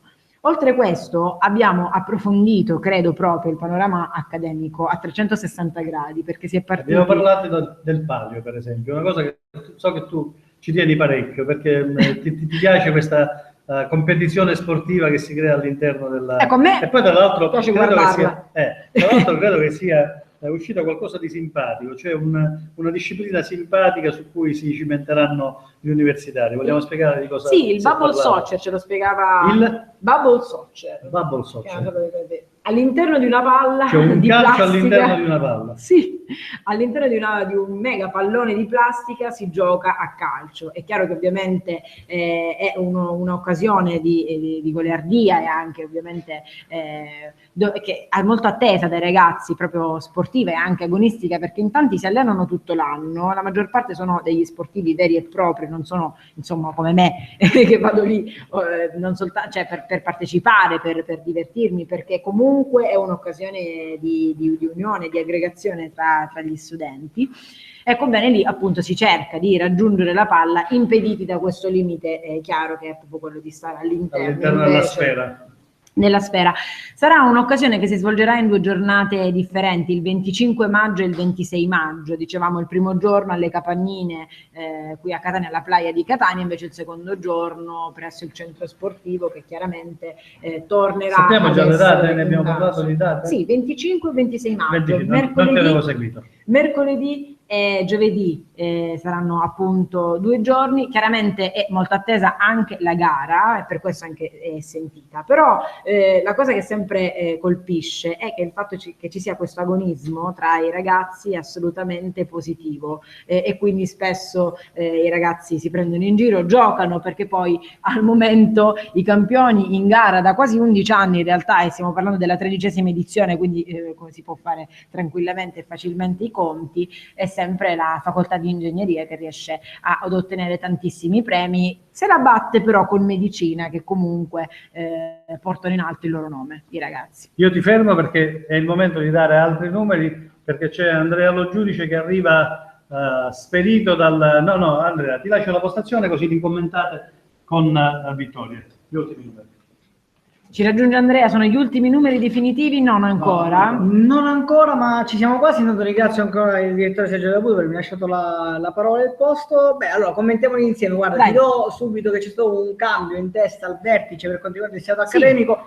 al 31esimo seggio su 34, quindi ormai anche qua siamo ormai agli sgoccioli, e in testa è passata la lista Libertas, Liberi e Forti, che ha raggiunto 1804 elettori a suo favore, e quindi scavalca Arché, che prima invece era la più quotata fino a quel momento. Esattamente. Che comunque mantiene il proprio titolo, nel senso si mantiene comunque seconda. ha comunque un ottimo numero di votanti, che per esattezza 1737. Sono numeri sicuramente molto incoraggianti, visti i 3 seggi finali. Dovrebbe riuscire a tenere ad avere ovviamente i suoi elettori, perché comunque, come diciamo prima, ormai più o meno i giochi sono quasi fatti, si sa chi sale e chi non sale. Ovviamente tutti quanti aspettano là dietro quegli sportelli per sapere le ultime novità. Infatti anche noi siamo in attesa poi di qualcuno che verrà qua a dirci sul momento il suo stato d'animo, per come sono andate le cose, anche per augurargli in bocca al lupo. Diciamo che facciamo un po' da portafortuna, mettiamola così. Beh, vogliamo arrogarci questo. Io questa questa responsabilità funzione. io non me la prendo, però va bene lo stesso. E niente, continua sempre a stupirmi sotto questo punto di vista Barbara Pennisi della lista numero 4, PD, la finestra e si cambia, che continua a essere comunque la più votata in assoluto con 734 voti, quindi il che dimostra non solo la rivalsa del sesso femminile a questo punto, perché devo dire che insomma, per essere la più votata, ma soprattutto nonostante sia nella terza lista più votata, però lei è quella che sta trascinando sostanzialmente il proprio gruppo verso questa bella volata sotto questo punto di vista. Invece, per quanto riguarda il nucleo di valutazione, siamo giunti al 32esimo seggio su 34 scrutinati. Ci siamo quasi, dai. Ormai sì. Qua ci siamo. Però non mi sento mai di dire che i giochi sono fatti, perché appunto tu adesso sei arrivato con un ribaltamento della questione. Qua più o meno il filotto però è sempre stato uguale, a differenza del Senato accademico. Infatti parlavo proprio del Senato accademico, effettivamente, vabbè, in realtà si pensa che ormai la lista Libertas e la lista Arché riescano a ottenere il seggio, però in ogni caso adesso c'è stato uno scarto di un centinaio di voti tra le ultime consultazioni. Sì, infatti sarà curioso vedere se negli ultimi 3 seggi ci sarà nuovamente questo scambio in testa, oppure se continua ad avere questo vantaggio la lista, appunto, aspetta, non la ricordo bene, ecco, la lista Libertas, Liberi e Forti, per vedere se appunto riuscirà a mantenere questo leggero vantaggio. Nel nucleo di valutazione dicevamo poc'anzi, ma questo poi è quello che abbiamo visto fino ad ora mantenersi come standard più o meno. In testa c'è sempre la lista PD, Studenti Democratici, seguita da Noi e infine da Insieme. Questo più o meno si è mantenuto sin dall'inizio delle votazioni, dello scrutinio sostanzialmente, e abbiamo visto questo continuare ad andare avanti così.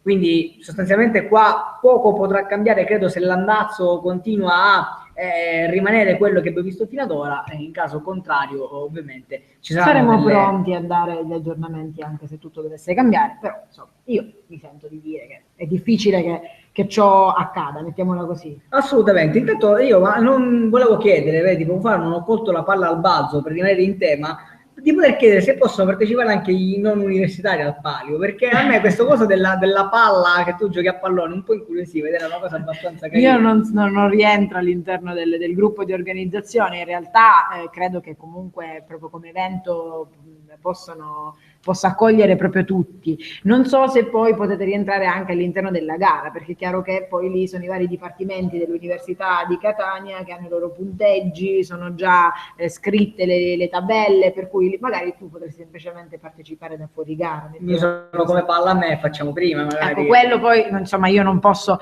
garantire, no? Però ti posso dire che probabilmente mi troverai lì, perché comunque un'occasione, c'è musica, è un'occasione per incontrarsi, e poi ci sarà anche la radio dell'Università di Catania lì ad animare in quanto partner dell'evento, e chiaramente è un evento attesissimo. Questo è fuori da ogni dubbio, sia per le persone che amano lo sport, sia per le persone che amano invece stare insieme. Passare una giornata ovviamente. Io posso fare l'allenatrice, cioè, capito? Ci sono tante funzioni da poter svolgere. No? Ok, ti sei candidata la motivatrice. Benissimo, speriamo allora bene per te.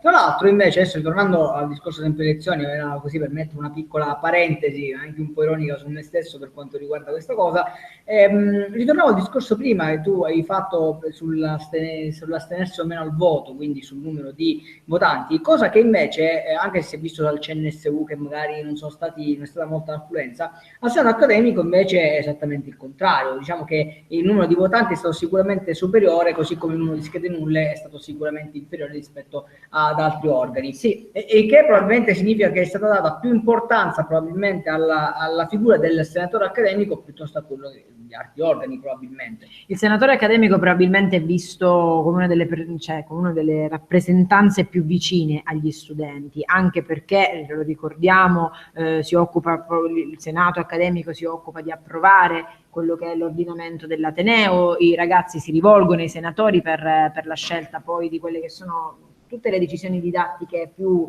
strettamente rivolte a loro, e quindi gli esami, e quindi poi anche indirizzare il processo di ricerca, mettiamola così. Quindi probabilmente sì, viene sentito maggiormente, anche perché poi è il mezzo attraverso cui arrivare al rettore, attraverso cui arrivare ai rappresentanti dei professori. Potrebbe essere una chiave di lettura. È chiaro che sono tante le cause che magari hanno portato al risultato del CNSU, che forse a questo punto, alla luce di tutto quello che è stato detto, può anche non stupire, nel senso che effettivamente l'Ateneo di Catania al momento non è rappresentato al Consiglio Nazionale degli Studenti e probabilmente non verrà rappresentato neanche a seguito di queste ulteriori elezioni. Noi ovviamente ci auguriamo che sia il contrario, in modo da avere ovviamente anche come Catania, come Ateneo di Catania, appunto un rappresentante per quanto riguarda ovviamente il gruppo meridionale, perché lo ricordiamo sono 3, tra settentrionale, del centro e del sud, e i rappresentanti che poi si dividono nel CNSU, e quindi ovviamente noi speriamo che ci sia un rappresentante anche di Catania per far sentire la nostra voce e riuscire possibilmente anche, perché no, a trovare delle soluzioni, un dialogo con gli altri enti per camminare tutti quanti sulla stessa linea e magari risolvere dei problemi che ad oggi, abbiamo visti già, ne abbiamo parlato ampiamente, anche poco fa avete fatto un'analisi con il direttore Sergio Regalbuto, un'analisi sicuramente molto ampia, che ci sono i problemi nella città di Catania sia dal punto di vista intanto sociale, civile, che automaticamente si riversano anche nel mondo universitario. Ma detto questo, abbiamo fatto tantissime interviste durante questa diretta, tra cui ce n'è stata una che mi ha colpita poi particolarmente, dei rappresentanti dell'UDU che hanno parlato, correggimi chiaramente se sbaglio, che hanno parlato anche degli alloggi e del problema quindi relativo agli affitti delle case per gli studenti fuori sede. Sì, ricordiamo di cosa abbiamo parlato. Ne abbiamo parlato ampiamente con loro ed era una tematica molto interessante, direi, sotto questo punto di vista, che già sta accennata anche da Aurora Occhivinti, per quanto Ornella Occhivinti, sì, dei Giovani Democratici, l'aveva accennato lei, e poi ovviamente abbiamo deciso di ovviamente ampliare l'argomento con proprio l'UDU attraverso i suoi rappresentanti, che hanno fatto un'osservazione molto interessante, ovvero dire, in una città dove come Catania ovviamente l'affluenza degli studenti che vengono da fuori negli ultimi anni è diminuita, poi la crisi e quant'altro, e sicuramente il problema dell'affitto, quindi del costo dell'affitto, influisce tanto questo nella vera affluenza e il numero di iscritti ovviamente nell'Università di Catania. Questo vuol dire trovare con l'amministrazione un accordo per diciamo defalcare le tasse, o comunque sia abbassare un po' il prezzo di quello che sono appunto gli affitti minimi fissati per quanto riguarda gli alloggi per gli universitari, senza contare poi l'aspetto ovviamente di quelli là abusivi, di quelli in nero, più che abusivi, ecco, di quelli là in nero, che è una dura lotta che bisogna combattere, ma credo che questo rientri sempre in questo aspetto, nel senso trovare un accordo con l'amministrazione per abbassare i prezzi degli affitti appunto stabiliti, sicuramente potrebbe essere una lotta più che buona, un buon modo per combattere appunto quelli in nero, che sicuramente offrono un prezzo inferiore perché non devono pagare tasse, o comunque sia non quel numero di tasse sicuramente. Beh, assolutamente, c'era anche il discorso del medico di famiglia, che peraltro del quale si è parlato sempre durante questa diretta. Spiegami meglio, cosa chiedono i ragazzi? Beh, sostanzialmente è sempre una proposta mossa dall'Udo, ora non voglio farmi promotore, però è quello, in realtà abbiamo dato votazioni, spazio, esattamente. Sono terminate. Questa era effettivamente un'osservazione molto carina, perché io mi immagino che vado fuori dalla mia città e vado a studiare fuori, effettivamente a chi mi appoggio. Ecco. Loro puntano molto su questa, tra virgolette possiamo definire la cittadinanza universitaria, no? In cui tutti gli universitari per l'appunto possono usufruire ed avere determinati servizi come se fossero a casa loro. escludendo il discorso degli affitti, tra i primi sicuramente quello del medico di famiglia. Se tu stai male, a chi è medico di base, a chi ti rivolgi? Chiaro. E quindi automaticamente, avendo tra virgolette una cittadinanza universitaria, quindi sapendo che sono studenti in quella città, che vivono in quella città per ragioni di studio, avere questo tipo di vantaggio. Ovviamente poi l'altro è entrare nella burocrazia, in meriti ovviamente molto più particolari, che io personalmente non conosco molto bene, che sicuramente loro conoscono molto meglio questi tipi di dinamiche, ma il concetto è molto chiaro. Ma questo credo che sia una cosa che effettivamente, se ci pensi bene, se ti metti tu dall'altra parte, se vai fuori, penso che tu la voglia una cosa del genere, penso che sia un'esigenza. Chiaro.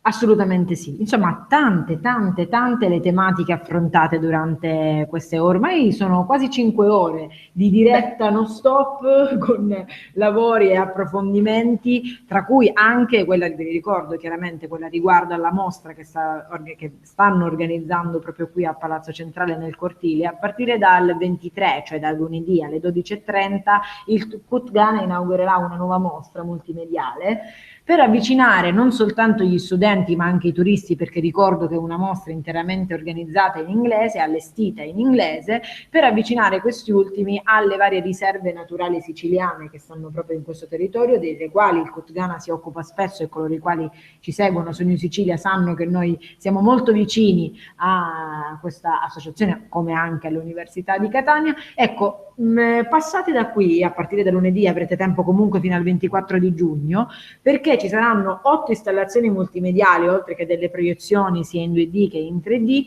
per richiamare l'attenzione proprio su questi siti naturali ovviamente protetti, tra cui chiaramente l'Isola Bella, e non credo che per questa servano delle spiegazioni, neanche delle presentazioni.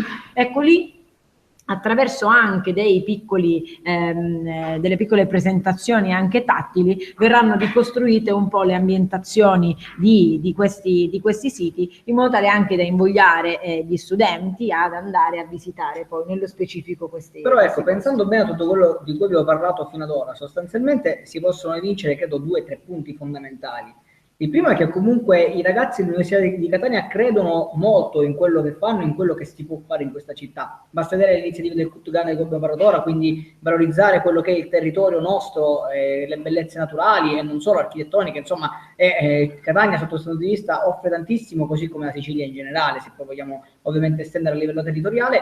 E poi come secondo punto sicuramente il fatto che, lo diciamo anche poc'anzi, non vorrei essere ripetitivo, però credo che sia un punto fondamentale, questo è centrale, è che ci sia proprio un comune denominatore per tutti quanti, cioè dire affrontare i problemi partendo dall'analisi degli stessi, cioè piuttosto che parlare, fare le cose così, vivere il problema, capirlo, provare a realizzare una soluzione e presentarla agli organi superiori. E questo credo che sia fondamentale al giorno d'oggi in una città che ormai, non so città, ma proprio società in generale, che spesso e volentieri lo sbaraglio, si parla, ma concretamente poi è difficile riuscire ad ottenere un risultato. Per ottenerlo, appunto, forse viverlo e analizzarlo nei suoi più grandi aspetti credo che sia la cosa fondamentale, e in questo devo fare veramente un elogio a tutti i ragazzi che sotto questo punto di vista, ripeto, nessuna lista credo che vada contro, cioè non ho visto mai nessuno puntare il dito contro un altro. Sì, assolutamente. Hanno proposto le loro cose in modo molto chiaro, senza dire faccio di meglio, faccio peggio rispetto agli altri, ma semplicemente poi con questa idea, poi su quelli che erano i loro cavalli di battaglia, chiaramente, perché poi la campagna elettorale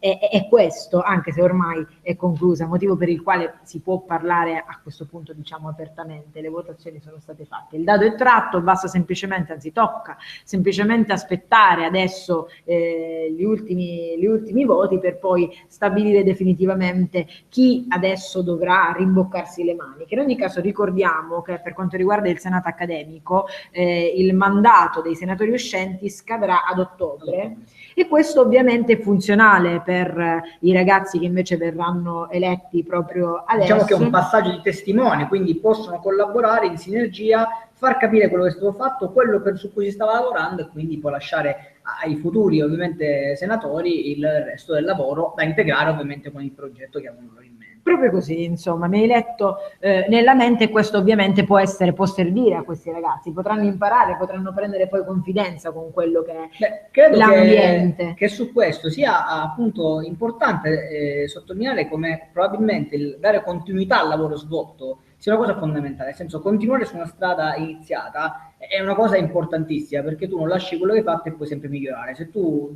all'improvviso tocchi quello che hai fatto e ricominci da zero e fai tabula rasa, non hai concluso niente. Quindi questo sicuramente è una cosa molto interessante. Credo invece che adesso siano arrivati degli altri risultati, io per questo lascio la mia postazione al direttore Sergio Regalbuto per dare gli ultimi risultati sempre.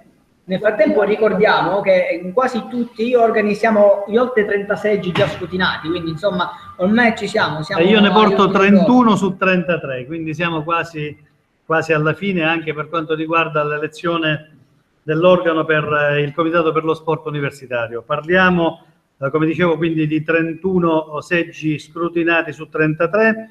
Lista numero 1 insieme ha ottenuto 2.933 voti. Prima indiscutibilmente in questo momento, ma non penso ci saranno più problemi in tal senso, è la lista numero 2, PD Studenti Democratici, che ha ottenuto 3.745 preferenze, e a seguire c'è la lista numero 3, Noi, con 3.218 preferenze.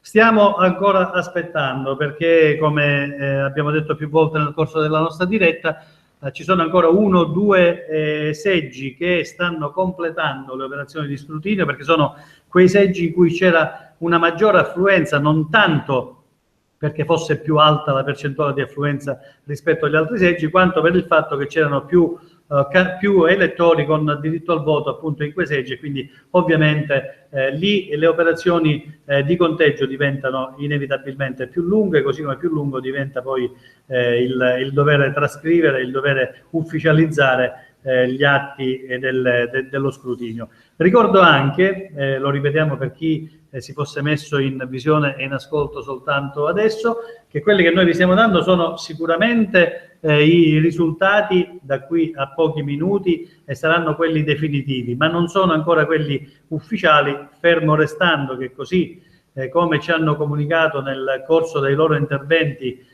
i vari massimi esponenti dell'Ateneo Catanese, non dovrebbero discostarsi poi da quelli ufficiali, perché a quanto pare non ci sarebbero grandi contestazioni, se no qualche scaramuccia fisiologica, niente di particolare e comunque niente di sconvolgente che possa in qualche modo influire a cambiare le sorti dell'esito dei numeri e dei nomi che andremo da qui a poco a comunicarvi come definitivi.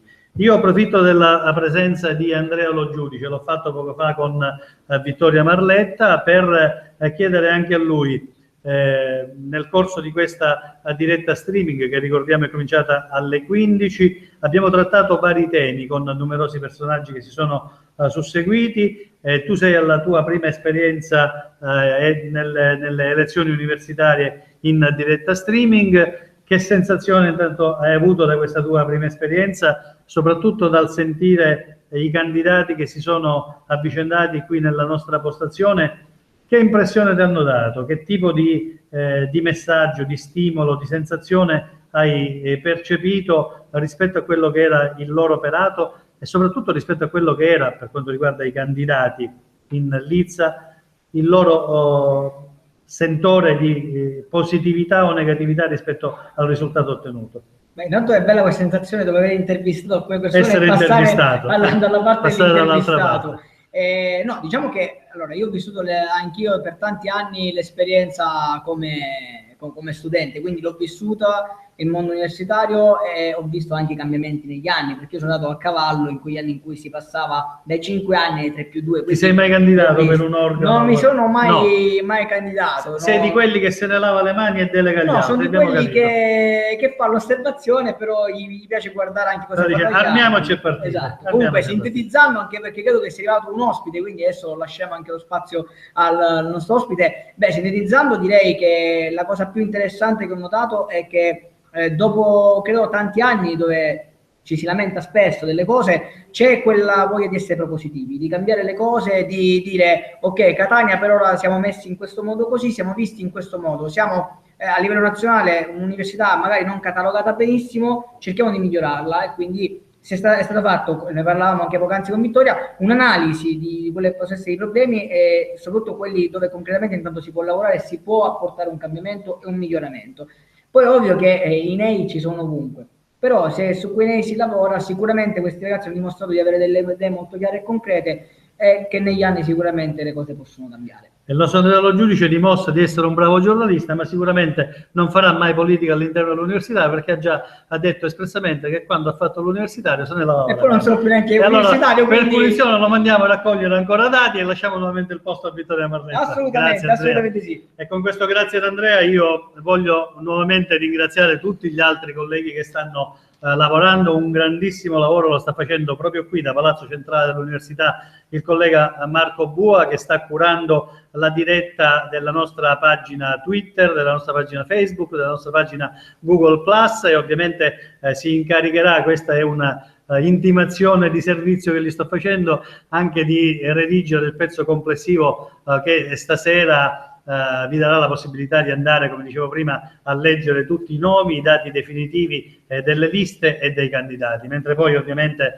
la collega Vittoria Marletta e il collega Andrea Lo Giudice si occuperanno di quella che noi chiamiamo l'apertura del mattino, del pezzo dunque di domani, in cui mettere un po' di sale su tutto quello che è stato sviscerato stasera, quindi di fare un potpourri delle discussioni più importanti che sono venute fuori, delle tematiche che sono state esposte e in qualche modo affrontate o comunque denunciate, anche perché qualche denuncia c'è stata da parte di qualche o candidato o comunque qualcuno che si è avvicendato qui nella nostra postazione, e domani con un loro consuntivo e un collage fotografico torneremo sulle elezioni universitarie per cercare di capire come è andata questa nostra diretta streaming, che ripeto è cominciata alle ore 15 e speriamo di concludere a breve, ma non tanto perché ci siamo stancati di stare con voi, vi ringraziamo, semmai forse siete voi a essere stanchi di sopportarci,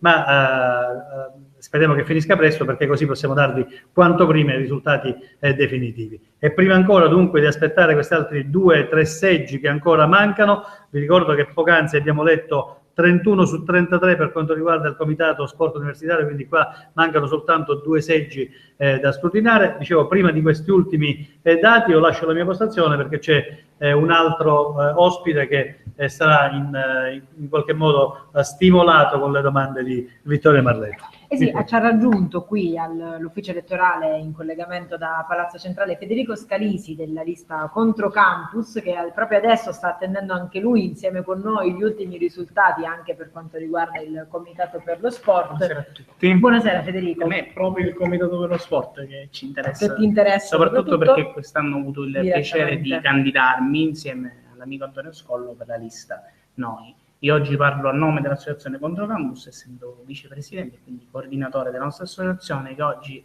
possiamo dire ritorna di nuovo presente all'interno dell'Ateneo di Catania, perché abbiamo eletto Alessandro Libera all'interno della lista Azione Contro Campus. Quindi abbiamo avuto il piacere di avere un eletto al Senato accademico e avere numerosi eletti all'interno dei consigli del Dipartimento. Giurisprudenza saremo presenti, scienze della formazione, scienze biomediche e biotecnologiche. Siamo presenti a Ragusa, siamo prima lista, e c'è anche un dato particolare che mi piace, che vorrei ricordare in questo momento, vorrei sottolineare: scienze chimiche prima lista, con più di 80 voti. In un dipartimento dove non c'è questa grandissima cultura della politica universitaria, ma che invece ci deve essere, perché su tutti i corsi è giusto che ci sia una rappresentante studentesca, quindi siamo fieri di questo. Beh, devo dire che è stata una tornata elettorale allora assolutamente positiva. Tu al momento, io ti ho beccato lì che attendevi ancora questi ultimi risultati. Il CDA attendiamo, perché di anche, coalizione, perché il CDA e il Comitato per lo Sport al momento sono forse quelli un pochino più indietro rispetto agli altri, però stando a quanto agli ultimi dati, quindi parliamo sempre di 31 seggi su 33 scrutinati, la lista sul plus dovremmo essere noi, ecco, però tu ti senti di fare già qualche pronostico oppure preferisci aspettare fino alla fine? Se ci siano i dati certi, ecco. Però sto notando che c'è una scaramanzia, va bene, dai, allora però non... dico, ci sono i dati, sono caso, piacevoli lo questi ricordo, dati, la cioè, lista lo ricordiamo, ha conseguito 3.218 voti e la lista PD ne ha raggiunti 3.745. Diamo davvero i numeri. Sono sicuri, penso loro a questo punto neanche, cioè dovrebbe succedere veramente un miracolo, diciamo. No, non penso però non so quali siano i seggi mancanti, però da quello che ho capito. La lista sono insieme forse segue piccoli. con i suoi quasi 3.000 voti, però al momento c'è uno scarto notevole, non soltanto con la lista Noi, di cui tu fai parte, ma anche con la lista PD, Studenti Democratici. Ecco, questa però non è la tua prima esperienza. No, perché è la seconda volta che mi siedo in questa stanza con te. Esatto, perché- ti abbiamo portato fortuna? Sì, a me mi avete portato fortuna perché circa un anno e mezzo fa Sì. ho avuto il piacere di parlare qui come eletto al Consiglio di Corso di Giurisprudenza, sempre nella lista contro campus. Qual è stata la tua esperienza lì? Ma io penso che un'esperienza del genere all'interno di un consiglio abbia due obiettivi. Il primo è quello di una crescita a livello caratteriale, formativo. Questa è la politica universitaria, l'associazionismo universitario quando è fatta bene, perché se è fatta male può essere una perdita di tempo. Chiaro? Senza sottrarre tempo allo studio, quello è sacrosanto. Ecco, è diciamo. quello sempre. Infatti, fare Ciao, associazionismo, saluto mia mamma, che non si trova a Catania per motivi di lavoro. E poi a livello anche, naturalmente anche professionale, no? Si sta all'interno di un consiglio, di un organismo pubblico, dove c'è un ordine del giorno, dove c'è una delibera, quindi anche in un possibile futuro all'interno di una pubblica amministrazione è un'ottima scuola che può fare curriculum. Ecco perché Io consiglio a tutti di provare l'associazionismo universitario, sia da candidati che no, perché c'è sempre questa crescita. Lo stare in gruppo, il saper discutere, il sapersi confrontare, il saper parlare con gli altri, quando è fatto bene.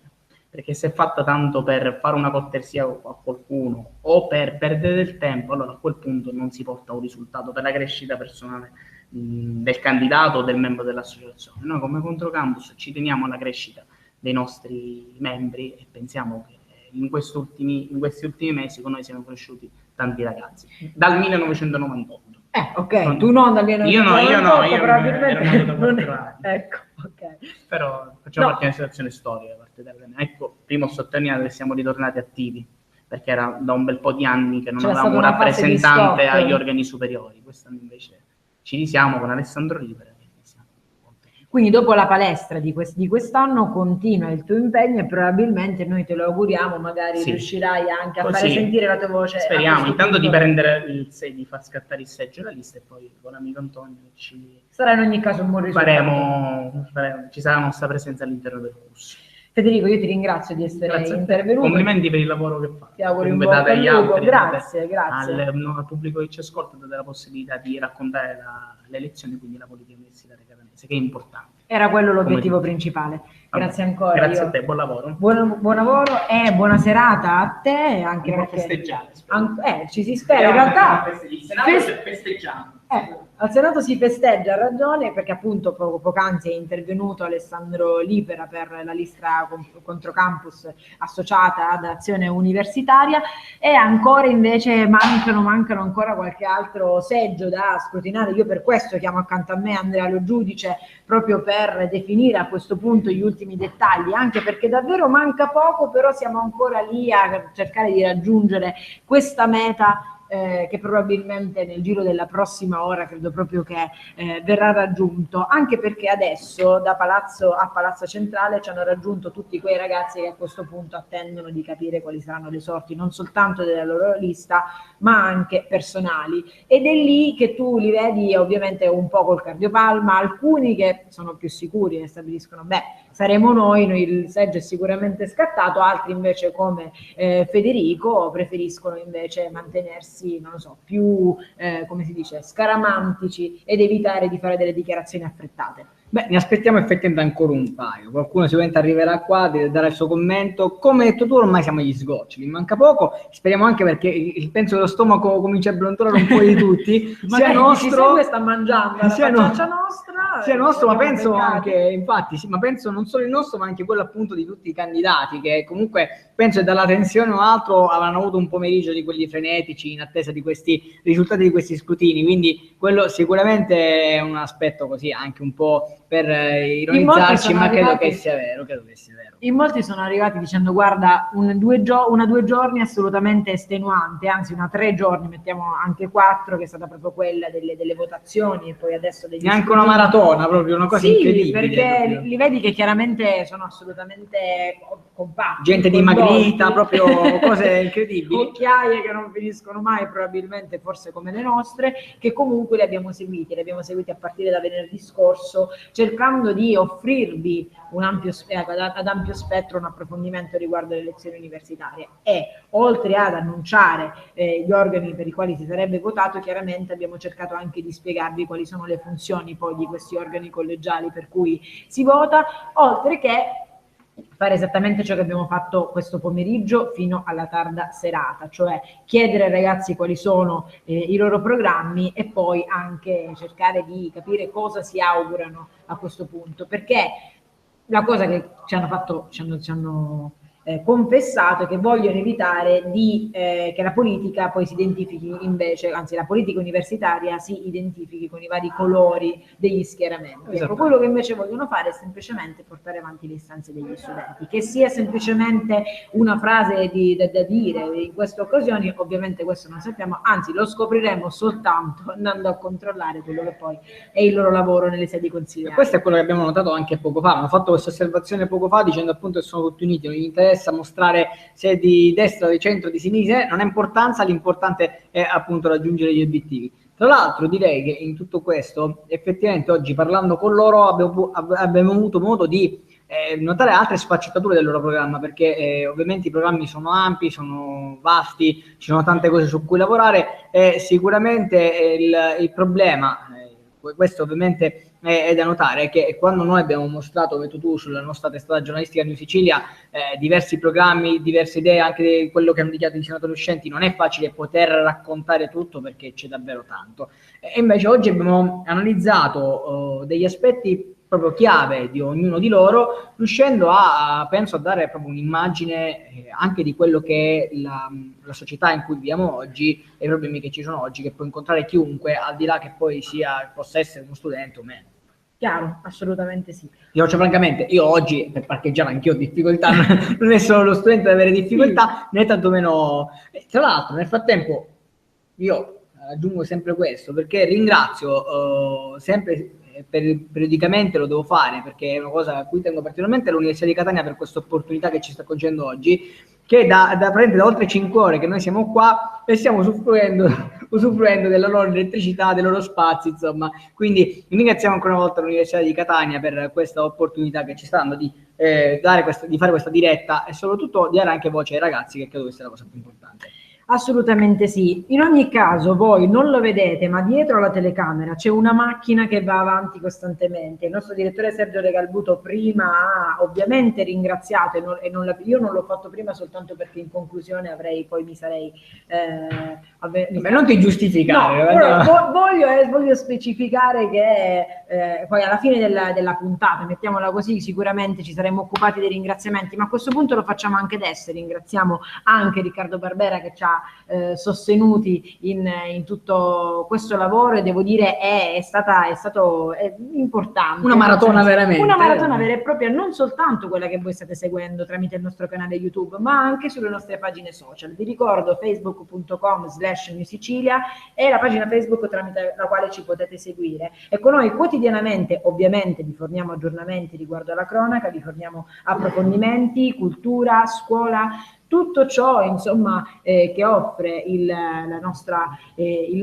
piano della cronaca ovviamente qui in tutta la regione, non soltanto a Catania. Vi invitiamo, nel caso in cui foste interessati a ricevere i nostri aggiornamenti, a mettere mi piace e poi ovviamente a proporci quelle che sono magari le inchieste che vi piacerebbe seguire, anche gli spunti di riflessione che vi piacerebbe noi portassimo avanti. Qualcuno una volta diceva in latino Vox Populi, ecco, noi diamo anche questa ovviamente opportunità, come è giusto farlo, perché non solo dobbiamo raccontare quello che è giusto raccontare, ma è giusto anche tenere d'occhio quello che i cittadini vogliono mettere alla luce del sole, quello che magari a volte è nascosto e che al nostro occhio, benché cerchiamo di fare al meglio il nostro lavoro, può ogni tanto sfuggire. Quindi i primi ad aiutare, i primi ad essere realmente partecipi sono sempre i cittadini, i ragazzi in generale, comunque questo è sicuramente un aspetto molto importante. Abbiamo in ogni caso già ottenuto grande successo di pubblico da questo punto di vista, e tante delle inchieste che abbiamo portato avanti durante questi 2 anni sono state suggerite proprio dai nostri amati lettori. Detto questo, io a questo punto chiamo ancora il direttore Sergio Regalbuto, che ci ha raggiunti per dare gli ultimi aggiornamenti, perché a questo punto manca davvero molto poco, siamo tutti lì ad attendere. Vediamo un po'. Anzi, io direi che abbiamo abbiamo ringraziato un po' tutti, dimenticavamo Marco Buella proprio al reparto social, che è giusto ricordarlo, non potete vederlo ma sorride. Lo ha dimenticato Vittoria, perché io l'avevo già citato prima, ma è giusto che tu lo abbia ricordato nuovamente, perché Marco sta facendo un grande lavoro, lo ripetiamo sulle nostre pagine social, ma poi un grazie particolare anche al nostro cameraman Danilo Castro, sempre puntuale, sempre al nostro fianco quando abbiamo bisogno di attivare delle dirette streaming o comunque delle riprese televisive che possano essere poi inserite nel corso dei nostri articoli. Un grazie particolare, lo ricordo, va anche al collega e condirettore Gigi Macchi, che in redazione oggi ha in qualche modo coordinato il lavoro per tutto quello che concerne il resto che offriva la giornata, indipendentemente dalle elezioni universitarie, cioè fatti di cronaca, fatti di gossip, fatti di politica, insomma tutto quello che ha offerto la quotidianità. Il nostro sito è stato puntualmente aggiornato, è stato puntualmente qualificato con gli interventi dei colleghi, e insomma tutto quello che puntualmente ci viene segnalato in redazione o che raccogliamo appunto attraverso i nostri colleghi corrispondenti e giornalisti. Per cui un grazie particolare a tutti coloro che oggi hanno collaborato a questa nostra ulteriore fatica, piacevole perché proporci ai nostri lettori è sempre un piacere, una grande soddisfazione, per poi i risultati che siamo riusciti a raccogliere nel corso. Vittoria ha allungato i tempi, ha detto di 2 anni, ma io direi nel corso di 1 anno e mezzo appena, perché siamo online dal 1° settembre 2014, quindi insomma ai 2 anni non ci siamo ancora, e comunque diciamo che siamo ben oltre i 2 anni in fatto di consensi e di numeri che stiamo riuscendo ad avere. Ma evitiamo ancora di autocelebrarci, invece nell'attesa che arrivino ancora altri numeri, che poi pare siano quelli definitivi da un momento all'altro, perché ormai manca davvero 1 o 2 seggi da scrutinare, non di più. Andrea, riprenderei la discussione che stavamo facendo poc'anzi, prima che poi abbiamo dedicato spazio all'ultimo ospite. Dicevamo della tua sensazione, di quello che hai raccolto da questa esperienza odierna. Ti voglio chiedere quali fra le problematiche che hai sviscerato tu con i tuoi ospiti ti ha colpito particolarmente? Ma adesso è difficile dire quale sia qualcuno che ti ha colpito particolarmente, perché a livello di peso... quella che tu hai avuto la sensazione che possa essere, soprattutto grazie ai suggerimenti di questi candidati futuri ormai membri della parte decisionale dell'Ateneo, quale hai avuto la sensazione che possa essere quella veramente che possa portare a uno sbocco, a una risoluzione fra le problematiche enunciate? Beh, allora, sicuramente, stando a quello che hanno detto anche gli stessi candidati o gli stessi rappresentanti di lista, quella forse più facile al momento da attuare è sicuramente quella inerente alla scontistica sulle strisce blu, perché già ci si sta lavorando, già l'emendamento è pronto, la proposta è pronta pure, manca da definire poi i dettagli effettivamente dal punto di vista economico o altro. E il punto è però, come tematica in sé, non ne vedo una effettivamente che sia più grave di un'altra, perché se si vede dal punto di vista di un residente o dal punto di vista di uno che viene da fuori, qualunque tipo di problema effettivamente è da affrontare e da risolvere per poter dare libero accesso. Certo, sono sicuramente tutti i problemi che stanno sulla pelle dei ragazzi, che appunto, come diceva Andrea Lo Giudice, molti vengono da fuori, molti hanno problemi di sostentamento, molti hanno problemi di alloggio, molti hanno problemi di quotidianità a spicciola, che magari può non avere un residente a Catania, che magari ha la famiglia ancora. Però è si su appoggia. questo che mi allaccerei, è partire proprio da lontano, come avevano fatto notare alcuni appunto ragazzi, alcuni anche candidati, dicendo che effettivamente uno dei problemi per poter rilanciare l'università è quello di togliere questo discorso del numero programmato per gli accessi all'università. Se già l'università ha pochi accessi, ovviamente riuscire a togliere questa possibilità, questo discorso di mettere sotto il punto di vista della valutazione o altro, sicuramente apre le porte a molte più persone e può rilanciare. Poi conseguenzialmente ovviamente ci sono gli altri problemi, che può essere il parcheggio, l'affitto o altro, però intanto richiamare gli studenti o i ragazzi, comunque invogliarli nuovamente a iscriversi all'università che ti offre qualcosa, e là si lega a quel punto anche il discorso di lasciar perdere quello che è strettamente teorico ma dare anche possibilità pratica. Secondo me, ecco, partendo da quello che poi abbraccia calorosamente tutte le altre tematiche, secondo me quello è un punto di partenza che non escluderei, e secondo me è una problematica a cui bisogna prestare molta attenzione, perché è da là che si può ripartire, proprio dal piccolo, per poi arrivare a prendere tutto il resto. Sicuramente. Intanto, infatti, sono arrivati gli altri. Prestiamo adesso attenzione a una scheda che ci è arrivata, perché è una scheda definitiva. Parliamo del CDA, del Consiglio di amministrazione dell'università, 34 seggi scrutinati su 34, dunque questo è un dato definitivo. Andrea, voglio dare a te il piacere di leggerlo. Beh, è un piacere, perché più che altro il primo organo è, diciamo, definito sotto questo punto di vista, salvo ovviamente le eccezioni di cui parlavamo prima, ma non dovrebbero esserci grandi cambiamenti. Appunto, come detto, 34 su 34, la lista che ha ottenuto il maggior numero di voti, e questo è stato sin dall'inizio, avevamo detto, è quella del PD e Studenti Democratici con 3.880 voti ricevuti. Al secondo posto balza la lista Insieme con 3.394, al terzo posto la lista Noi con 3.344. E qui mi pare che c'è un sorpasso, un piccolo sorpasso, fino esatto. a qualche seggio fa scrutato, mi pare che C'era la posizione Gabriele secondo il podio Livecchi. era invertito. No, il podio delle liste era quello che cambiava era il candidato con il maggior numero di elettori, che fino a quel momento, fino alla 33esima, scusate, seggio, l'abbiamo qua davanti, era appunto Gabriele Mario Livecchi con 1.863 voti, si è fermato a 1.869, invece in testa va Carlo Cristofaro, adesso anche qua io con gli accenti purtroppo ho problemi, Cristofaro, che ha 1.876 elettori a suo favore. Quindi, ma tra l'altro ricordiamo che ovviamente il poco, seggio viene assegnato alla lista, per cui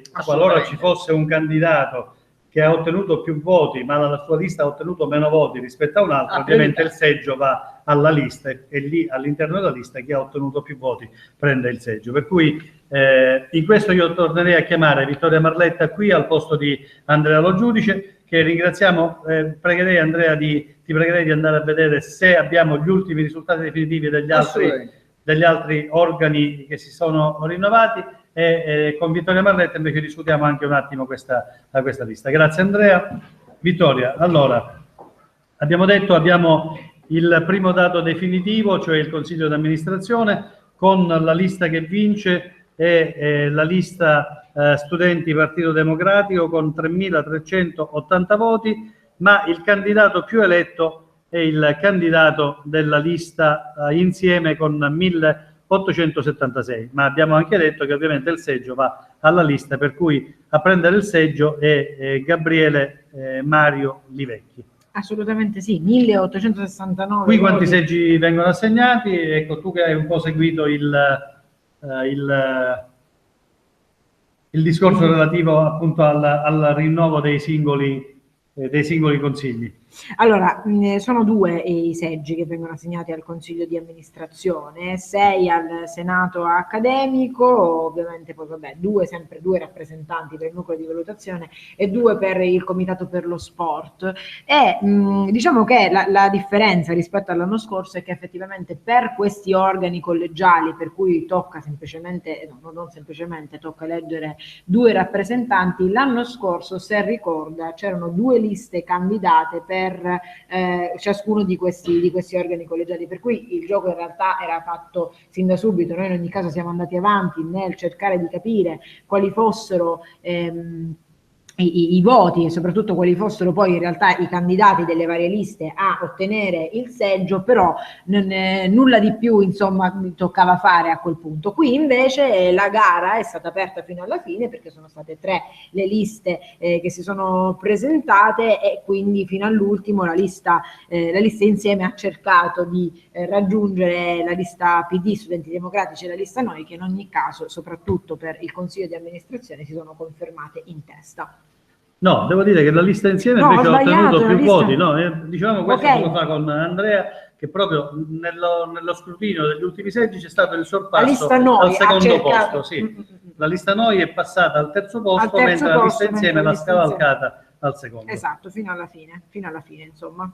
La lotta. Benissimo, allora aspettiamo da un momento all'altro anche gli altri risultati, mentre arriva anche il quasi definitivo, perché siamo a 33 seggi scrutinati su 34 del nucleo di valutazione. Sì, 33 su 34, ovviamente io controllo anche il numero delle schede bianche che in ogni caso cresce, 3108, insomma davvero tanta roba. In ogni caso risultano in testa la lista PD Studenti Democratici con 3697 voti di lista, seguiti poi da invece la lista Noi 3366 con 2204 solo di Giuseppe Gabriele Amata, quindi vabbè, diciamo che lui ha fatto il grosso, mettiamola così.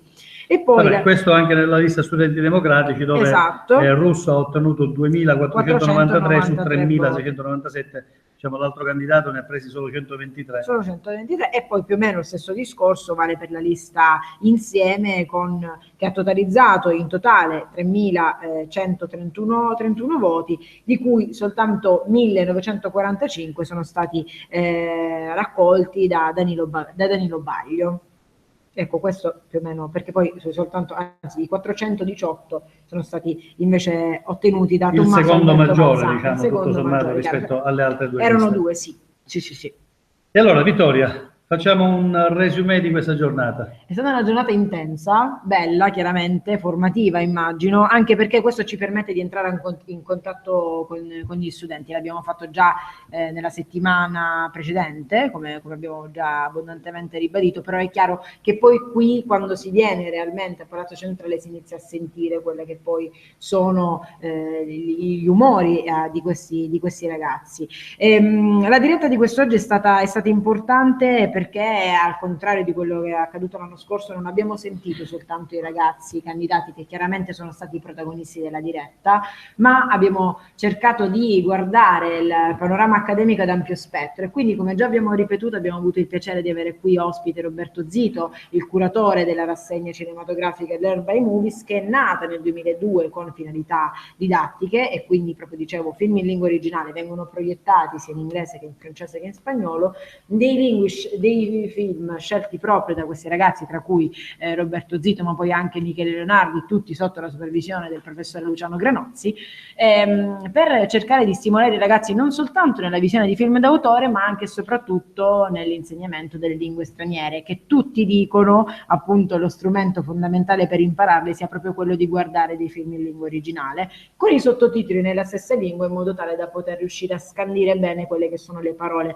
magari più ossiche. Ecco, l'intervento di Zito è stato importante perché credo che riguardi non soltanto gli studenti, perché tra l'altro lui ricordava e confermava, tra parentesi anche il prossimo appuntamento, quello del 23 di lunedì, sono film che vengono proiettati gratuitamente, quindi tutti possono andare al Cinema Odeon, che risulta essere l'ultima sala, cioè l'ultimo cinema monosala, che ancora è attivo qui a Catania, e che risulta essere superstite, mettiamolo così.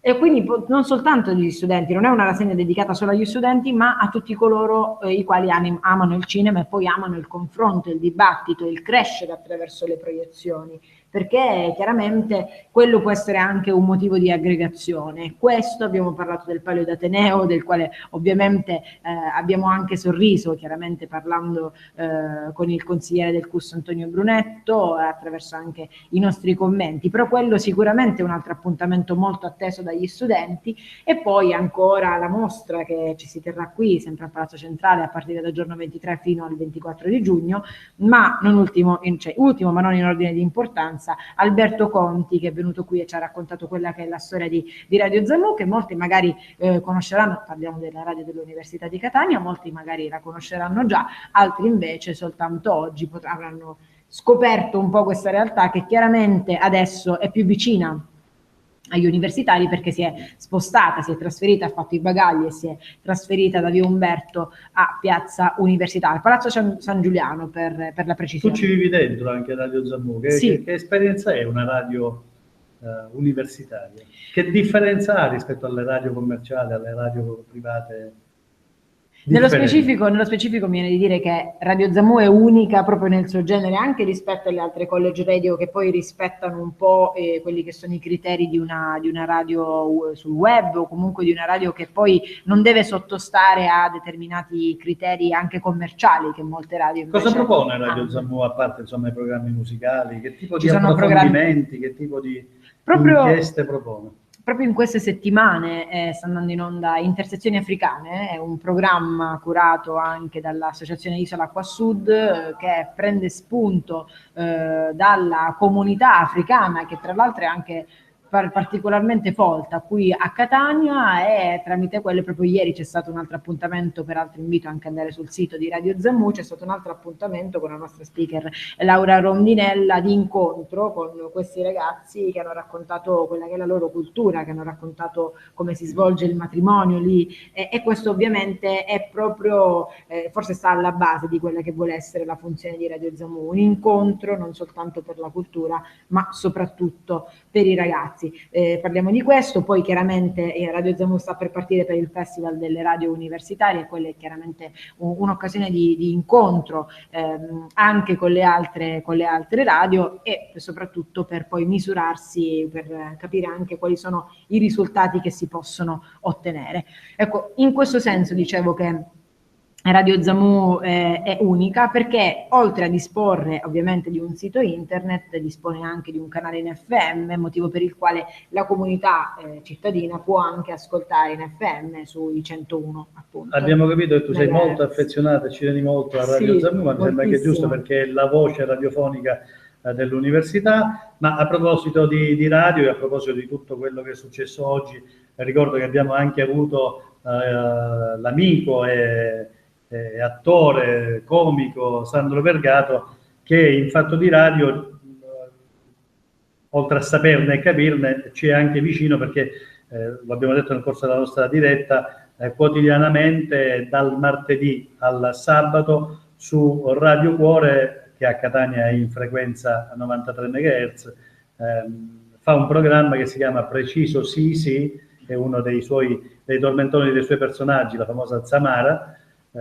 E all'interno di questo programma ricordiamo, questo te lo dico perché anche lì sei parte tu in qualche modo coinvolta di uno stage radiofonico, perché lì all'interno della trasmissione intorno alle 12:45 promozioniamo quindi questo momento, c'è sempre un collegamento con la nostra redazione di New Sicilia che propone le notizie più importanti della giornata, alleggerendo o forse a volte appesantendo il programma di Sandro Vergato e dando appunto le notizie che ci riguardano quotidianamente e che ci fanno da cornice alla nostra vita quotidiana.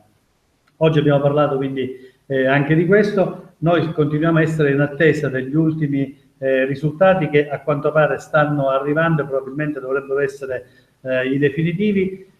Vi ricordo che la nostra diretta streaming è cominciata alle 15, sono 5 ore di diretta al momento, 5 ore e 30 al momento di diretta, ma ci siamo abituati perché guarda, se dovessimo chiudere in questo momento, andiamo a pareggiare con le scorse elezioni, che iniziamo intorno alle 17 come diretta televisiva e poi chiudemmo intorno alle 22:30, quindi anche lì abbiamo fatto insomma.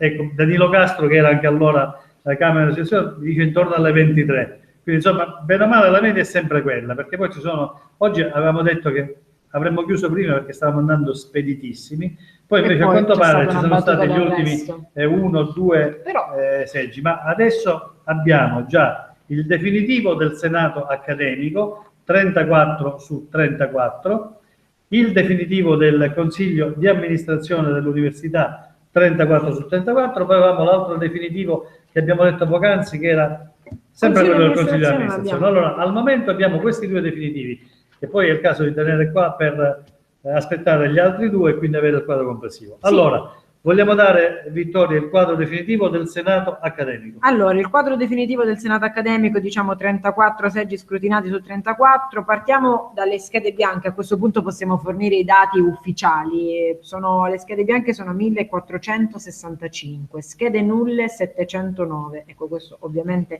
è un dato da sottolineare. La lista in testa è la numero 7, la Libertas, Liberi e Forti, che ha ottenuto 1888 voti. E diventa senatore accademico Silvio Mirenna con i suoi 619 voti. Seconda lista è Arché, che ha totalizzato 1815 voti, diventa senatore accademico Salvatore Esposito con 505 voti. E poi ancora seguiti da Azione Universitaria insieme con Controcampus, ma l'abbiamo già intervistato, lui era convinto di essere stato eletto e peraltro dobbiamo dargliene atto. Alessandro Libera, la lista ha ottenuto 1701 voti, lui invece ne ha ottenuti quasi 500. Questo a proposito di quello che dicevamo prima, che ovviamente ogni candidato ha i suoi, tra virgolette, che non si offendino, furetti sguinzagliati nei vari seggi che gli danno immediatamente contezza di quello che è successo e quindi hanno il polso della situazione sicuramente molto prima dello stesso ufficio elettorale, ma ovviamente in questo caso ha avuto pienamente ragione la regia che ha messo su Alessandro Libera, perché aveva già annunciato la sua elezione che adesso viene confermata dai dati definitivi. Peraltro mi viene da dire, probabilmente durante le 2 giornate in cui si è votato il 18 e il 19 le urne non sono state particolarmente frequentate, oggi invece sicuramente erano in tantissimi, anche i sostenitori. Ad andare a visionare e vagliare quello che stava succedendo. Quarta lista, al Senato accademico PD, la finestra si cambia, 1697 voti di lista, 752 li ha ottenuti Barbara Pennisi, il nuovo senatore accademico insieme agli altri che abbiamo già citato, e poi ancora Università Popolare 1596 voti, con il primo della lista è Calogero Damiano Santi Cerami con 401 voti. E poi in ultimo, ma non ovviamente per ordine di importanza, lista Actea ha totalizzato 1559 voti e diventa senatore accademico Alessandro De Alessandro. C'è qualche altra lista di qua? No, sono rimasti fuori, questi sono i 6 senatori. Volevo far notare che sulle 6 liste che hanno ovviamente proposto i loro senatori, il candidato più votato è quello della lista che si è piazzata al 4º posto, vale a dire Barbara Pennisi con 752 voti, mentre la sua lista ne ha ottenuti in tutto 1697, quindi diciamo quasi il 50% insomma, del voto di lista lo ha portato solo la candidata Barbara Pennisi, che è stata la più votata fra tutti i nuovi senatori del rinnovato Senato accademico. Passiamo al Consiglio di amministrazione, anche qui abbiamo dati definitivi. Sì, confermiamo i dati che abbiamo dato poc'anzi. La prima lista è la lista PD studenti universitari, 3.880 voti, di cui 1.869 li ha raccolti soltanto Gabriele Mario Livecchi. Ecco, lui è il nuovo consigliere insieme con l'esponente della lista Insieme, che ha ottenuto in totale 3.394 voti, ma diventerà il nuovo consigliere Carlo Cristofaro, detto Cristoforo, con 1.876 voti. Benissimo, io nell'attesa, questi li lasciamo qua in modo da avere poi il quadro definitivo, nell'attesa che arrivino gli ultimi dati per quanto riguarda gli ultimi due organi da rinnovare, lascio la votazione ad Andrea Lo Giudice, perché credo che ci sia un ultimo ospite forse della serata, o se ne dovessero comunque arrivare altri, noi siamo sempre ancora qui pronti a dar voce e video a tutti. Lascio la votazione, Andrea Lo Giudice, vieni. Mi raggiunge Andrea Lo Giudice in questi ultimi minuti di diretta. Sì, che quasi concitato, ormai ci siamo. Adesso noi sentivamo prima gente che festeggiava qui fuori, ma credo che forse è arrivato... O era una laurea o era un compleanno, oppure qualcuno che festeggiava chiaramente per qualche numero, qualche risultato buono che è arrivato. Tra cui forse il prossimo ospite ha da festeggiare? Uno probabilmente sì, quindi lo facciamo accomodare intanto. Vi lascio spazio. Eccolo qua. che arriva con noi, lui rappresenta il PD, è il candidato al nucleo, innanzitutto diciamo, eccolo qua. Buonasera Fabrizio. Buonasera a te. A tutti quelli che ci seguono. L'avete visto, è arrivato col fiatone abbastanza carico un po' stanchi, siamo. Per questa giornata. Da quanti giorni ci combatti? Dai, abbiamo subito il ghiaccio. Credo che negli ultimi, tra il giorno di chiusura di campagna elettorale, 2 giorni di elezioni e oggi, avrò passato tra le 40 ore all'impiede al Policlinico. Quindi in realtà quanto hai dormito sostanzialmente? Penso che ero cucciato 15 ore in 3-4 giorni, sono tanti, penso un record, man. Sì, un record, man, sì. Così.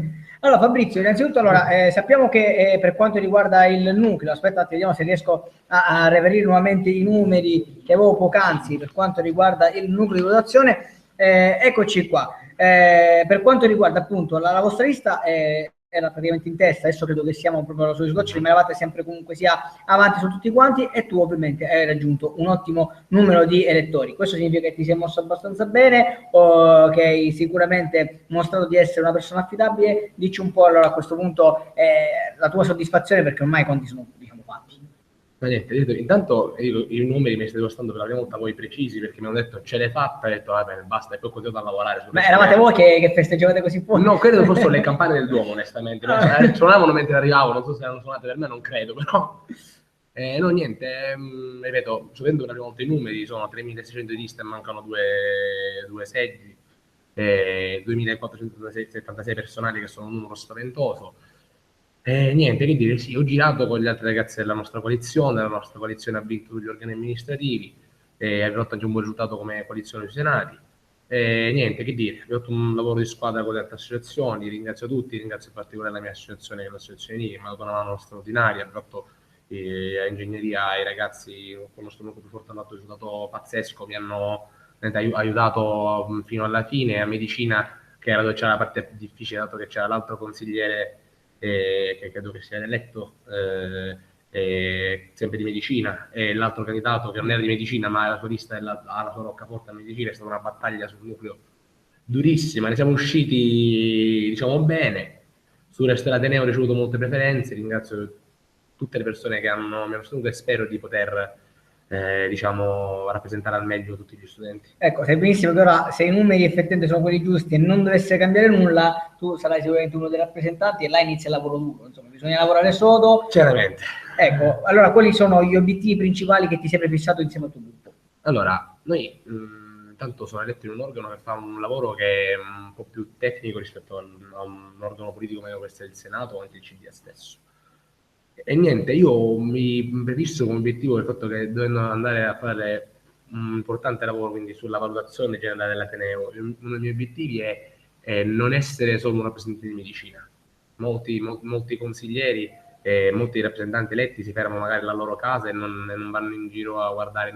Io invece voglio ricambiare la fiducia che ho ricevuto anche negli altri dipartimenti, essendo spesso presente anche negli altri dipartimenti e potendo quindi ricevere dai ragazzi stessi un loro riscontro su quello che magari non va nell'Ateneo, chiaramente in coordinamento con Gabriele Di Vecchi, che sarà eletto al CDA, e i nostri senatori accademici e la nostra eletta al CUS. E poi magari, ad esempio, se il mio interesse, dato che la nucleo valutazione passa sui questionari OPIS, fare un lavoro di sensibilizzazione sui questionari OPIS, in modo tale che a noi sia dato il mezzo per poter lavorare bene per gli studenti e poter essere incisivi al momento delle valutazioni che si fanno nel nucleo.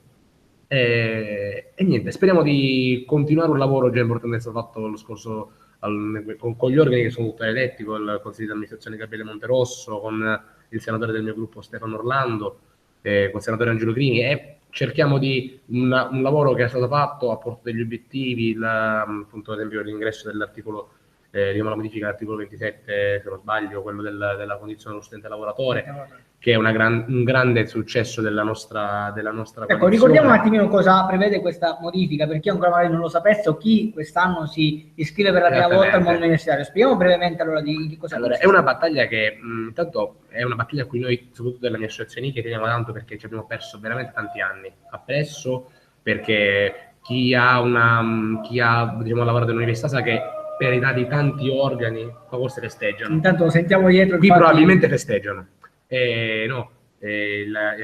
Dato che è una battaglia che ci siamo intestati e che abbiamo combattuto per anni, e che come chi conosce tutti questi organi dell'università spiegano anche il fatto che l'università ha tanti passaggi, un organo che esprime pareri, l'altro che prende decisioni su parere, eccetera, eccetera. Quindi dei processi lunghi che hanno avuto... La fila burocratica è abbastanza lunga. Esattamente, che hanno necessitato un grande lavoro con le altre associazioni. Ringraziamo le associazioni che ci hanno aiutato, appunto, come Arcadia, come l'associazione Decida il PD, La Finestra, Actea stessa, che ci hanno aiutato in questo lavoro negli organi e ci hanno permesso di ottenere questo risultato. Cosa prevede la condizione studente lavoratore? Prevede che lo studente lavoratore possa accedere agli appelli straordinari per i fuori corso e che abbia l'obbligo di frequenza ridotto al 50%. Questo questo esempio vale anche, pare, se non sbaglio, non vorrei dire un errore, vale anche per non sbaglio gli studenti che hanno riconosciuta la sportivi. E quindi permette, secondo noi, una maggiore equità a livello diciamo, per gli studenti, che oggi molti lavorano per mantenersi, che alla fine è l'obiettivo che noi ci poniamo sempre quando andiamo a fare le nostre battaglie, cercare di avere un'università quanto più possibile più equa e per tutti, che dia tutte le stesse possibilità di partenza. Quando un ragazzo deve andare a lavorare è giusto che possa avere un aiuto per poter avanzare correttamente la propria carriera universitaria, perché sta facendo un qualcosa in più rispetto agli altri, mantenendosi da solo e non gravando sulla propria famiglia, magari perché la famiglia non può, ad esempio. E quindi questa è una battaglia che per noi è stata veramente eccezionale da portare a casa. Verranno quelle dopo e la nostra squadra è pronta a continuare a fare la differenza per gli consensi anche negli altri organi, quindi insomma è un gruppo consolidato di vostro, avete lavorato bene negli anni passati, avete lavorato sicuramente bene adesso in campagna elettorale, insomma vi siete fatti conoscere, quello sicuramente è un risultato molto importante. Perdonami, ma tu quanti anni hai, per curiosità? Allora, io ne ho 22. Ecco, 22, già 22 anni, insomma ti stai prendendo una grossa responsabilità. Mi sto prendendo una grossa responsabilità, 22 anni, sì, mi sto prendendo una grossa responsabilità, ripeto, ringrazio la mia associazione che mi ha dato, che ha riconosciuto nel lavoro fatto in questi anni all'interno del mio gruppo, ha deciso di spendere il mio nome per questa candidatura al nucleo di valutazione. Ripeto, sono sicuramente giovane, ho ancora un po' di anni davanti all'università, essendo uno studente di medicina. Si sente comunque la tua frenesia, la tua voglia di fare, nel modo di parlare, la tua contentezza. Sono noto per essere uno che parla tanto.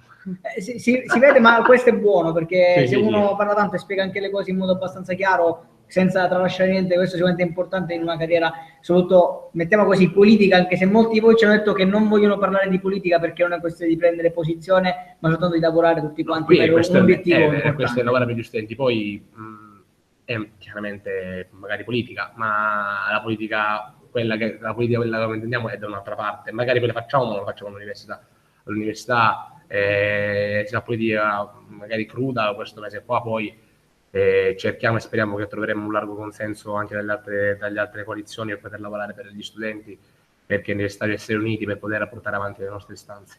Benissimo, Fabrizio, allora io ti ringrazio, è stato gentilissimo, si è fatto una corsa per arrivare qua. Sono volato a Policlinico che ancora non ho i risultati del mio corso di laurea, non so come stanno il mio corso di laurea nel frattempo.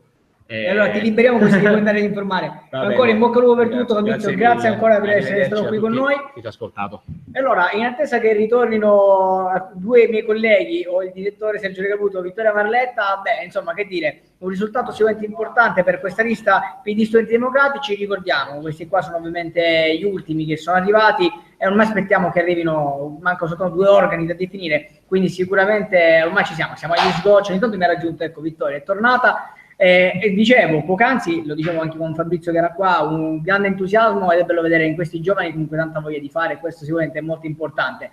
Allora Vittoria, ci siamo, hai visto, proprio si sente quando proprio hanno l'adrenalina, appena vinto, arrivano qua, si siedono, butterebbero tutte cose per aria dalla gioia, e insomma. Ma anche prima tu dicevi qualcuno che si è laureato, ovviamente scherzavamo, perché proprio qui davanti ovviamente si stanno creando queste aggregazioni di ragazzi con bottiglia di spumante alla mano. Se ci mangiare invitateci, se ci state seguendo per sbaglio. No, guarda, mi sono già organizzata. E poi c'è anche il cameraman, poverino, che non ne può più, lo sta soffrendo. Al termine di questa diretta, gliel'ho già detto, ricordatevi con un pezzettino di torta va anche anche a noi, che in ogni caso nel nostro piccolo abbiamo cercato di tenere compagnia non soltanto ai nostri lettori, ma anche e soprattutto alle persone che sono interessate. Continuano le operazioni di scrutinio, in ogni caso ancora manca un seggio per il Comitato per lo Sport Universitario, siamo arrivati a 32 su 33 e i risultati sono? Ecco, freschi freschi, appena arrivati, ce li hanno consegnati e allora, come hai detto tu, un solo seggio, quindi anche qua diciamo che più o meno i giochi sono fatti. Guarda caso, il PD e i Studenti Democratici sempre in testa, ora andando via Fabrizio che è uno dei rappresentanti ovviamente per il nucleo, ma in questo caso stiamo parlando del Comitato per lo Sport Universitario, quindi con Stella Di Stefano che ha quasi in tasca la possibilità di passare. Al secondo posto c'è la lista Noi con 3.267 elettori e poi la lista numero 1 che è insieme al terzo posto con 3.021 elettori. Da vedere ovviamente come si svolgeranno le cose, perché comunque anche qua poi da vedere chi salirà, chi non salirà. Se vogliamo dare dati sulle schede nulle sono 879, mentre quelle bianche ben 3.286. Comunque anche qua diciamo, lo ripetiamo nuovamente, i conti sono quasi fatti. Sì, ormai devo dire che proprio che ci siamo e che assolutamente i risultati insomma sono quasi questi, possiamo stabilire, insomma, credo che l'ultimo seggio potrebbe cambiare ben poco, no? Di pochi, un seggio effettivamente pochi numeri. Non ci sono questi grandissimi da poter cambiare le cose. Però non parliamo, prima che piova, ecco, non esprimiamoci poco, perché metti che potremmo... Quello sicuramente, anche perché comunque numeri alla mano, effettivamente... Considerando che sono tutti sopra i 3.000, sono racchiusi in 800 voti, comunque qualche piccola variazione potrebbe anche esserci, quindi ovviamente non si può cantare vittoria fino a quando poi non arrivano i risultati definitivi. C'è da dire che in ogni caso dobbiamo sbrigarci, anche perché è venerdì sera, i ragazzi universitari chiaramente aspettano e agognano questo momento per poter poi finalmente andare a dedicarsi. Diciamo. No, io credo che sarò a letto coricata con una flebo, anzi 3 flebo per i prossimi 5 giorni, probabilmente. Benissimo. Però, secondo me ne avresti bisogno anche tu, così come i ragazzi che al momento adesso festeggiano e poi arriveranno invece stanotte stremati, arrivano che non ce la faranno più. Vabbè, se andiamo un velo pietoso su questa cosa, dove messi in mezzo a me, non capisco perché ho la flebo. Avrei bisogno, inarrestabile. Benissimo, molto, molto bella questa cosa. Torniamo invece a essere seri, per favore, al di là di flebo meno. Diciamo poc'anzi, parlavamo con Fabrizio, insomma, di questa diciamo grande successo del PD e degli Studenti Democratici e questa cosa, come ha detto lui, che effettivamente lui è nel nucleo, effettivamente non è un lavoro effettivamente amministrativo, è più, come ha detto lui, supervisore, cioè esula da quello che sono determinati tipi di competenze. E quindi io mi chiedo, un ragazzo di 22 anni, questa domanda che mi sono posto poco fa quando parlavo lui, metto 22 anni, però le idee chiare, questo sicuramente è un punto di partenza fondamentale, ma a 22 anni vuoi dire, tu pensa che responsabilità ha un ragazzo di questo? Cioè, è sicuramente una cosa molto... Assolutamente, così lui come anche per esempio Giovanni Zappalà, che probabilmente potrà dire la sua al nucleo di valutazione, che è ancora più giovane, 20 anni, soltanto 20 anni, però con lui sottolineiamo la voglia di fare e soprattutto anche la positività che impone nel suo intervento, non soltanto attraverso il suo intervento, ma anche grazie proprio all'esperienza, anzi forse alla breve esperienza che ha, perché ancora c'è tanta voglia di fare. Diciamo che poi gli finirà a breve, no, speriamo che invece riuscirà a conservarla anche negli anni dopo. Allora io farei una cosa, visto che ormai i dati sono quasi tutti concreti, ricordiamo manca soltanto un seggio per quanto riguarda il Comitato per lo Sport Universitario. Per chi si fosse messo in collegamento solo ora perché magari ha seguito soltanto un organo o un altro, riprendiamo un attimino i dati, rifacciamo un attimino il punto della situazione in modo tale da essere abbastanza chiari in quello che è accaduto in queste 5 ore di diretta. Ricordiamo sempre dall'Università di Catania, 5 e mezzo, 6, quasi 6, mi fanno cenno da dietro perché come diceva prima Vittoria, dietro c'è una macchina incredibile che lavora, fa cameraman, il reparto social, tecnici, insomma c'è un grande lavoro dietro. Ricordo quindi, dicevo nuovamente, che ringraziamo sempre l'Università di Catania per questa grande opportunità che ci ha concesso e ovviamente anche l'ufficio stampa che sta lavorando a motore ci fornisce sempre i dati. Quindi Vittoria, rifacciamo nuovamente, sì, si dice un motore in questi casi, no? Rifacciamo il punto della situazione. Sì, allora, in genere. Il punto della situazione, abbiamo detto che il Senato accademico finalmente lo scrutinio finalmente è stato completato, per cui 34 su 34, 1465 sono le schede bianche, 709 sono le schede nulle. E abbiamo cercato, noi abbiamo già intervistato Alessandro Lipera, uno tra quelli che adesso sederanno al Senato accademico. Parliamo con Alessandro Lipera, del rappresentante della lista Azione Universitaria contro Campus. La lista ha totalizzato 1701 voti e 486 sono stati assicurati soltanto grazie alla presenza proprio di Alessandro, che abbiamo intervistato da poco. Però la lista contro Campus in ordine di voti è soltanto la terza rispetto a Libertas, Liberi e Forti, che ne ha totalizzati 1888, e il primo della lista risulta essere Silvio Mirenna con 619 voti, e poi ancora la lista Archè, 1815 voti, voti di lista, 505 quelli del primo candidato Salvatore Esposito. Dicevo appunto, la Azione Universitaria ne abbiamo parlato, PD, la Finestra, si cambia, i voti sono 1697 totali, e poi Barbara Pennisi ne ha raggiunti 752 e peraltro tra tutti risulta essere quella più votata, quella più ben voluta a questo punto. Ripeto, l'ho detto poc'anzi, è la rivasta delle donne, proprio si sono riprese lo scettro in mano. Non che ne avessimo bisogno, ma questi sono altri discorsi. La lista Actea 1559. Faremo uno speciale su questo.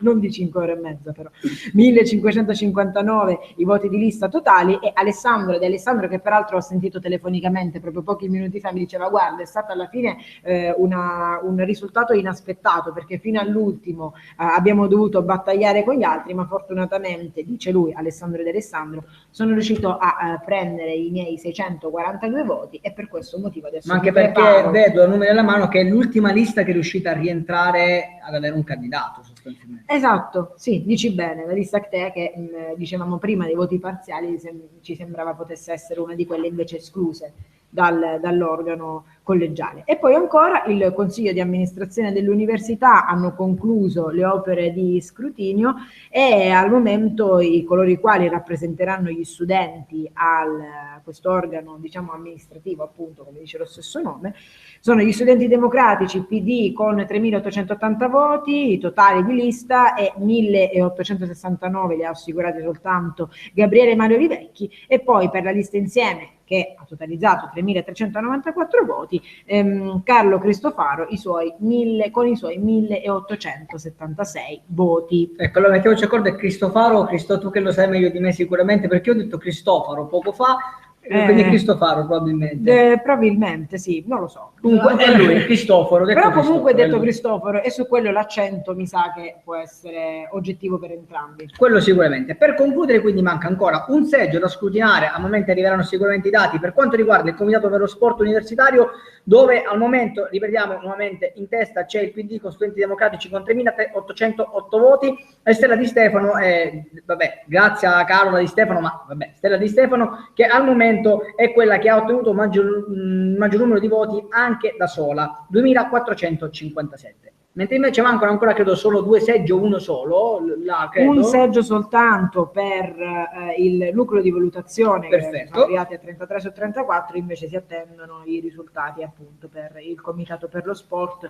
Al momento sono agli sgoccioli, peraltro appunto prima andando all'ufficio elettorale capeggiato da Ligresti, nel quale lavora ovviamente anche il responsabile dell'ufficio comunicazione e stampa dell'Università di Catania, Mariano Campo. Sono lì che li vedi ovviamente che stanno ad attendere quali possono essere i risultati. In ogni caso è ottimo il risultato, diciamo, generale del funzionamento della macchina universitaria, perché rispetto alla precedente edizione si terminerà, e non si spera, ma penso proprio di sì a questo punto. Negli scongiuri se per noi facciamo, non credo che raggiungeremo la mezzanotte, cosa che invece è come abbiamo già chiudono qua dentro stasera, non vorremmo rischiare. Come abbiamo già abbondantemente ripetuto durante queste ore, insomma, probabilmente manca davvero poco. Noi in ogni caso non demordiamo, siamo sempre qui a tenervi compagnia, così come lo saremo chiaramente. Diciamo che allora che c'è una gara ormai a chi arriva prima fra i 2 seggi, fra il Comitato dello Sport e il nucleo di valutazione, quale dei 2 arriverà prima?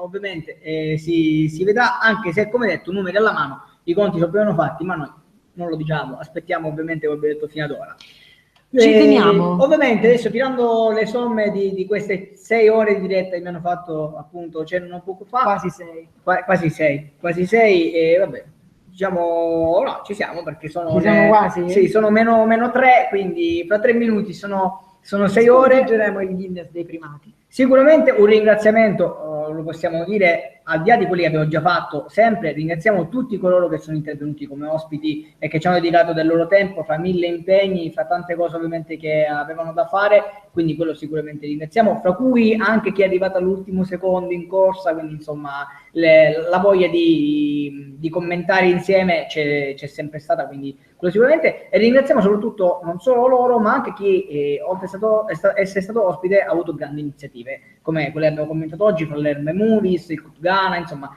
tante cose che sicuramente rendono sempre più entusiasmante il mondo universitario. Ahimè io queste cose non l'ho fatte, le devo fare probabilmente. Hai sempre tempo, in ogni caso sei giovane, di belle speranze, quindi oltre ad essere un ottimo giornalista potrai sicuramente anche avvicinarti a quello che è il mondo universitario anche da esterno, mettiamolo così, diciamo un fuoricorso molto fuoricorso.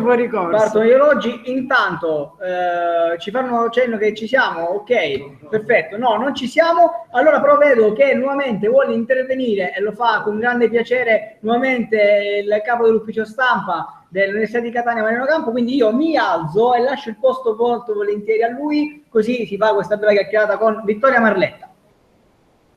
Aspetto che ci raggiunga, chiaramente anche lui appunto attende a questo Eccoci qua. gli ultimi risultati. Mariano, grazie. Siamo grazie. sul filo di lana. Ecco, infatti manca un seggio da verificare sia per il Comitato per lo Sport Universitario che per il nucleo di valutazione, mentre abbiamo dato i probabili eletti di Senato accademico e Consiglio di amministrazione, ma insomma si sta lavorando per completare al più presto questi risultati. I probabili eletti, anche se in ogni caso le operazioni di scrutinio sono state terminate, per cui i voti poi... Tecnicamente per noi rimarranno probabili finché la commissione elettorale non farà la proclamazione ufficiale. È giusto che sia così, come poi avviene anche nelle elezioni politiche o amministrative. C'è sempre una proclamazione ufficiale che avviene dopo la dovuta e accurata verifica delle schede. In ogni caso c'è anche da ricordare che i senatori uscenti, parliamo del Senato accademico, resteranno in carica fino ad ottobre e quindi durante questo periodo... comincia il 1° novembre, quindi è giusto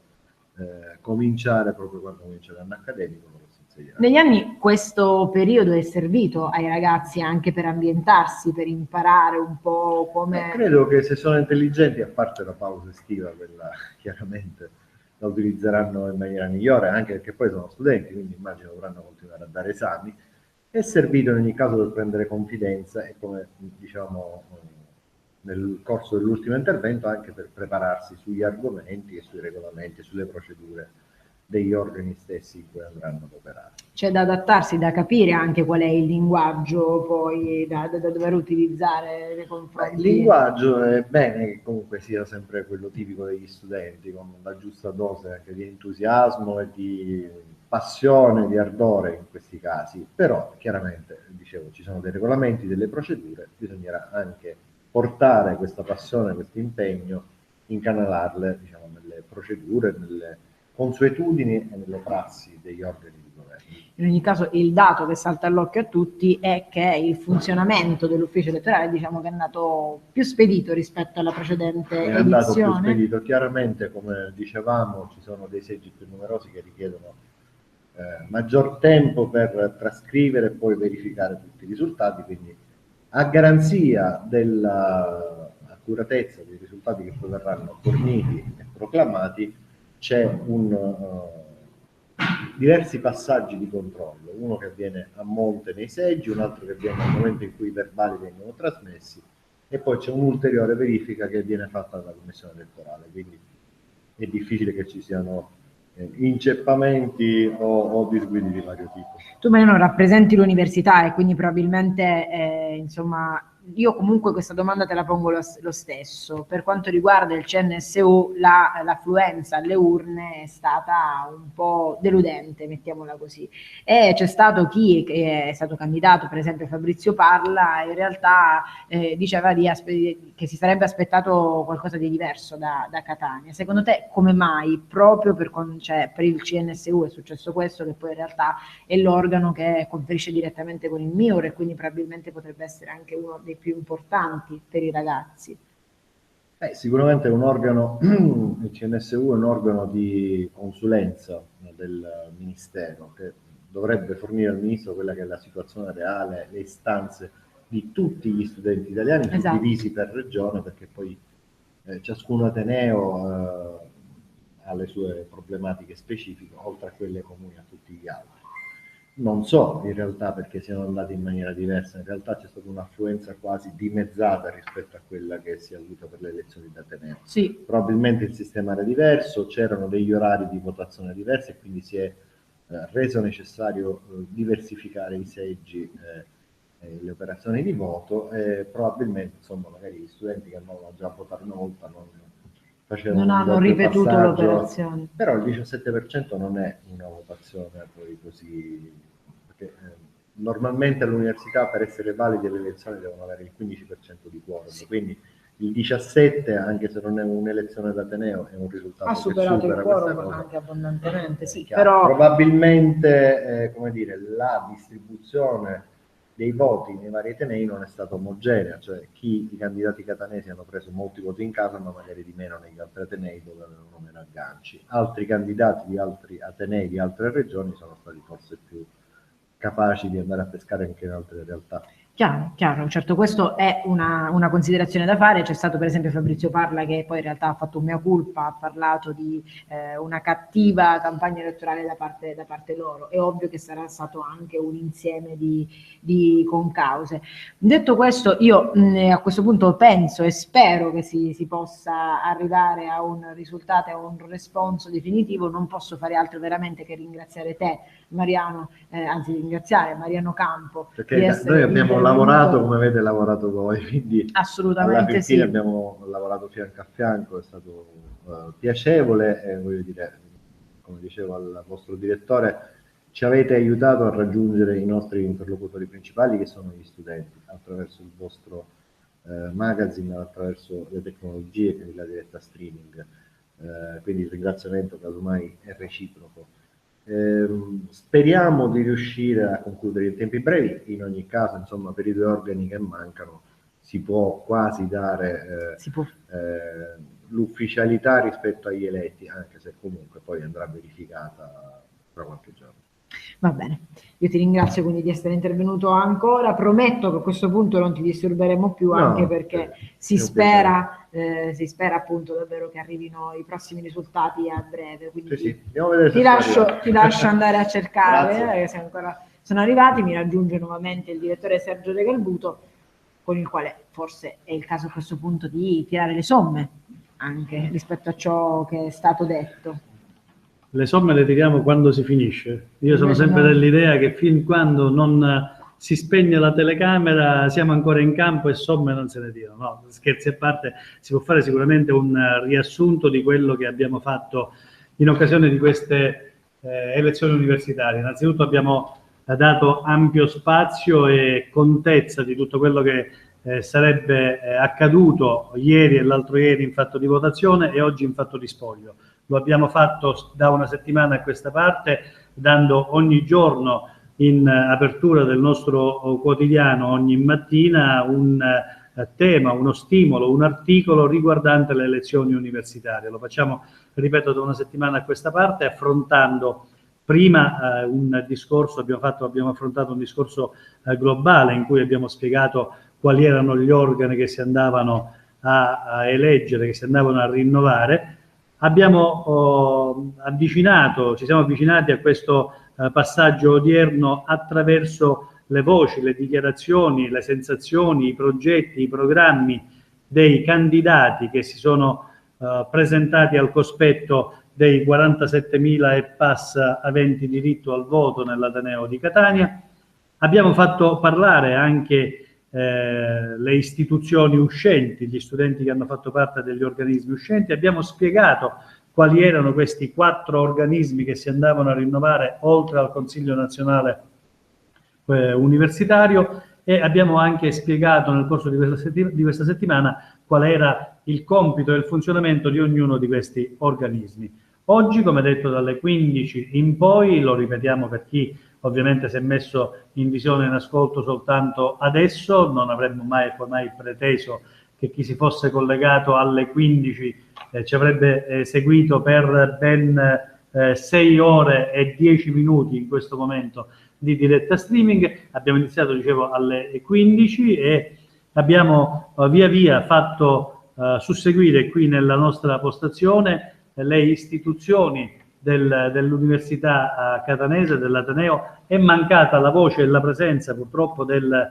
magnifico rettore Giacomo Pignataro, perché è dovuto volare a Roma improvvisamente per impegni istituzionali. Ricordiamo che il magnifico rettore ci aveva accordato la sua fiducia già nel corso della prima consultazione elettorale che noi abbiamo seguito il 15 ottobre del 2014, quando si votò nei 2 giorni precedenti, cioè il 13 e 14 ottobre. Ci diede la sua presenza, la sua fiducia, la sua voce e la sua opinione, oltre che l'ospitalità.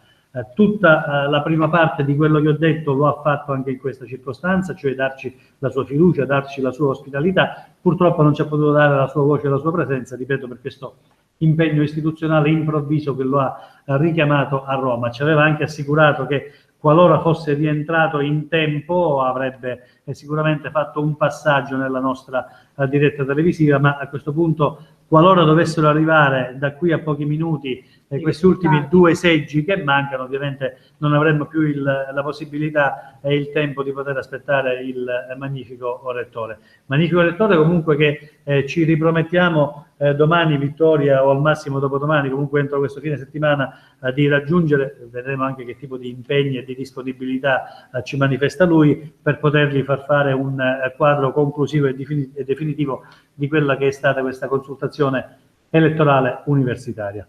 Detto questo, io non posso che rinnovare, nell'attesa sempre di aspettare questi altri 2 seggi, 1 e 1 che mancano per il nucleo e per il CUS, non posso che rinnovare il mio ringraziamento, oltre che all'università, lo abbiamo già dato, a tutto l'ufficio elettorale. Abbiamo avuto qui il responsabile Vincenzo Ligresti che ci ha parlato di come abbia funzionato anche stavolta la macchina elettorale, una macchina elettorale che, lo ripetiamo, lo ricordiamo, non è una macchina elettorale che si improvvisa o si mette in moto il giorno prima o nella giornata dello spoglio, ma una macchina elettorale che è già messa in piedi da 2 mesi a questa parte e che ha visto lavorare assiduamente in questi 2 mesi ben 22 componenti appunto dell'ufficio elettorale retto da Vincenzo Ligresti. Abbiamo sentito il presidente della commissione elettorale, il professore Chiara, che ci ha spiegato il suo operato, il suo punto di vista. Ci ha detto che non ci sono stati anche in questa circostanza nessun tipo di proteste o di reclami degni di nota, se non qualche piccola scaramuccia fisiologica, ma nulla di più, per cui tutto quello che fin qui vi abbiamo dato come dati dovrebbe senz'altro essere il dato ufficializzato e il definitivo già per i primi 2, lo aspettiamo per gli ultimi 2, ma ovviamente, come ricordava più volte nei suoi interventi il responsabile dell'ufficio comunicazione stampa Mariano Campo, non è il dato ufficiale, quello verrà dato nell'arco di 2 o 3 giorni, quando appunto il presidente della commissione elettorale, il professore Chiara, riunirà il consiglio elettorale, riunirà tutti i membri per poter appunto poi ufficializzare nero su bianco quelli che sono i dati definitivi che abbiamo dato stasera. Quindi abbiamo ringraziato in toto l'amministrazione dell'università, l'organo elettorale. Non posso che ringraziare ovviamente tutti i colleghi che hanno dato vita a questa nostra diretta streaming, a cominciare da Vittoria Marletta, che è qui al mio fianco, per proseguire con Andrea Lo Giudice, che si è alternato con noi qui in postazione. Grande ringraziamento anche a Marco Bua, che ha lavorato, come si dice, dietro le quinte, perché non è il solo, ma io continuo a dire che... Peraltro, direttore, mi permetto un attimo di interrompere per richiamare Andrea Lo Giudice. Certo. Ma ancora non abbiamo finito, perché tanto lo avrei chiamato al momento in cui finiamo gli ultimi dati. Perché vado a cercare un attimo gli ultimi... Perfetto. Allora, Andrea si alterna con Vittoria, giusto per continuare a occupare le nostre 2 postazioni. Dicevo dunque, è importante sottolineare sempre che noi ci mettiamo la faccia, sì è vero, ma insomma il lavoro grande, forse più grosso, va fatto quasi sempre dietro le quinte, e in questa circostanza devo dire enormemente grazie a Marco Bua, che ha fatto un pregiatissimo lavoro sui nostri social, sulla pagina Facebook, sulla pagina Twitter, sulla pagina Google+, oltre che ovviamente sul nostro quotidiano online newsicilia.it. Un grazie altrettanto grande anche a Riccardo Barbera, che ha curato tutta la parte tecnica della nostra diretta streaming che ha visto dietro la webcam, dietro la camera digitale, anche Danilo Castro, e dunque un grosso ringraziamento pure a Danilo.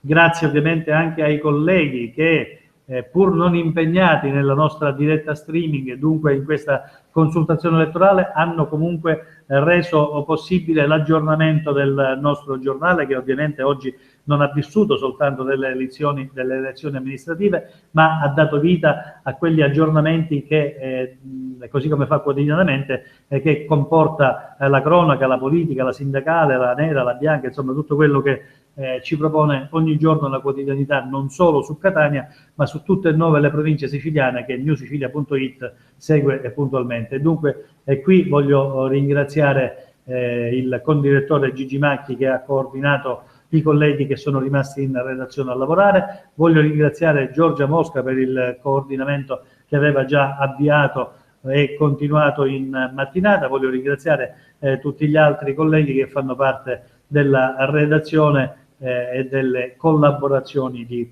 newsicilia.it.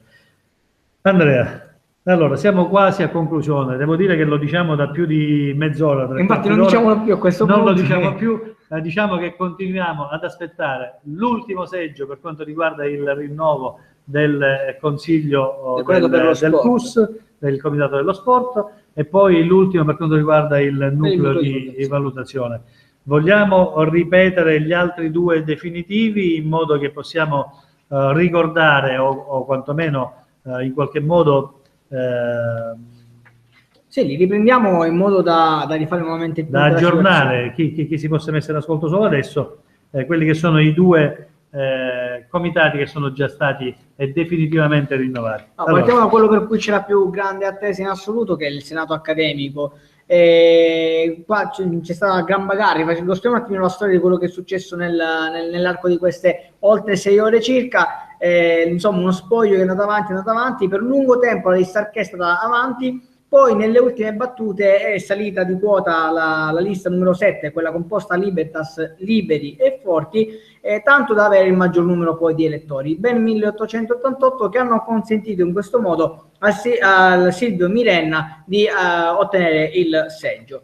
Allo stesso modo Arché però chiude al secondo posto, dunque con 1815 voti ottenuti, e dovrebbe essere eletto Salvatore Esposito. Questi sono stati quelli che si sono giocati maggiormente. Poi a seguire le altre. Abbiamo avuto qui ospite con noi uno degli eletti, Alessandro Lipera, di Azione Universitaria e Controcampus, che ha avuto 1701 voti come lista, mentre personali ben 486. A seguire poi c'è stato il gruppo formato da PD, La Finestra e Si Cambia, questa coalizione che ha ottenuto 1697 voti e che ha avuto quella... E diciamo che qui come quarta lista ha avuto la candidata più votata. Esattamente, stavo dicendo proprio questo, che è quella che ha ottenuto maggior voti come candidata, come singola, che è Barbara Pennissi, con 752 voti personali. Quindi insomma per lei sicuramente un grandissimo successo, un grandissimo obiettivo raggiunto. E poi c'è la quinta lista, che è quella di Università Popolare, per la quale che dovrebbe essere rappresentata da Damiano Cerami, Calogero Damiano Santi Cerami, vabbè, insomma, questo ha 8 nomi. Sempre una persona. È sempre lui. È sempre un candidato. Per chiudere come ultima lista la lista Actea con 1559 voti ottenuti, e Alessandro De Alessandro, che ne ha ottenuti personalmente 642, e quindi dovrebbe essere lui il rappresentante di questa lista al Senato accademico. Ovviamente si aspetterà la verifica elettorale, ma non dovrebbero esserci grandissimi cambiamenti. Poi l'altra ovviamente che abbiamo definitiva, 34 seggi su 34, quindi l'abbiamo conclusa definitivamente, è quella riguardante il Consiglio di amministrazione, che ha visto il PD Studenti Democratici ottenere il maggior numero di voti, ben 3880, dove Gabriele Mario Livecchi ne ha ricevuti soltanto lui ben 1869, quindi direi quasi la metà dei voti l'ha presi soltanto lui. Poi la seconda lista che avrà un rappresentante è quella di Insieme, che ha avuto 3.394 voti e dove ha Carlo Cristoforo, detto Cristoforo, come rappresentante e che ha ottenuto 1.876 voti. Come vediamo però la differenza fra Livecchi e Cristoforo, la differenza è minima, soltanto una decina di voti più o meno, possiamo dire per esattezza sono soltanto 6 i voti di differenza fra i due, anzi scusate 7, quindi insomma fa capire come ci sia stato abbastanza equilibrio sotto questo punto di vista. Stesso criterio che poi rivediamo ovviamente per le altre due liste di cui aspettiamo l'ultimo seggio, che è quello, come detto, del Comitato per lo Sport Universitario e quello del nucleo di valutazione, in cui anche qua ovviamente le due liste se la giocano fino alla fine e ovviamente poi i loro candidati, quindi siamo in attesa di queste ultime valutazioni. E siamo in attesa anche per dare un quadro definitivo in maniera testuale di tutto quello che noi vi abbiamo raccontato a parole e, ripeto, mettendoci la faccia, perché fra poco, appena arriverà anche il quadro definitivo di questi ultimi due organi da rinnovare, il collega Marco Bua sarà nelle condizioni di completare il quadro che ha già allestito e quindi di proporvi in maniera, ripeto, testuale sul nostro sito www.newsicilia.it l'articolo che riepiloga la giornata odierna, lo sfoglio odierno con le liste che hanno ottenuto i voti maggiori, ovviamente anche quelle che hanno ottenuto meno voti, ma diciamo le liste quindi che sono state premiate e di conseguenza i candidati che sono stati eletti, per cui a momenti, quando saremo in condizione di potervi dare qui nel corso di questa nostra diretta streaming gli ultimi due dati mancanti, cioè quello del CUS e quello del comitato di valutazione, saremo anche nelle condizioni, ripeto, di metterlo per iscritto a conclusione dell'articolo globale che fa il punto sulla situazione. Un articolo che comprenderà, e lo avevamo già detto nel corso della nostra diretta, anche una fotogallery con le illustrazioni visive di gran parte dei personaggi che oggi si sono susseguiti qua nella nostra postazione, sia dal punto di vista dell'Ateneo, sia dal punto di vista degli studenti che sono venuti qui a raccontarci i loro progetti, la loro gioia per il risultato ottenuto o la loro delusione per il mancato e sperato risultato. E poi vi ricordo che domani in apertura avremo anche un altro articolo con un altro collage fotografico, nel corso del quale daremo anche non soltanto in maniera diciamo secca, come stiamo vedendo stasera, il voto ottenuto dalle liste dei candidati, ma daremo anche un po' gli spunti su tutto quello che è uscito nel corso della nostra diretta streaming con i vari, ripeto, personaggi che si sono susseguiti qui in postazione. Quindi verranno sviscerati domani tematiche che sono state affrontate qui. Le vogliamo ricordare, Andrea, abbiamo parlato di diverse tematiche, fra cui all'interno della cittadella universitaria, abbiamo parlato cittadella universitaria, abbiamo fatto un discorso a parte, a margine, nel senso che quelle ovviamente sono gestite da un'altra società e quindi là la situazione è un po' più complicata, ma Strisce Blu all'interno di Catania abbiamo avuto modo con Antonio Fusco, nonché anche consigliere della terza circoscrizione, di analizzare qual è la problematica legata appunto al pagamento delle Strisce Blu per gli studenti e quindi riuscire a trovare magari una convenzione, così come si fa con i lavoratori o con i residenti, per pagare un abbonamento per esempio, così come altre tematiche, gli affitti in nero, quindi riuscire a capire se anche là l'amministrazione può intervenire in qualche modo. È ancora legato, questo dovevamo forse dirlo prima, sempre al discorso parcheggi, quello dei parcheggi abusivi, insomma l'abusivismo che soprattutto nei pressi del monastero dei Benedettini, dove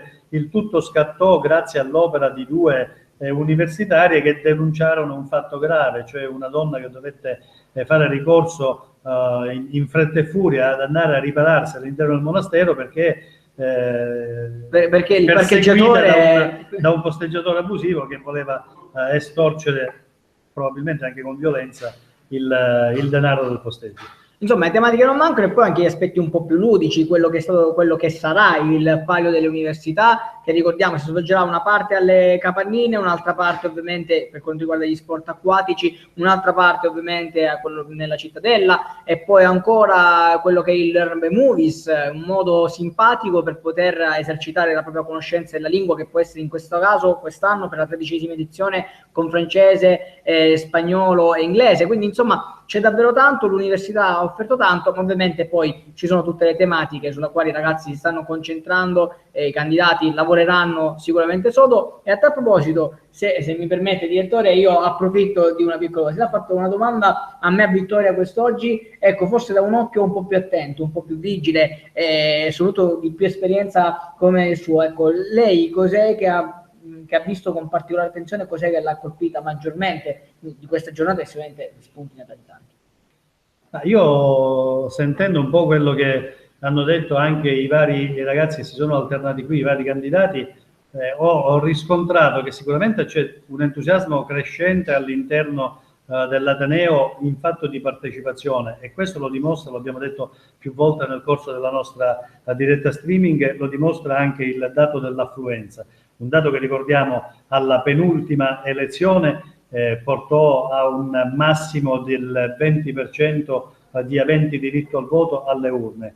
Poi nelle elezioni scorse, quelle che avevamo già seguito noi con la nostra diretta streaming il 15 ottobre, quindi il giorno dopo i 2 giorni di elezioni, che furono il 13 e 14, quindi quando poi ci fu in effetti lo spoglio, come sta avvenendo adesso, nelle elezioni del 13 e 14 si arrivò a una percentuale del 27% in fatto di partecipazione alle urne, e in questa circostanza si è raggiunto il 31,7%, quindi un ulteriore balzo del 4,7%, che non è assolutamente un balzo irrilevante, per cui evidentemente questa voglia di partecipare, questa voglia di essere attivi, parte attiva come studenti all'interno del potere decisionale dell'Ateneo, è una forma sicuramente conclamata. Di contro però sentivamo anche le, tra virgolette, lamentele, o comunque in ogni caso le amarezze di chi non è stato eletto, soprattutto all'interno del Consiglio nazionale, ha avuto voti alti qui all'interno, preferenze alte,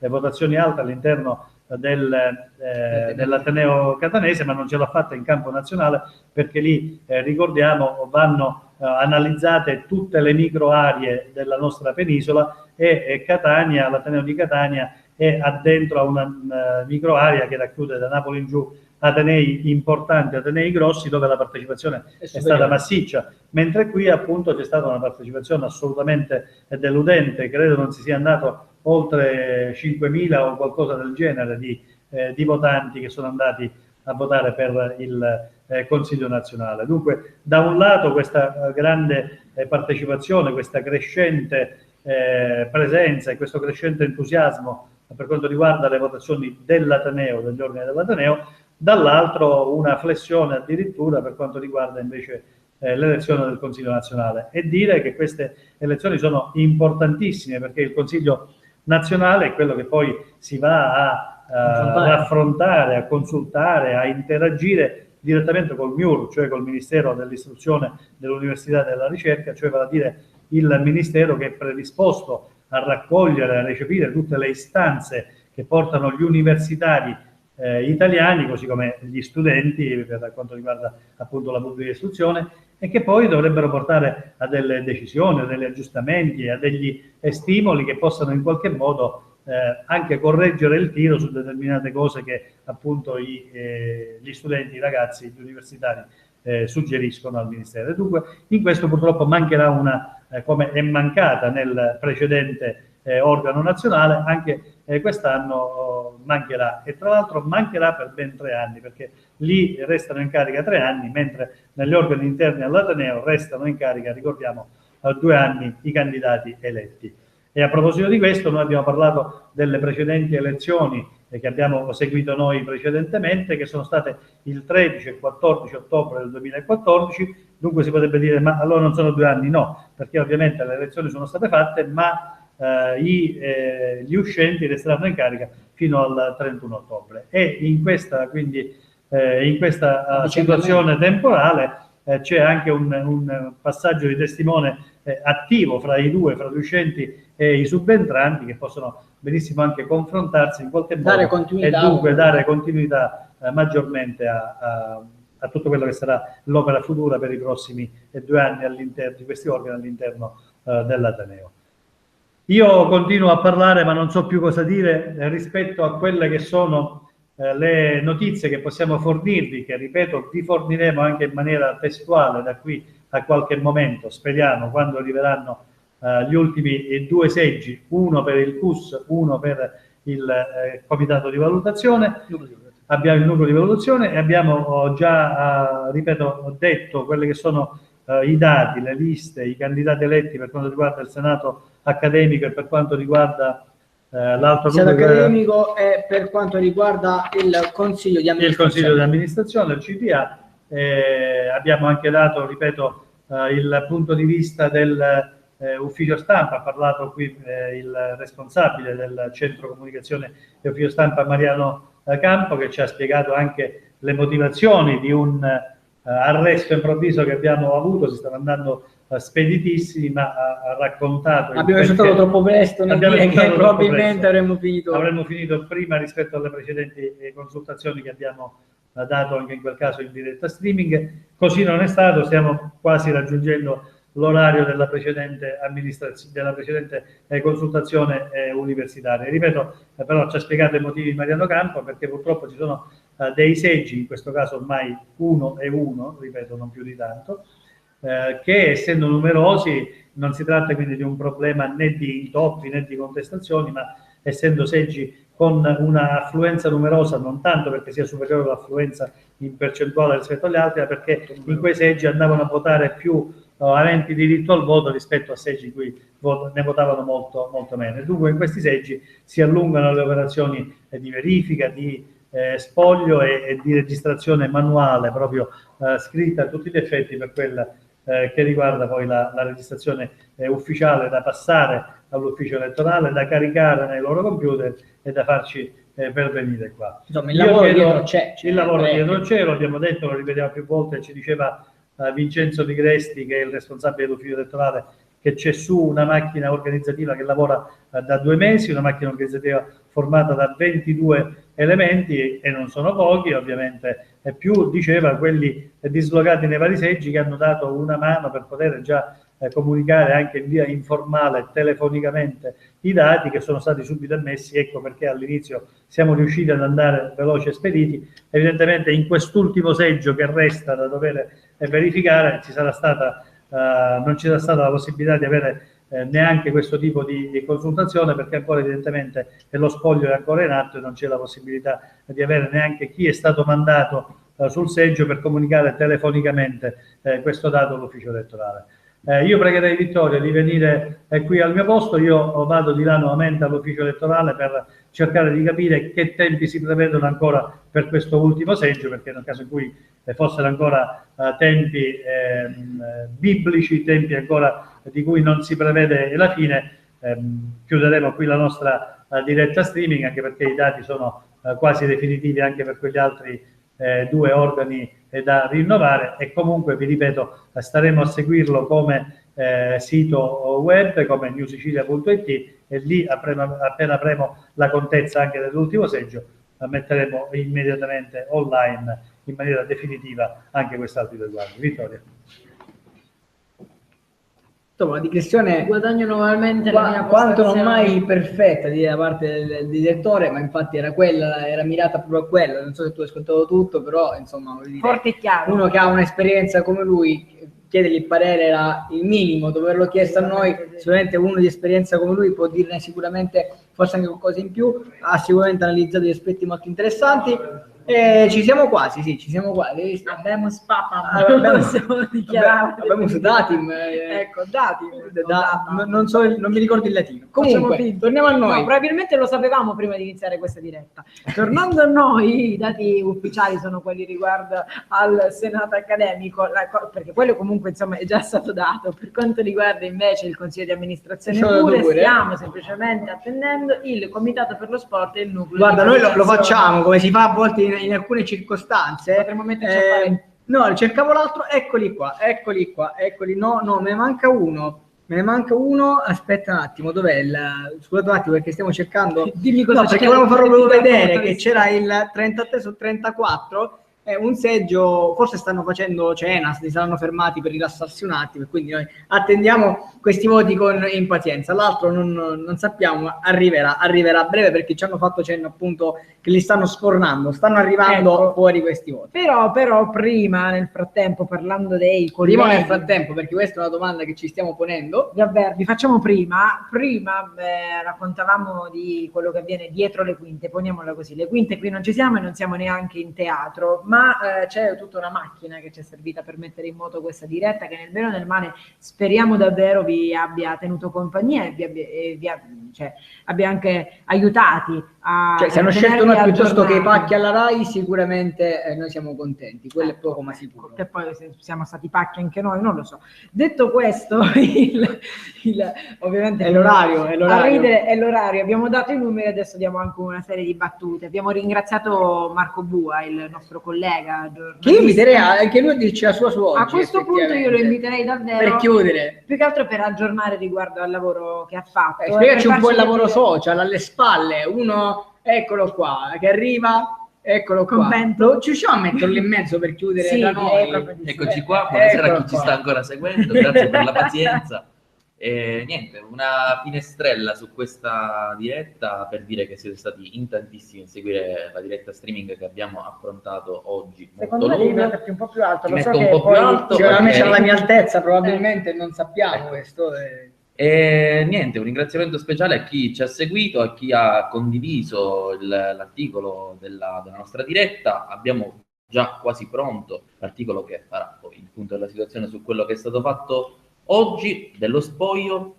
Voi siete stati fantastici. Ma lo sei stato soprattutto tu, perché io racconto a coloro i quali magari l'avranno visto sintonizzati con la nostra pagina Facebook, però non sanno tutto quello che ci sta dietro, e quindi proprio lui, Marco Bua, che oltre ad essere un ottimo giornalista e aver scritto il pezzo che voi state leggendo perché è pubblicato sulla nostra pagina social, vi ha aggiornato minuto dopo minuto riguardo ai risultati, ma anche riguardo alle varie persone che sono intervenute, e devo dire che sono davvero tantissime. È dalle 3 di questo pomeriggio che siamo in diretta, e oltre ad aver raccontato le varie iniziative sono stati proprio poi i rappresentanti degli studenti a parlarci e a raccontarci quelli che sono i loro programmi. Adesso finalmente sono arrivati, sembrano essere... Abbiamo i dati, quindi io riprendo la mia postazione. Grazie Marco di essere intervenuto. Sono arrivati, li abbiamo davvero, e quindi il numero di valutazione 34 su 34, che bel numero. La lista numero 2, PD, Studenti Democratici, è quella che ha totalizzato più voti al nucleo di valutazione, 3.818, e come prima pronosticavamo, mettiamola così, Fabrizio Giacomo Russo con i suoi 2.620 voti entrerà proprio a far parte del consiglio, del nucleo di valutazione come rappresentante degli studenti, seguito da Giuseppe Gabriele Amata per la lista Noi, che ha totalizzato 3.452 voti totali di lista, e poi lui nella sua persona, Gabriele Amata, ne ha totalizzati 2.328. Per questa volta tengono con un occhio solo i ragazzi di Insieme, che in ogni caso hanno raggiunto un buon punteggio, 3.271. Resta alto il numero delle schede bianche, 3.220. In ogni caso il quorum è stato raggiunto sì. E questi sono i risultati per il nucleo di valutazione. E poi il Comitato per lo Sport, abbiamo intervistato prima Federico Scalisi, e effettivamente la lista Noi ha raggiunto 3.372 voti di lista, e entrerà al Comitato per lo Sport Universitario Antonio Scollo con i suoi 2.199 voti, e anche, come dicevamo, Grazia Carola detta Stella Di Stefano con i suoi 2.476 voti per la lista PD Studenti Universitari, che a sua volta ne ha totalizzati 3.927. Ecco, questi sono i dati definitivi. Mi pare che stavolta abbiamo dato i numeri sotto tutti i punti di vista e fino alla fine. Per cui io direi, questi dati intanto li passiamo al collega Marco Bua, perché li sta prontamente inserendo nella nostra pagina del giornale. Vi ricordo su www.newsicilia.it potrete trovare adesso il quadro riassuntivo con i voti per ogni singola lista che è stata presentata negli organi che sono stati rinnovati. Ci sono ovviamente a fianco i nomi dei candidati e con i rispettivi voti ottenuti e quelli che sono stati eletti appunto nella nuova carica all'interno degli organi universitari. Domani troverete un altro articolo che riporterà un po' tutto quello che abbiamo discusso con gran parte, insomma, di quello che abbiamo discusso in fatto di tematiche, di stimoli, di suggerimenti e di osservazioni che hanno portato via via i vari candidati o i vari personaggi che si sono comunque susseguiti qui nella nostra postazione. Domani lo faremo con un collage fotografico, ma già una fotogallery che anticipa gran parte delle persone che si sono alternate qui stasera con noi. Ve la forniremo, ripeto, fra pochi minuti, appena il collega Marco Bua completerà il servizio con il riepilogo di tutti i dati della giornata. Io non posso ancora una volta che ringraziare l'Università di Catania, il magnifico rettore Giacomo Pignataro, che purtroppo non è stato presente con noi per un improvviso impegno istituzionale a Roma. Ringrazio il professore Chiara, che è il presidente della commissione elettorale, che è venuto a testimoniarci personalmente qual è l'arduo lavoro che ha compiuto tutta la commissione elettorale. Grazie anche a Vincenzo Ligresti, che coordina e presiede l'ufficio elettorale. Ci ha raccontato che ci sono 2 mesi di lavoro dietro queste elezioni, dietro questo spoglio, dietro questa consultazione elettorale. Ci sono ben 22 persone che lavorano dentro per averci dato la possibilità di essere pronti nel potervi dare tutti i dati che vi abbiamo fornito, ma che ha dato soprattutto all'università la possibilità di avere in maniera chiara, lineare, trasparente e definitiva il quadro complessivo degli eletti e quindi di questi organi rinnovati. Quadro che comunque, ripetiamo, così come ci ha detto il responsabile dell'ufficio comunicazione stampa dell'Università di Catania, Mariano Campo, che ovviamente ringraziamo anche per il suo pregiatissimo lavoro, saranno resi ufficiali, così come avviene in qualunque elezione di qualunque tipo, soltanto fra un paio di giorni, 2 o 3 giorni, cioè dopo che la commissione elettorale avrà messo nero su bianco effettivamente su questi dati definitivi che vi abbiamo dato. Ringraziato dunque tutto il parco universitario, non mi resta che ringraziare i colleghi. Vittoria Marletta, grazie. Grazie a lei, direttore, grazie a coloro che ci hanno scelto per tutta questa diretta. Grazie ad Andrea Lo Giudice. Grazie a lei, direttore, grazie anche a Vittoria per una splendida compagna di viaggio in queste cose. Devo dire che siete stati un ottimo appoggio, e dire appoggio è poco, siete state 2 colonne di questa diretta streaming e siete riusciti a essere di una disinvoltura totale. A volte a tratti anche di una ironia tale che ha superato anche Sandro Vergato, che ricordiamo abbiamo avuto ospite qui e che ringraziamo anche per la sua pregevole collaborazione, per il suo intervento. Ricordiamo che con Sandro Vergato abbiamo sempre un appuntamento quotidiano dal martedì al sabato dalle 12 alle 14 su Radio Cuore, dove all'interno c'è un nostro intervento orientativamente alle 12:45, un intervento di New Sicilia della nostra redazione che informa sui fatti quotidiani che sono accaduti fino a quel momento nella giornata. Grazie ovviamente al collega Marco Bua, infaticabile, che sta continuando a lavorare, come vi dicevo, per darvi a momenti il quadro anche testuale di quello che vi abbiamo raccontato, e che ha lavorato oggi sulle nostre pagine social, su Facebook, su Twitter, su Google+, oltre che naturalmente appunto sul nostro sito, come sta continuando a fare. Grazie a Riccardo Barbera, che ci ha permesso di realizzare questa diretta streaming dal punto di vista tecnico, diretta streaming che ha avuto dietro la webcam e la telecamera digitale anche Danilo Castro. Ringraziamo anche Danilo, il nostro cameraman, per quello che ha fatto e che è sempre pronto a fare ogni volta che lo coinvolgiamo nelle nostre azioni audio-video. E grazie ovviamente ai colleghi che hanno lavorato dalla redazione, in primis il condirettore Gigi Macchi, che oggi ha coordinato la redazione nel pomeriggio, Giorgia Mosca, che l'ha coordinata come sempre fa la mattina, grazie a Rossana Nicolosi, grazie insomma a tutti coloro, non vorrei dimenticare nessuno, grazie a Daniela Torrisi, grazie aiutatemi anche voi Clelia Mulà, a Clelia Mulà, a Gabriele Paratore, a Omar Casem, a Carlo Marino, a Roberta da Pisarda, insomma a tutti coloro che ci sono vicini in collaborazione a Santi Ligieri, in collaborazione esterna o comunque in lavoro redazionale, per tutto quello che siamo riusciti a proporvi e per quello che riusciremo ancora a proporvi nei prossimi giorni, per chi avrà la bontà di continuare a seguirci e a leggerci su newsicilia.it e sulla nostra sempre attuale pagina Facebook, che vi invitiamo a seguire e, se volete, a mettere un mi piace. Grazie, dopo diciamo 6 ore e 40 minuti di diretta possiamo ringraziarvi e dirvi alla prossima. Grazie a tutti gli spettatori del web. buona serata. Arrivederci.